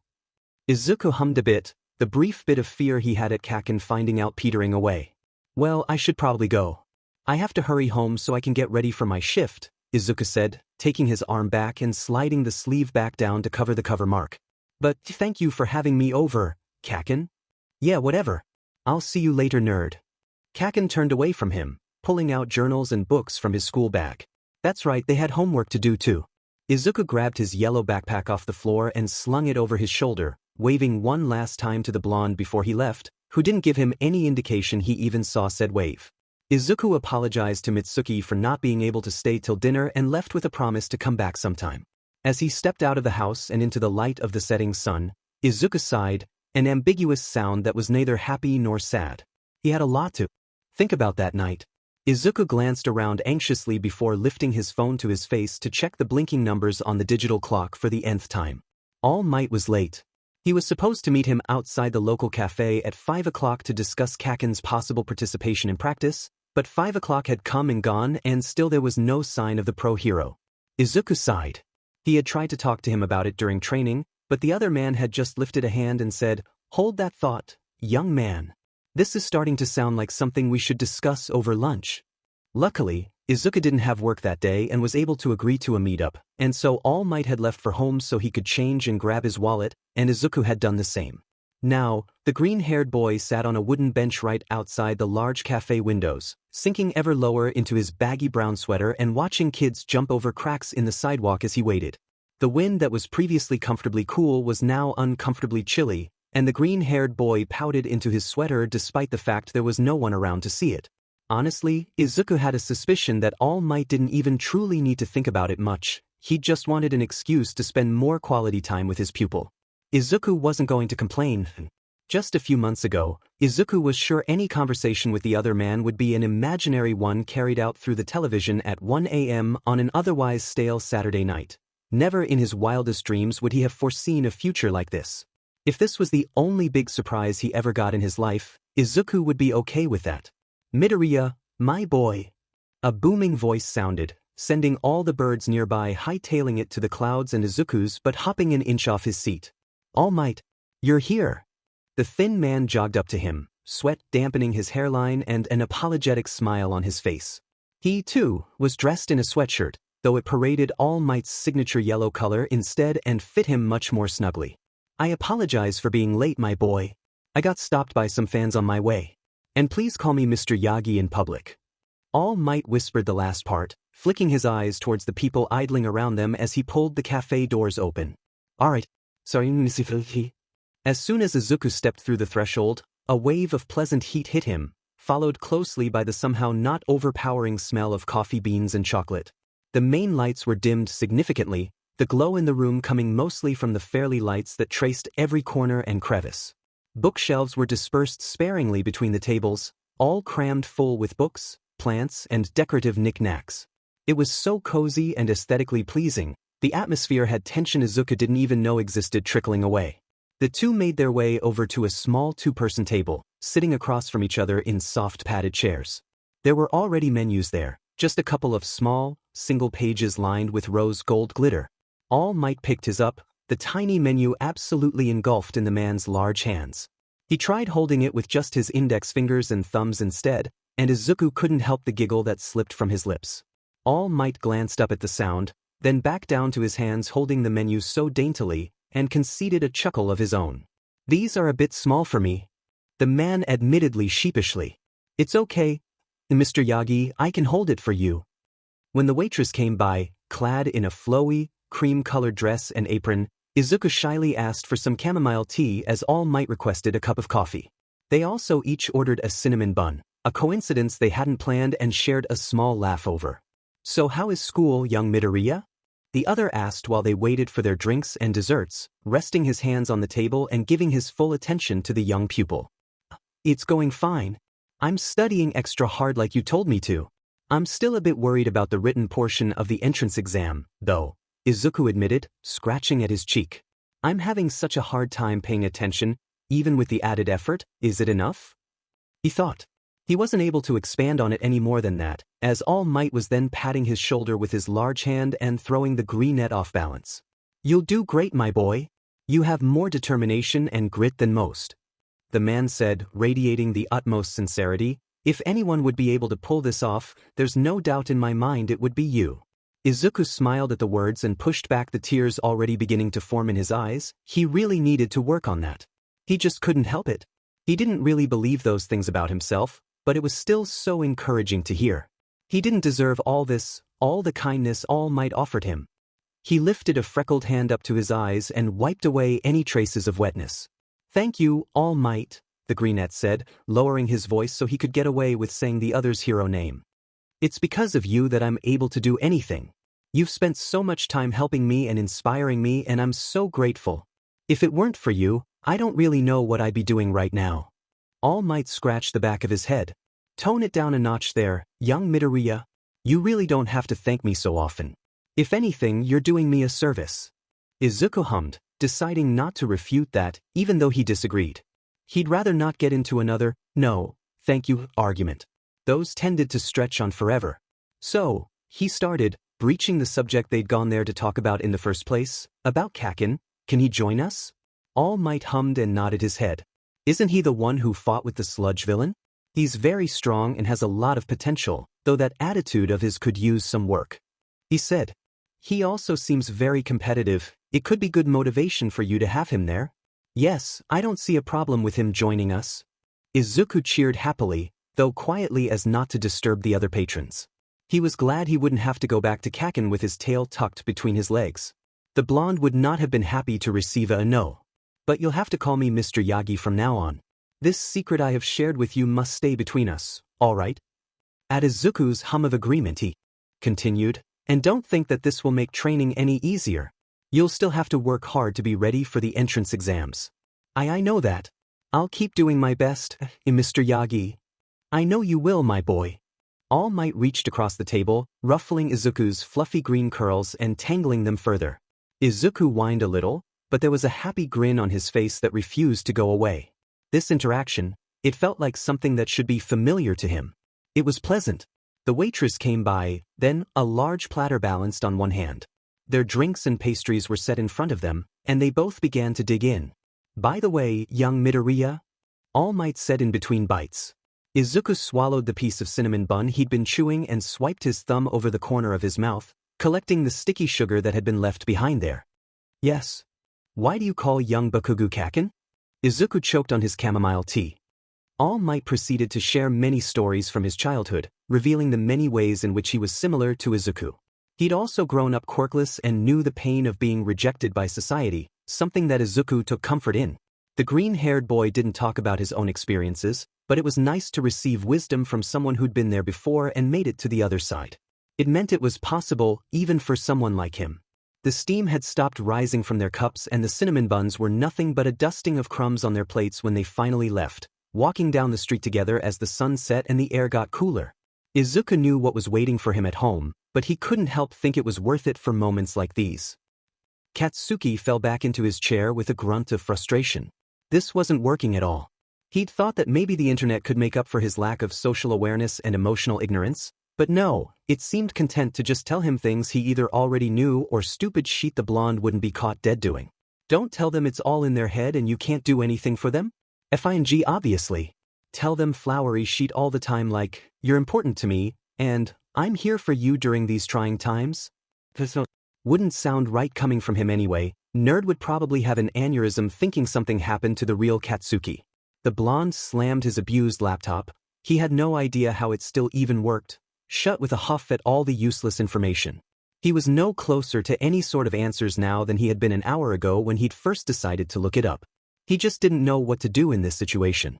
Deku had a mental problem, something he refused to seek treatment for, and there really wasn't much the blonde could do. He couldn't actually force the idiot to see a therapist or a doctor no matter how much he wished he could. All he could do was be there for him, however if unsappy that was. The problem? Katsuki didn't know how to be there for him. What did that even mean? What did that entail? Would it actually improve anything if he managed to figure it out? He'd been thinking about it since Deku had left his house Friday and he hadn't been able to come up with anything satisfying. He could just sit and listen to the greenette like he'd been doing, but he didn't feel like that was enough anymore. Not after what he'd read, and not after what he'd overheard about Deku's suicidal thoughts. Even if those thoughts were in the past, and even if he'd never genuinely deliberated on them, the very fact he'd had those thoughts at all was bullshit, worrying. He'd brought it up with his therapist the day after his and Deku's midnight talk, when he'd refused to tell the blonde what was wrong. You said that just listening can be enough for a lot of people, but what the F happens when they won't let you listen? He'd asked Fukami, plopping down into the white cushiony seat she gestured towards with her long fingers and filed down nails. Well, I did say that listening works for most people. If they're not willing to talk, they probably need more than just that. Fukami sat down across from Katsuki, resting one hand in her lap and combing the other through stray strands of brown hair. Don't get me wrong though. If they do decide to open up, listen carefully to them. You would be surprised how significant remembering details is to some, especially if they have low self-esteem or trust issues. What do you mean they need more than that? What else can I do? Why won't the sheet just effing talk to me? I already offered to listen. A lot of people find it hard to open up to others or seek help, especially if their problem is bigger than just a couple of consecutive bad days. Some avoid confiding in friends and family because they think it's embarrassing, others feel scared or that their problems are insignificant, a lot have no reason at all or reasons that, to us, might seem foolish. Emotional and mental problems and the way they affect people don't always make sense. The woman sighed and leaned forward in her chair. And as for what you can do for them, it's really hard to say. It depends on the person. Some people don't need anything, just knowing there is someone there by their side who cares about them can be enough. On the other hand, there'll be people who need lots of intervention and physical comfort. Katsuki thought over the words for a minute, rolling them around in his head. How the hell am I supposed to know what they need if they won't tell me, though? Do I just do nothing and wait for them to come to me? Fukami shook her head slightly, a soft and apologetic lilt to her lips. That too is hard to answer. It all depends on the person, and even if you know them well, it can be hard to tell. They hadn't been able to talk much more after that. Fukami had other students to attend to, and Katsuki had ultimately left that room more unsure than ever. Nevertheless, he was glad for the insight, because while he'd never admitted out loud, he knew he'd be totally lost trying to do this himself. So if he couldn't do this by himself and the internet wouldn't help, maybe Fukami still could. Katsuki snatched up his phone from where it had been laying next to his laptop and flipped through his contacts with a flick of his thumb, stopping when his digit hovered over the simple name, Therapist Lady. She picked up after only 3 rings and didn't even attempt to disguise the interest and curiosity in her voice. Hello? Katsuki? Oi, lady, you're gonna be my temporary assistant. Silence. Then, what? Katsuki clicked his tongue, tapping his foot on the floor impatiently as he leaned forward and grabbed his backpack, dragging it toward him. I'm gonna make a stupid list of stupid things I can do for stupid Deku and you're gonna be useful for once. Why wait, Deku? That's what you call Midoriya, right? Is he the they you're always talking about during our sessions? I'm not always talking about him, shut up. Katsuki barked into the phone defensively. Crappy thought. He hadn't meant to mention the nerd by name. Whatever. The damage is already done, no point trying to go back on it now. But yes, the idiot is, they. He's obviously going through something and he won't tell me what the hell it is. Won't go to you either. And so you're trying to make a list of things to help him. Katsuki bobbed his head even though she couldn't see him as he wrestled a notebook out of his backpack one-handed. I guess. I just don't know what to put and looking it up was pointless, all I found was unspecific garbage. That's actually really sweet, Katsuki. Of course I'll help you. Shut the hell up. If you want sweet, hang up and go get some effing candy. Alright, I'll refrain from calling you out. Also, language. It may be after school hours, but I am still your counselor. Katsuki huffed, and she apparently took that as his answer as she then continued, Now, how can I help? Katsuki smirked at the question, fishing out a pencil out as well. Finally, he was getting somewhere. You ain't helping anybody, lady. I'm helping you do your FNG job. Language. Katsuki's grip on the shiny red thermos he was holding tightened as wild hair and big red shoes became visible down the street. The nerd was sitting on the sidewalk, his butt on the pavement, which could not be comfortable, clad in his own workout apparel. If you could even call it that. Large gym shorts pooled at his thighs as he sat and a plain baggy t-shirt covered his torso. The only workout apparel on him were the dumb arm compression sleeves he'd taken to wearing lately, for reasons Katsuki didn't care to dwell on. On top of the stupid oversized outfit, though, he was scribbling nerd sheet into his crappy, singed nerd book instead of stretching. Katsuki huffed to himself at the sight. Demon Deku will never change. Once a nerd, always a nerd. Katsuki thought exasperatedly, but for a long moment his eyes stayed locked on the burnt, torn, and water-damaged notebook nimble fingers meticulously documented in. He wondered why the idiot didn't just use a new one. The spiral he was holding definitely didn't have very good memories attached to it, for either of them, if he was being honest. Maybe he just didn't have another one. He did have money problems. It wouldn't be surprising to find out Deku wouldn't even set aside money to buy himself new things. Katsuki growled and stomped forward, pushing that thought aside for later as he adjusted his own, much more appropriate outfit. He wore a form-fitting tank top and breathable joggers, both made of fabric resistant to the heat residing in his palms. It was sensible and fashionable, unlike a certain green-haired idiot. Said idiot looked up at the sound of the blondes stomping and was jumping to his feet the second their eyes made contact. Kaken, you're here. Are you ready to train? I can't wait for you to meet Mr. Yagi. I wonder how different this will be from your usual workouts? Probably very different, since you tend to focus on your upper body. The nerd rambled as he approached, a gleeful look on his face. Shut the hell up. You talk too much. The excitement on Deku's face was replaced by a sudden bashfulness, his cheeks tinging pink as he blinked innocently. Sorry Kaken, I guess I just got a little too excited. Katsuki interrupted the greenette's apology by shoving the red thermos into his chest roughly, forcing the smaller teen to take it. Confused, Izuku turned the object around in his hands, probably searching for a name. What's this? Are you wanting me to hold it for you? The freckled boy asked, his green irises shining with curiosity as he glanced between Katsuki and the container. Katsuki willed his cheeks not to heat up as embarrassment came creeping in. I don't need you to hold my things for me, you dumb Deku. It's yours. He admitted. Deku obviously didn't get it. The what? But I didn't bring a thermos to your house Friday? I don't even own a red one. Katsuki breathed slowly through his nose. No, you idiot, I brought that for you. It's a green detox smoothie. It's healthy and naturally boosts energy. If you're gonna train, you should at least do it right, you moron. Especially if I'm gonna be training with you, I don't need to be held back because you're lagging behind. Katsuki scowled down at the other, even as Deku's face flushed and melted into an expression of pure gratitude. Demon Idiot looked like he was about to cry, hugging the thermos to his chest like Katsuki had just given him the world. Kaken. And sure enough, there was that signature wobble in his voice. Don't effing cry about it. Just drink it. The green-haired boy nodded. I will. Thank you, Kaken. And drink it he did. As they walked the block to the beach where Deku had supposedly been training for the past couple months, the greenette downed the smoothie in record time. Katsuki accepted the thermos when it was handed back to him, but only so he could fill it up for him again the next day. Though he wouldn't tell Deku that. The nerd would figure it out on his own. Deku's coach did not look like how he was expecting him to at all. I mean, it's not like I was expecting Deku to have some top-tier coach, but Katsuki had to keep himself from grimacing as his eyes swept up and down the frail-looking man. It looked as if a strong breeze could blow him right over, a piece of cloth one thread away from unraveling, but he supposed he had to know what he was doing if the newly defined muscles lining Deku's calves and forearms were anything to go by. Scrawny nerd had finally put on some weight, apparently thanks to this guy. Mr. Yamley? Discount Skeletor? Yeah, definitely some version of Skeletor.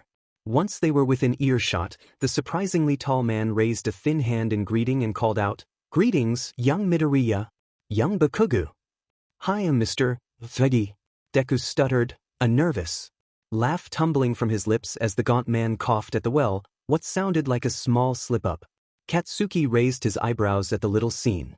What the hell was that all about? Well, Mr. Yagi began again, successfully distracting Katsuki for the time being. Let's get started, shall we?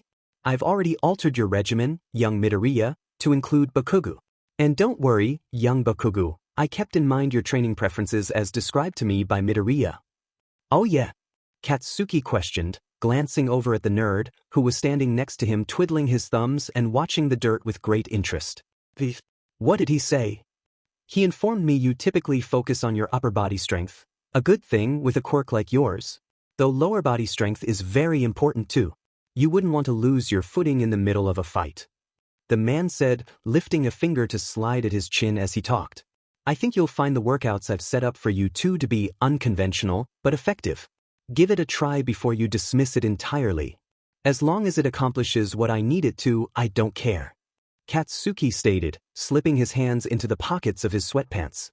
Now what are we doing, Skeletor? Kaken. Deku chastised, but the man didn't seem offended. In fact, he chuckled, a sparkle of intrigue flashing in the blue pools of his cavernous eyes. Though he did remind Katsuki his name was Mr. Yagi, a reminder that Katsuki completely ignored. Anyway, follow me.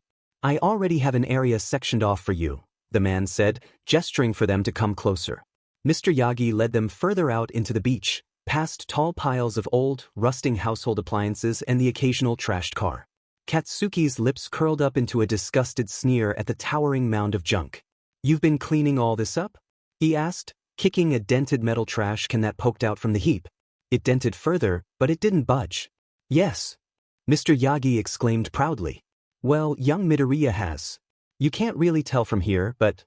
The man trailed off, and Katsuki was momentarily confused, but then the maze of trash opened up into a decent-sized clearing, a circle of beach where the sand was perfectly visible and litter-free. The stacks were shorter and some small things had already been gathered into bags, ready to be taken away. There was still a lot to go for sure, but, especially for one person, the job was undeniably impressive. Katsuki could definitely see why Mr. Yagi had sounded so proud. Katsuki turned and locked eyes with Deku, who was staring at him through locks of curly green hair, clearly unsure and expectant of his response. Tish, the blonde, clicked his tongue and spun around, choosing to ignore the greenette and stride over to where Mr. Yagi was already settling down. So what are we doing first? I was thinking, Mr. Yagi said as Deku hurried over to stand next to the blonde, that you, Bakugu, could lift some of the heavy objects off the top of these piles. Then young Midoriya will drag them away as per usual. How does that sound to start? Both him and the green-haired boy nodded and Mr. Yagi directed them towards the area they'd be working on. Katsuki smirked as they approached the mass, the jagged shadows shrouding them in a cool layer of shade, a blessing in the overbearing heat of the sun's rays. Deku finally got to work stretching, and Katsuki cracked his knuckles. He'd show the nerd and that pretzel stick exactly what he could do. As it turned out, the greenette's routine was actually pretty hard. An hour in and Katsuki was dripping sweat, the hard plastic in his grasp slick with it as he carefully lowered the old, broken TV to the ground. It didn't help that he had to focus extra hard to keep from exploding every DMN thing. Though it was evidently even harder on Deku, who looked utterly fatigued. At least to the trained eye. There was a determined glint in his speckled green irises, and he was still steadily dragging things away with as much speed as he'd started with, but there was a subtle pull on his features and a tremble to his limbs that gave him away. It was probably a result of all the overworking the nerd subjected himself to. Idiot never thought about himself, and it was beginning to get under Katsuki's skin. Katsuki threw a water bottle at the teen and watched it smack him straight in his freckled face. Oh, Kaken, what did you? Deku trailed off, picking the water bottle up from the ground where it had fallen. Isn't this your water bottle? It's already been drunk from. Just drink it, a-hole. I see you shaking like a leaf over there. Katsuki snapped a little defensively. Deku's cheeks turned a rosy hue as he gripped the water bottle closer, and Katsuki had a sneaking suspicion it wasn't because of the warm air. What are you talking about, Kaken? The blonde rolled his eyes. I'm not stupid, Deku. You're trembling. I'm just Dash. Deku paused, searching frantically for some excuse and failing. Nerd finally learned he couldn't lie to him, it seemed. Katsuki smirked and jumped down from the now small pile. Just drink the DMN water, idiot. He said, walking over to the other boy and pinching his cheek. Oh wow, Kasan. Deku complained, patting at Katsuki's hand lightly. The blonde breathed harshly through his nose as he let go, watching Deku rub his abused cheeks soothingly with one hand and finally lift the rim of the water bottle to his lips with the other. Katsuki observed for a moment as he drank, scarlet orbs trailing the way his pink lips wrapped around the plastic and the movement of his Adam's apple as it bobbed.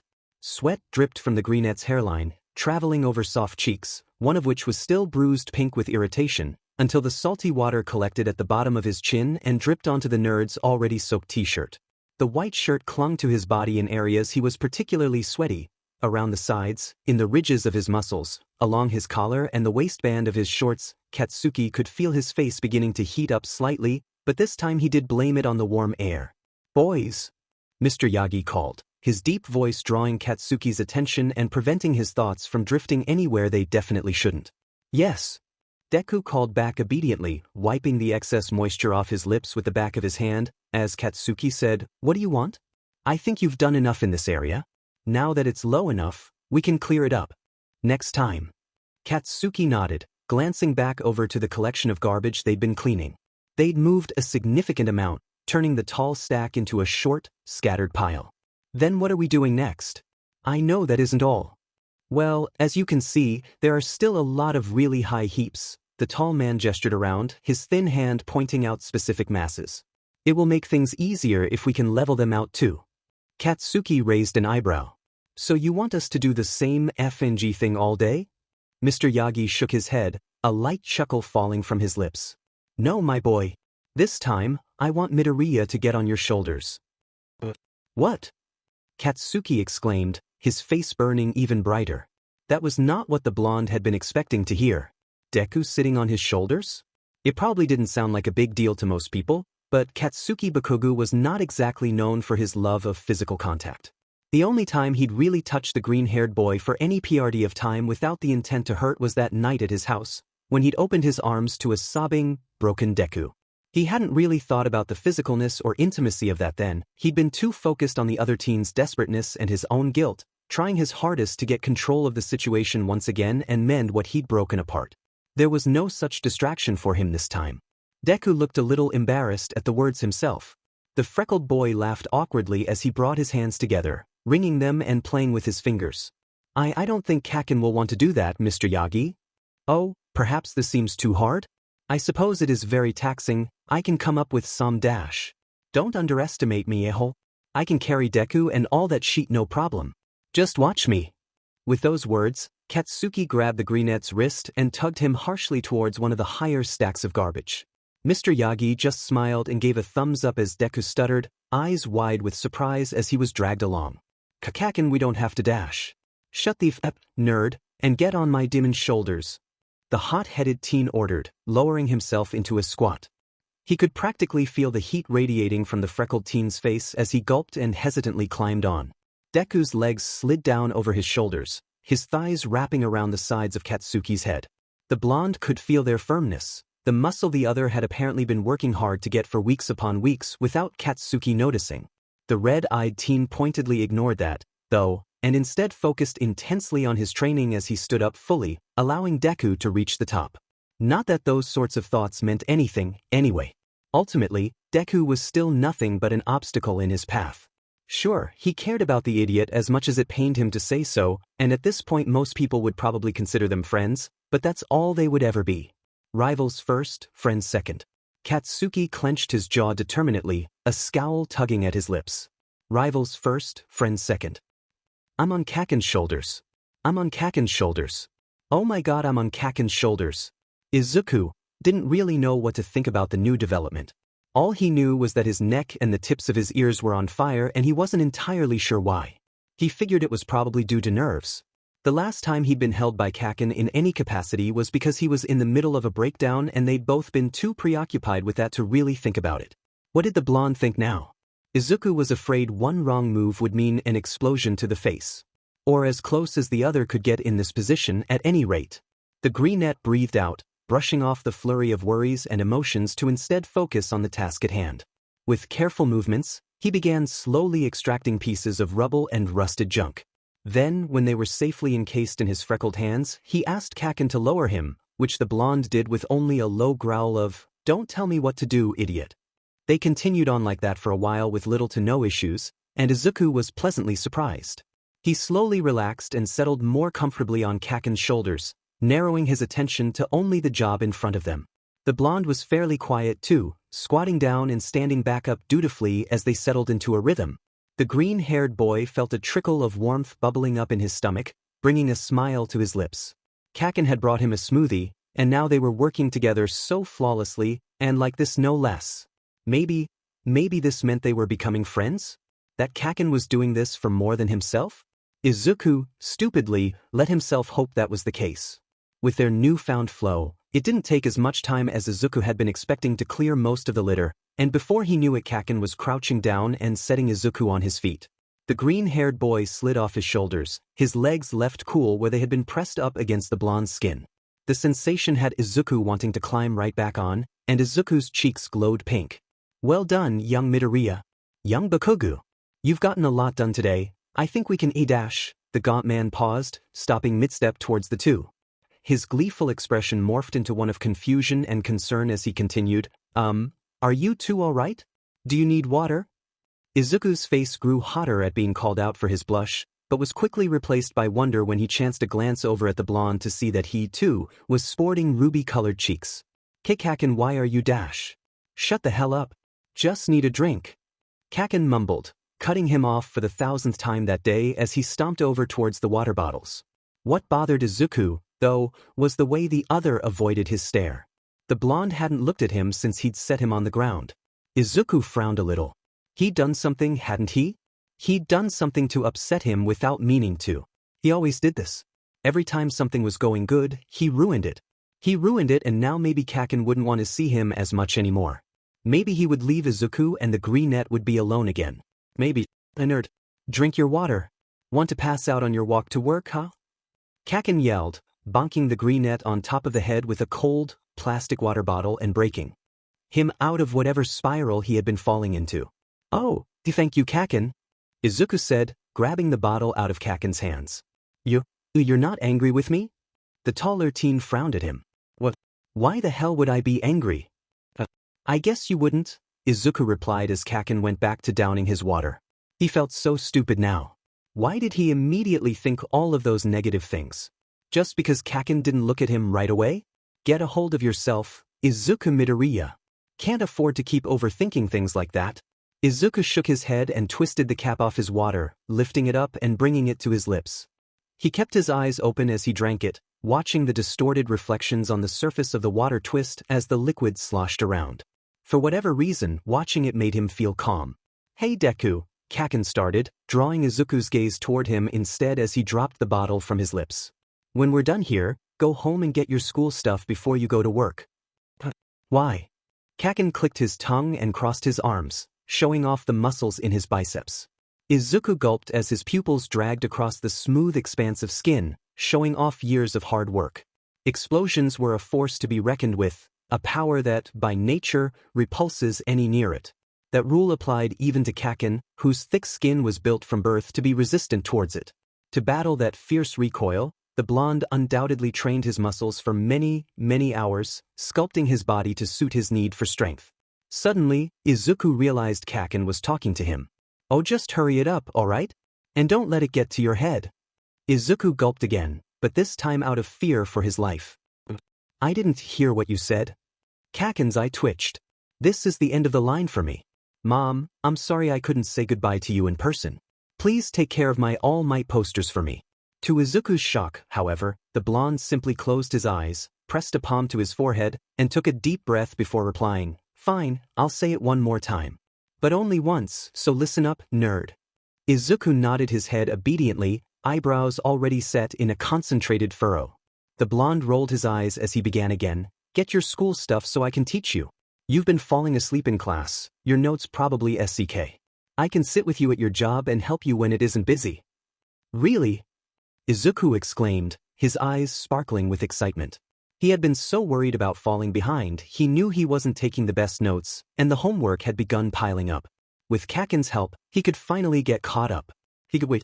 Oh, Izuku's body sagged with disappointment as a realization hit him. I can't. I don't have enough time to get my things from home. If I do, I'll be late for my shift. Kaken scowled deeply, a sigh rolling from his lips as he ran a hand through his hair.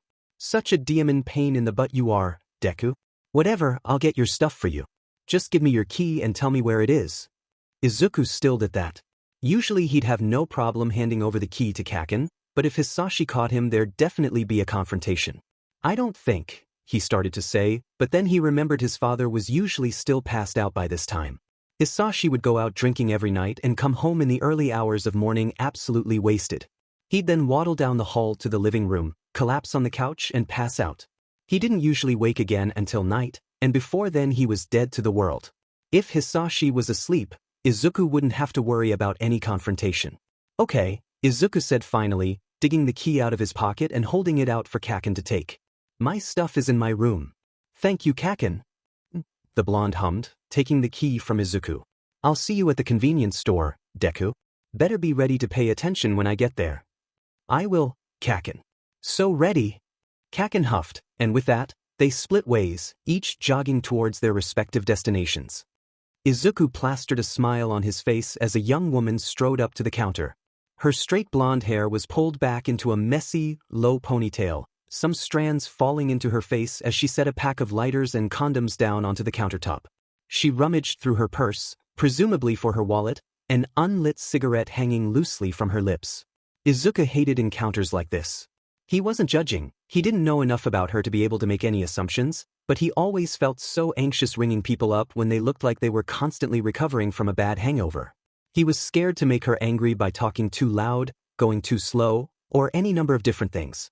Plus, he was always nervous about accidentally making things awkward when he inevitably blushed grabbing the box of condoms. Izuku got to work running her items over the scanner, ignoring the heat of embarrassment beneath his skin when he grabbed the condoms, and managed to tell her the price without stuttering too badly. Luckily, she didn't seem annoyed, or if she wasn't showing it. She simply handed over a 1,000 yen bill and left without waiting to get her change back. The greenette sighed with relief as the glass door closed behind her and he was left alone in the shop once again. Socializing always gave him such anxiety, and he didn't know why. Was it just the way he was? A part of being depressed? A result of all the bullying over the years? Perhaps a mix of all three? He wasn't sure. The chime above the door dinged, and Izuku stood up straighter, ready to welcome the next customer. Instead, I was blessed with the sight of a familiar face. "Kaken," Izuku called happily, earning a small frown in return. "Hey nerd, I got your stuff," Kaken said, making his way over to the counter. Izuku quickly shuffled out from behind it and grabbed an extra stool from beneath his workstation, dragging it out to the front next to the wall so Kaken could sit. The blonde plopped down on the brown, cushioned stool and placed both his and Izuku's bags on the hard surface of the countertop. Izuku went back around to his side and sat down in a stool of his own, ready to learn as much from Kaken as he could. He didn't notice how stiff Kaken was as he began to ramble, too focused on pulling things out of his backpack. "I'm so grateful to you, Kaken. I didn't know what I was going to do. Deku. I really tried not to fall asleep in class, but I couldn't help it. One second I was looking at the board, and the next my head was on my desk. My notes are so horrible too. There are so many blank spots. Say, could I copy your notes too, Kaken? That way I can study more at H-. Izuku. Kaken bellowed. Izuku snapped his head up at the sound of his real name and took note for the first time of the serious look on Kaken's face. "Why does your house reek of alcohol? And why the F was your dad passed out on the couch?" The blonde asked, his voice low. His fist was clenched where it rested in front of the register, curled into a tight ball. Izuku paled. He hadn't expected Kaken to go into the living room. His room was in the hallway, and the living room was at the end of the hallway. He didn't think Kaken would bother going past his room. He hadn't thought about the smell. He was so used to it now. Stupid. Why aren't you answering me, Deku? Is this a problem? Kaken pressed, lines forming around his mouth as he frowned deeply. Is there something going on? No, Izuku breathed. My father just likes to drink a lot. It's not a problem, Kaken, don't worry. And he wasn't lying. It wasn't a problem. Not for him, at least. His father's drinking problem meant he spent a considerable amount of time asleep or gone from the house, and that meant less beatings. Of course, they still happened, as Izuku always got home from work around the time Hisashi woke up, but the man's ridiculous schedule and poor habits ultimately meant less bruises to paint Izuku's pale flesh. Kaken looked conflicted at Izuku's answer, undoubtedly trying to decide whether to believe him or not. Izuku knew the blonde could tell Izuku wasn't lying, but he was also aware of the suspiciousness of the situation. Eventually, the volatile teen conceded a nod. "All right," he said, and Izuku silently thanked the universe. "But I've got my eye on you, nerd," Kaken added, narrowing his eyes at the greenette. Silence stretched between the two of them then, and Izuku almost started sweating, trying to think of something to say to alleviate the tension in the air. Kaken, thankfully, didn't wait too much longer before finally breaking the silence for him, making more noise than necessary as he began taking stuff out of his bag. "Let's get started, idiot. You need all the help you can get." Izuku smiled softly, grabbing his own notebook and readying his pencil. "Yes." "You're kidding me, Deku." Kaken leveled Izuku with the most unimpressed stare the greenette had ever seen. The blonde was holding up one of Izuku's notebooks, a light yellow one with the word, math, scrawled messily across the front. It was open to a page where Izuku had scribbled nothing but, schmicks. Izuku didn't know what that meant or why he'd written it, but there it was, the black ink staining the page with undeniable proof of Izuku's stupidity. The green-haired boy chuckled awkwardly. "I'm sure it meant something," he defended weakly. "Yeah, right. You were probably delusional from lack of sleep. You get 5 hours a night?" Point 4, Izuku admitted, directing his gaze downwards. When there was no immediate response, Izuku looked back up and found the blonde staring at him with a flabbergasted expression on his face. 4 hours of sleep every night? You need to take care of your body, Deku. How do you expect to become a hero when you can't even take care of yourself? Izuku felt shame flood through him. Kaken was right. He needed to take better care of himself. He just didn't know how. Nothing he tried ever worked, and for reasons he couldn't quite describe, he didn't feel like he could go to a doctor or a therapist and ask for help. Every time he thought about it, his insides twisted painfully, and he was left promising himself he'd think about it later. Which he never did, not seriously. Kaken was the only one he felt genuinely comfortable opening up to, which was something that would probably seem ridiculous to outsiders. Why trust the boy that abandoned you and led a campaign of bullying on you that lasted the majority of your life? Well, Izuku's been told he has poor self-preservation skills. I know. Izuku groaned weakly, cupping his cheeks with his hands and squinting his eyes shut. You mentioned nightmares before, right? That why you have so much trouble sleeping? Izuku peeked up at Kaken through his lashes, watching as sharp vermilion orbs scrutinized the bags he knew were hanging beneath his eyes. The spiky-haired boy leaned his head on his hand, sighing softly as Izuku looked away. It was an uncomfortable topic for the green-haired boy. Talking about his nightmares only ever managed to dredge up horrible memories and emotions. He hadn't really ever talked about it with anyone besides himself during bad nights and a few strangers on the internet on the few occasions he tried reaching out to people, but still the experiences were enough to silence him. Thankfully, Kaken must have seen the discomfort in his body language, as he didn't attempt to extract anything more from him. Instead, the teen turned back to the notes splayed out in front of them haphazardly, sitting up straighter to begin their impromptu lessons. Alright nerd, let's do some actual math. You better listen carefully and take some DMN good notes. I'm not wasting hours of my time just for you to fail the next test. Kaken told him, shuffling through a small stack of papers Izuku assumed to be their homework for the week. Okay Kaken, I promise I'll listen and take good notes. Good. Izuku nodded, determination bubbling up within him once again at the opportunity to learn and get caught up.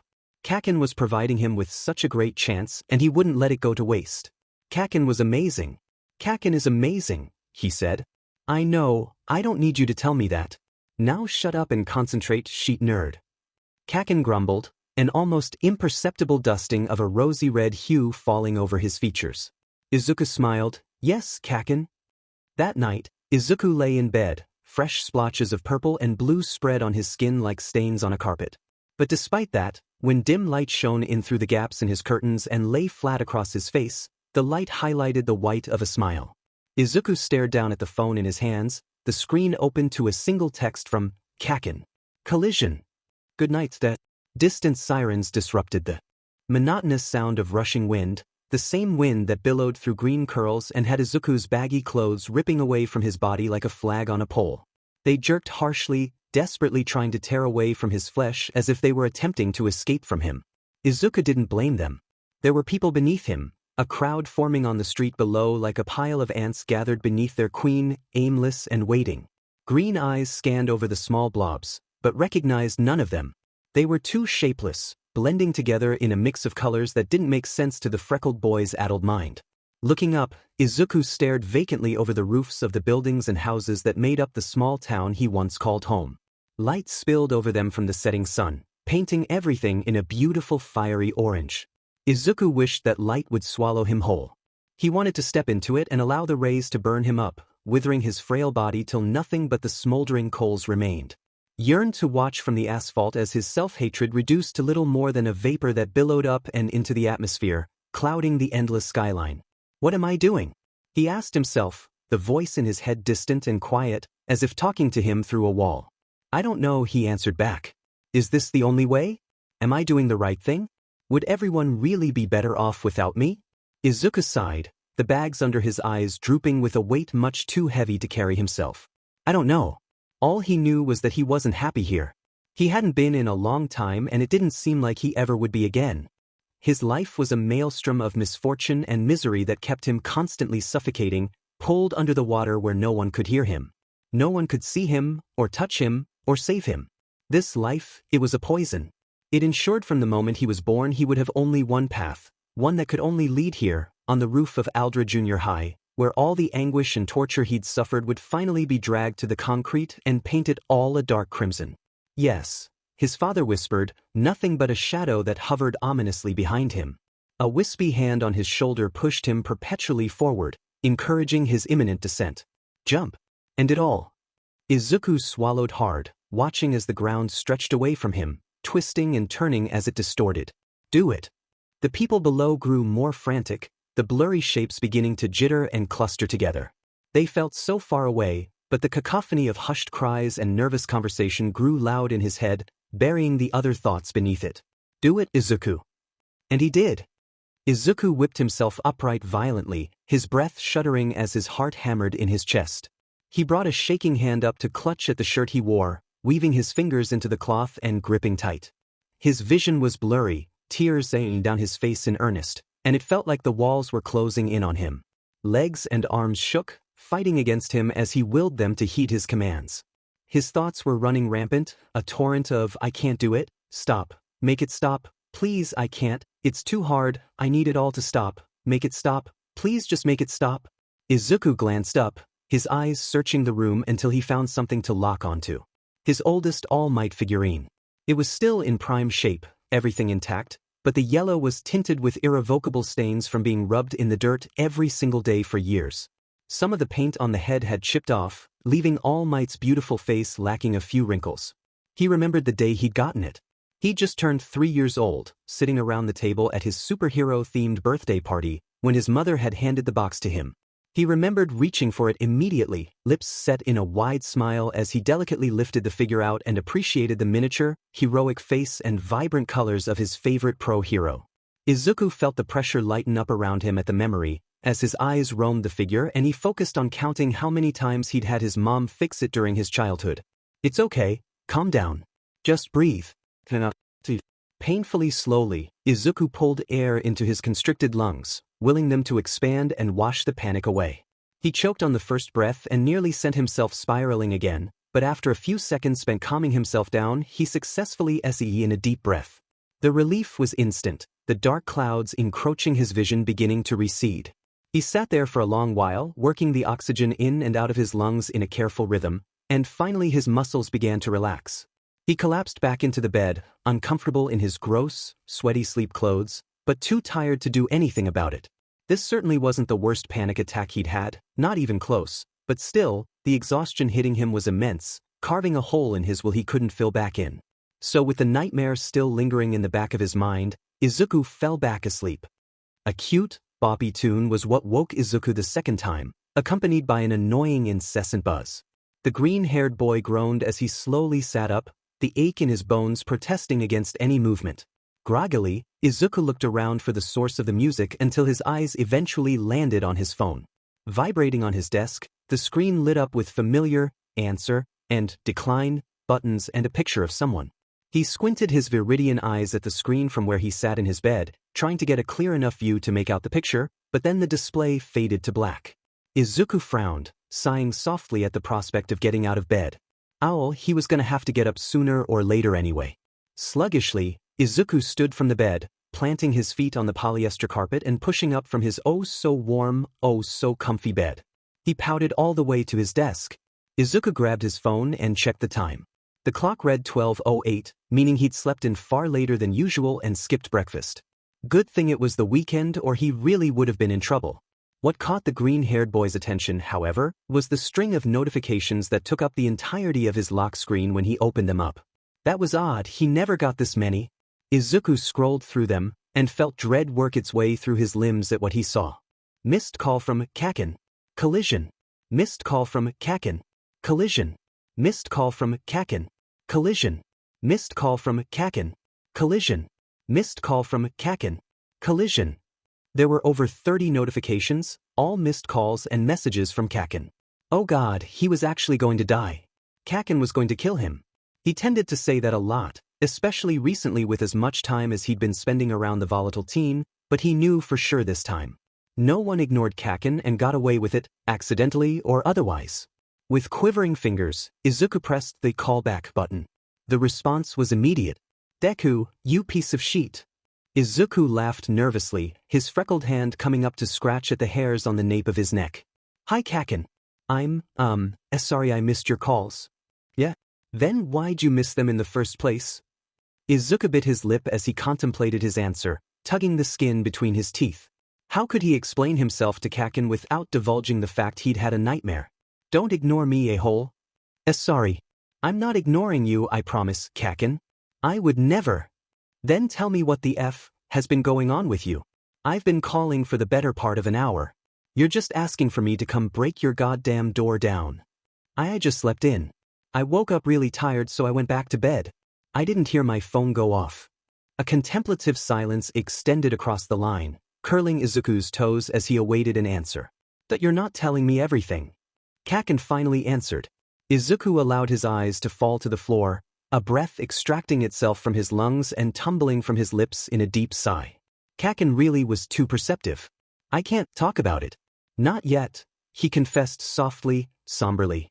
Again, silence was the only response, but there was an unspoken affirmation in the air along with it. Izuku's lips twitched up slightly, glad Kaken wasn't pushing or trying to force him to talk. So, he spoke, breaching issue hashtag, why did you call me so much? Get ready, we're going to the mall. Izuku exclaimed, question marks popping up in his head. Why are we going to the mall? And why did you call me so much just for that? Shut the hell up, shitty nerd. Just follow directions. And I wouldn't have had to call so much if you just picked up in the first place. For all I knew you were doing something idiotic again. Izuku's eyes widened at the implication in those final words. Kaken, were you worried? Ha! Deku, ask me another stupid question like that and I'll bury you alive. Kaken screeched into the receiver, effectively deafening the greenette. I'm good. Sorry, Kaken. I'll get ready now. Don't bury me alive. Good.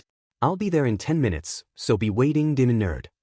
And before any protest could arise, the line went dead. Izuku puffed his cheeks out. Geez. This day just keeps on getting more and more eventful, and it's only noon.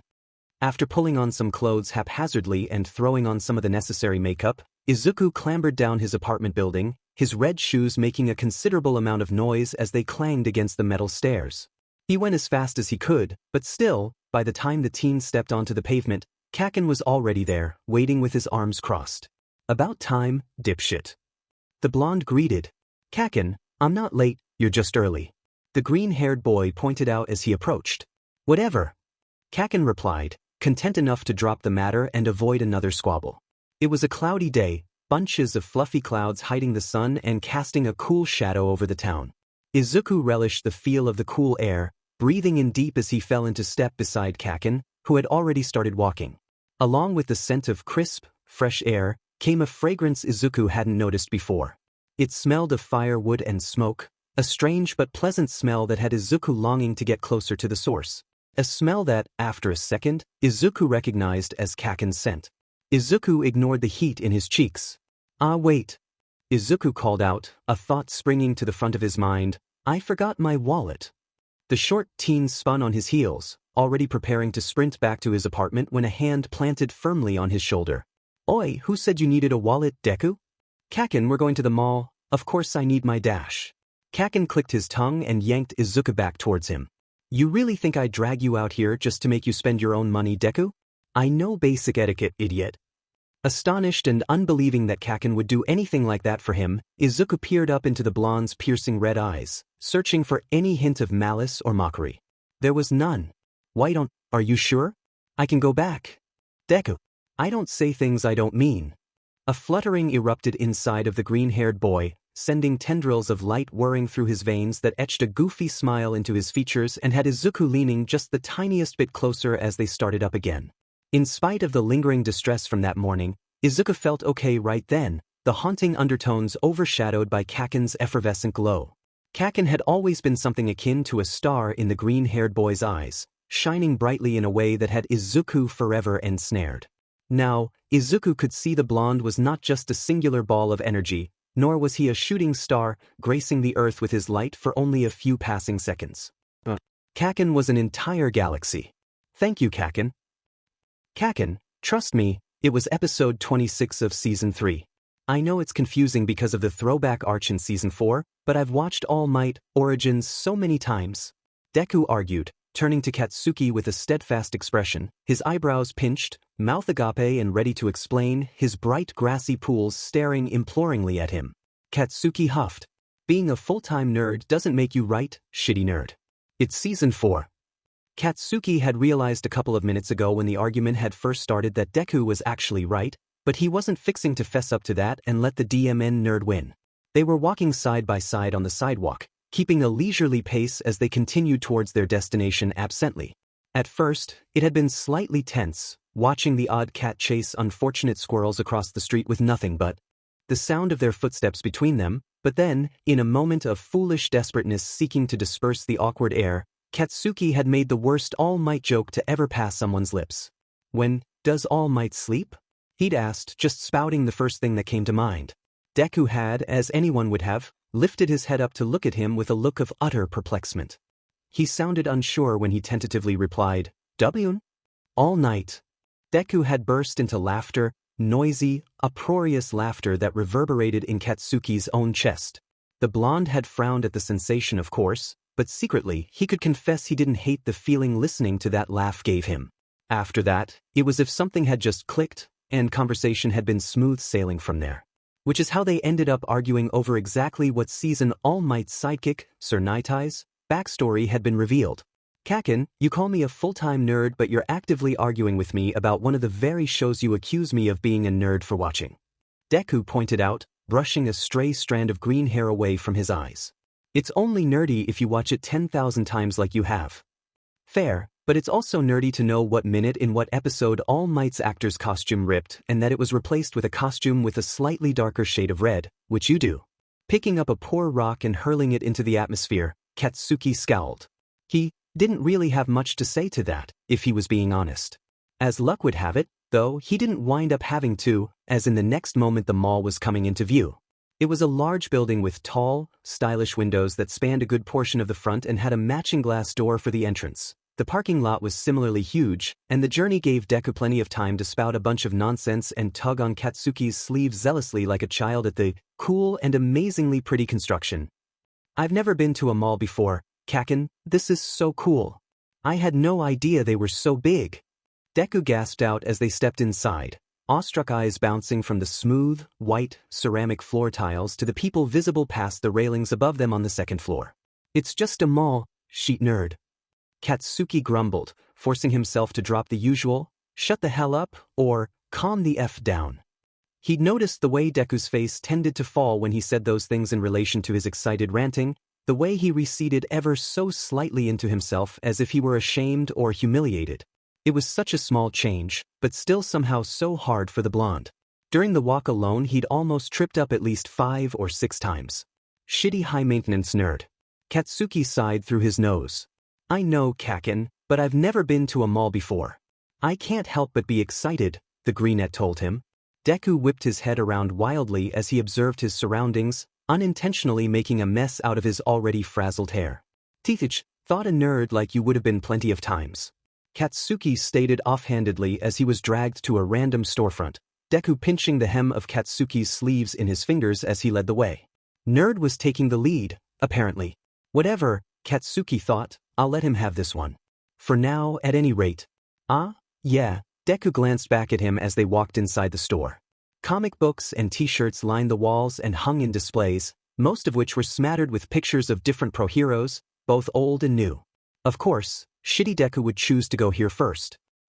"I certainly wanted to," Deku went on, "but we never really had the money to do anything like that. Mom and I only ever went to discount stores and charity centers."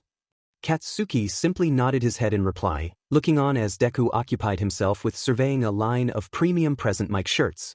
Katsuki hated hearing about Deku's hapless lifestyle. He knew it was selfish, but listening to all of the things the greenette had been suffering through all this time, on top of the punishment he himself inflicted, made the blonde feel like he was burning from the inside out. It was such a terrible guilt, imagining Deku limping home from another grievous day at school only to come back to a silent house, an empty pantry, and the harrowing threat of eviction looming in every unopened letter. The acid in his stomach was eating through, poisoning him with a sickness he couldn't puke out. "Kaken, look at this." Izuku interrupted Katsuki's train of thought, presenting him with the most hideous thing he had ever seen in his life. Dangling from the nerd's twitchy fingers was a peachy skin color hoodie, a set of sculpted abs covering the entirety of the front, but not just any abs. Oh no, All Might abs. And how did he know this? Deku was holding the completely zipped hood up, showcasing All Might's horribly deformed features. The hair, aside from the 2 floppy ear-like bangs that fell crookedly forward, stuck to the sides of his face like glue, accentuating the lack of any cheekbone definition, and the zipper cut right through a black, toothless smile. "Seriously, who made the sheet? Who bought it? Isn't it kind of cool?" Kaken? I mean, it's not very accurate, but it's a novelty, you know. Deku said, turning to scrutinize the hoodie once again with a lopsided grin on his lips. That's who buys the sheet. You're such a stupid nerd, idiot Deku. That thing is a danger to society, Katsuki told him, reaching out to take the horrid thing and throw it back into whatever hellhole Deku fished it out of. Can't even fanboy correctly. Deku swiveled those brilliant eyes around to gawk at Katsuki at the comment, absolutely scandalized. Kaken. Fanboying is the one thing I'm good at. No fanboy would find that detestable waste of cloth anything other than a disgrace, Deku. Well, it's not perfect, but it's not bad. It's funny. Disgrace. Deku puffed his cheeks out, disgruntled, and crossed his arms over his chest, though there was a hint of mirth swirling in those deep eyes. I think Kaken is just too embarrassed to admit he wants to wear it. Now, it was Katsuki's turn to look scandalized. Ah, you think I want to wear that junk, shitty nerd? Deku burst into a fit of giggles at the offended tone in the blonde's voice, and Katsuki only yelled more, telling the greenette to stuff it where the sun don't shine. Of course, Deku just laughed.